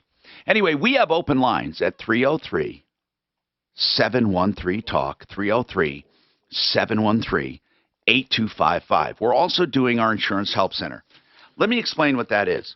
If you have insurance, you tell them what coverages you have, and they will give you quotes from other companies or tell you if you have a great deal. In every single case, we save money. In every single call center we've had, we save money about 85% of the time. Now, I do have some emails, and I jotted down the main questions. Do people get the same prices if they go to your brokerage and another brokerage if they're dealing with the same company? They should. They should. So the only difference when I'm picking an agency is how they treat you. Sure, absolutely. Your customer service. Sure. Or fight for you. You help people with claims. Yeah, what you kind of also services? automatically shop for people, and you advocate for people. Some agencies just take your money. But really, you can't brag that if you go with our agency, we have less expenses and it's cheaper. No. No. How about if they went direct? Hold on. That was my second question by email. It's like you read it. Can you save by going direct? Almost never. Funny enough, like, so for instance, you call Progressive and then you get our Progressive rate. Generally speaking, almost every time we're going to have a better rate than what you would get directly. And there's discounts that we actually will have that they won't have. Like, we can link our policies together and things like that for multi-policy discounts. So yeah, there's some advantages to go with a broker for that. Okay. And are there companies that won't sell through brokers? Well, I mean, does Geico's technically direct, but I think they have agents now, or they do have agents now. I can't think of anyone. There's no carriers, but captive carriers, captive agents, I mean, they truly cannot sell anything else. That's right. It has to be within that family. That's right. That's right. And what is a high-risk company? Companies that, and what does it mean? This is the point of going, I guess, with a broker is you find a company that niches with you. But a high-risk carrier, let's say like a Loya or even Progressive has it, whereas they specialize in people that might have multiple tickets or might have a DUI or two or something like that. That's not what we really do. We don't. Our help center till 4 today, 303-771-HELP, 771-4357. Now, Compass Insurance Group, you can reach at any time. Just go to referralist.com to find them. And Kathleen, what's happening, Kathleen? Hi. Hi, Tom. I have a question for you. Yeah. I have a son that was in a house with two other roommates for a year. The year is over, and there was a lot of damage and things that he had to pay for because he was the main person on the lease. All three of them signed, but he was the main guy that I don't even understand that. Usually all are held equally accountable. Are you sure that's not the case? Well, it was through Invitation Homes, so it's not like it's more like a brokerage type of thing. Yeah, but even on those, normally on those, everyone is held for everything. But let's just move past that. No. The important thing is he's in trouble, your son. Well, he's not in trouble. He paid the bill, but there's one guy that didn't pay anything, and he owes him quite a bit of money. We were going to take him to a small claims court, but I just want to know the reality of taking someone to small claims court. Do they usually get their money back, garnishing wages and things like that? Here's the point. It all depends on who you're going after. The more stable the party you're going after, the more likely you'll get paid. It's that simple, Kathleen. If somebody's a scumbag who works for themselves and doesn't or keeps switching jobs, you're never going to get paid. Okay? Now, you can haunt them, and there are things you can do to be very aggressive depending on the money. How much is owed? It's about $2,900. Okay. Well, how would you prove? I'm just curious, beyond the collection standpoint, how are you going to prove to a judge that this kid did he sign something with your son saying he'd pay half the damage? What's going to tie this kid to the crime? Where's the agreement? Where's the breach? Where is the negligence? They all signed the lease, but there were things that were brought into a particular room that he was living in. Okay, that doesn't matter. They all signed the lease, didn't they? They did. Okay. Did they have an agreement among themselves? Well, they all paid, I'm asking, did they have a written agreement? Did they have an agreement among themselves or even a verbal agreement that the other three will testify to? Oh, absolutely. So the other roommates, there were 4 altogether? No, 3. 3. The other roommate will say, we had an agreement that we would all pay our equal share. Yes. Did the other roommate do that? No. And the thing is Kathleen. What? So in other words, your son did not get paid from either of them. No, just one person. Okay, then I'm asking again. One of the roommates did. Did the other one pay? Did the other one pay his or her equal share? No. How much did they pay? They, with all the damages and everything that brought into the house by this particular person, it was about $20,000. Kathleen, I'm not. No, you're not hearing me. I'm not talking about this particular person. I'm saying take your total damages. Okay, what were they? Right. What were they? How much? Give me an idea. Huh? About $3,000. That was They lost their deposit. How much was the deposit? $1,900. Plus another $3,000. Plus another $2,000. Another 2. Okay, now listen carefully because you don't seem to be hearing me. That $3,900. Will the other roommate say, of the $3,900, I owed 1/3? The good roommate. Will the good roommate say that? Okay. But yes, he will. He will. But did he pay his 1/3? He did. Okay. That's what I was trying to get at. So your son and that person paid their 2/3, 1/3 each. And your son put up the extra 1/3. Correct. What does that extra 1/3 come to? It doesn't come to $3,000. Well, it doesn't because he fronted the deposit that he didn't pay when he moved in. Okay. And he also fronted the first month's rent. You're going way beyond this rental agreement. So the quick answer is you won't have a prayer in hell of proving this, okay? Does your son have a loan agreement for the first? Your son, you're saying, fronted the original deposit, right? Half of it, his portion, yes. And we have it in writing. That he'll pay him for that? Yes. How much? $640 for the rent first month, and the $695 for. Okay, so your son has a promissory note. Hold on, just one sec. Now, Impact Traffic. This report is sponsored by the But really, that's all he owes. If the total damage was $39,000. I know what you're getting at. I know, but there's also rent involved, I believe, she's talking about. Let's put it this way. He's not just going to go in and it's not a fucking candy store. It has to be documented. Right. The kid can say, oh, he said he would pay rent this month. Or you can say, I already did it. I already paid him. I paid my share. No, he'd have to prove that. Yeah, he would. Yeah, if he gave him cash. No, he would have to prove it. He would have to. Well, actually, in this case, they would have to prove that he didn't pay. Well, if he's no, three of them on the lease. No, not if you go to court. Swish. You say, discovery, we want to see proof. And then it's a matter of credibility for the judge. But if you're being accused of not paying and you don't have a receipt, you got a good fucking chance of getting a judgment against you. The bad thing about it, it's tough. I'm finding out it's freaking. I know it is. All three are on the lease. Hold on, guys. Hold on, guys. Okay, this is the only sponsor that I have that I say every single person can benefit from. That's because they help you buy health insurance. And no one should try to do it alone. No one. Right now is open enrollment. And you have until January 15th to make changes. Under current law, if you don't make those changes then, you're stuck. IntegraInsurance.com. 303-466-5500.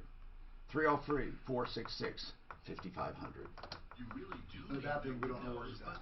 Small claims, the biggest thing is proving. No, it's not just that. You're dealing with something that's all going to go down in 2 hours. I know. So you better have your shit together when you walk in. Right. But even then, after you get the judgment, if the guy's a scumbag. Well, I'm not talking payment. I'm talking. Okay. But how you're right. After all that, it has to be payment. How often can you collect on a judgment from small claims?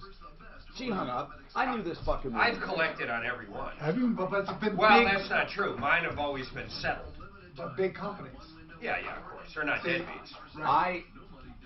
I used to do small claims court. It was my thing in upstate New York. It was my thing. I made it fucking famous because of the newspaper. I did it, and then other people would do it, and I collected. But you had to fucking hound people to death. Death. Because debt collectors don't want it, because generally the judgments are so. And right, gets so small. But like I say, they got to have a job, or they got to give you the bank account. What I used to do out here. If they don't do your interrogatories, you got to find them. What I used to do out here is draft years ago. I would draft a complaint for district court or for county court because they would have to hire an attorney. And they didn't even want to go see an attorney because when they heard it would be $3 to $5 grand, they ended up either paying or I never heard from them again. I skipped out. But if you know how to draft a complaint, you scare the shit out of people because they don't want to fight you. I had this one homeless fucking dude that knew how to draft complaints that made my life a living hell. A living hell because he kept filing, and you have to answer them. Yeah, you have to answer. You have He was filing small claims court? No. Oh. He was filing in regular court. Now, I think it was even district, but here's the thing. If they do too much, there's some legislation on that. On what do they call it? You can get attorney's fees. But there's something it's called, like a sewer. Like frivolous or something? Yes, and I forget how you do that. But do you remember that Sheldon judge? Do you remember what he did to me? He fucking hand wrote 62 pages with pencil and submits it to the courts, and they accept it. And then the accusations he made were so fucking outlandish. It was like the ramblings of a crazy person. But we had to address it in arbitration. We had the court mandates, district court mandates, that you go to some kind of mediation. And he wanted me, here's what he said, he thought that I should basically support him the rest of his life. Honest to God. Because I'm a pain and emotional. Yet, hold on. Yet it was brought out in deposition. He never had a job ever, where he earned a living. He inherited money, spent it, inherited a house, loaned it up, but yet, because of what I did, he was unemployed. What did he say you did? Emotional infliction of emotional distress. So what? Was there a complaint about him or something on the air? And then it was the jet ski guy. I wrote him an email. Wasn't it the jet ski guy? No. What was it? Although that was Mount Hood Polaris years ago. This was, weren't you here, Mark? I thought you were laughing about it that one time. It was the guy that I call the waste of skin. No, the two I remember is the airplane guy. A bag of water and wasted skin. No, and you called him that on the air? No, I didn't call him on. None of it was on the air. It was what an do email they call that? I was pissed off and wrote him an email, and he sued me for emotional distress. Because my email caused him emotional distress. And you would have to support him for the rest of his life. Hey, you can really use that. I can't even fathom that. Once, so utterly ridiculous. I plotted to take us home, which I didn't have, but he could not pay this loan back. It wasn't mine. He loaned it to somebody, but he said the somebody he loaned it to was my partner, and I secretly benefited from it. It was all bullshit. The man, first of all, he's kind of mentally ill. Well, that's what it sounds like. That's what it sounds like, is someone that's sick. But it was a handwritten pencil, and it might have been a pen. It looked like a pen, but they accepted the complaint, and then they wouldn't dismiss it. So I had to go to mediation. Now, after mediation and deposition, and did you meet him at mediation? And after mediation, and it was I'm scared that guy had a weapon. Someone that's that crazy. Yeah. It was terrible. It was terrible. Hey, Tom, do you remember a lady that called into your show? Hold on one second. Hi, Tom Martino here, 303-713-TALK. The woman who called about her son. I hope you're listening. I hate when they hang up, because here's what we're going to tell you. You can only get what you can prove the guy agreed to pay for. Just because he's part of a lease doesn't mean he's responsible for a third. And if you try to assess more damage because you say it was his section of the house, unless it's provable, like that other roommate must uphold everything this guy says. I mean, it's very difficult. You have to prove. You can't just assert. You have to prove. Then once you get it, now you have to prove that, once you get it, now you have to collect. It's almost not worth it. Candy, you have an update on Home Depot. You called us. You said the flooring. Wait a minute. Which one was this, Candy? Go ahead. What do you mean, which one is this? Which problem was it originally? What did you call about? About my floors being installed from Home Depot. Right, and they were installed incorrectly, you said? No, they are still not installed. Okay, I'm sorry, Candy. Are not installed. This guy came on last week with me, not her, the contractor. When I say the fact that Home Depot recommended this guy, I couldn't believe. When he first came on the air and actually took the questions, he's retarded. No offense, and that's an opinion of mine. He had to be the dumbest person ever to come on, and how Home Depot let this guy represent them in any way is mind-numbing. So did he promise to get it done, Mark? No. He didn't promise to get it done. What did he say he would do? He didn't have any money. They just started the business. And basically he was saying, too bad, so sad. Candy, is that true? You're going to have Simply Floors go out there? Now, do we have any... No, that was a different one. Do we have any update on this right now? She's got an update. What is it? Candy, what's going on? Yesterday, Home Depot's pro referral called me and said that she's got some information for me and she'll send it through an email and I could get some money back. I was like, okay. So I checked my email and she sent me a settlement and release agreement. And it says, she said that, we don't do more than $500, but we're going to make an exception just for you. Okay, Candy, how much? Give you 15. I'm sorry? Is it going to cover your loss? All right, hold on. We cannot finish this. Get her on Monday. We can help you, but we got to get this back on the air. I'm Tom Martino. We'll get you on tomorrow. SimplyFloorsInc.com. Go. Listen, have her come back, please.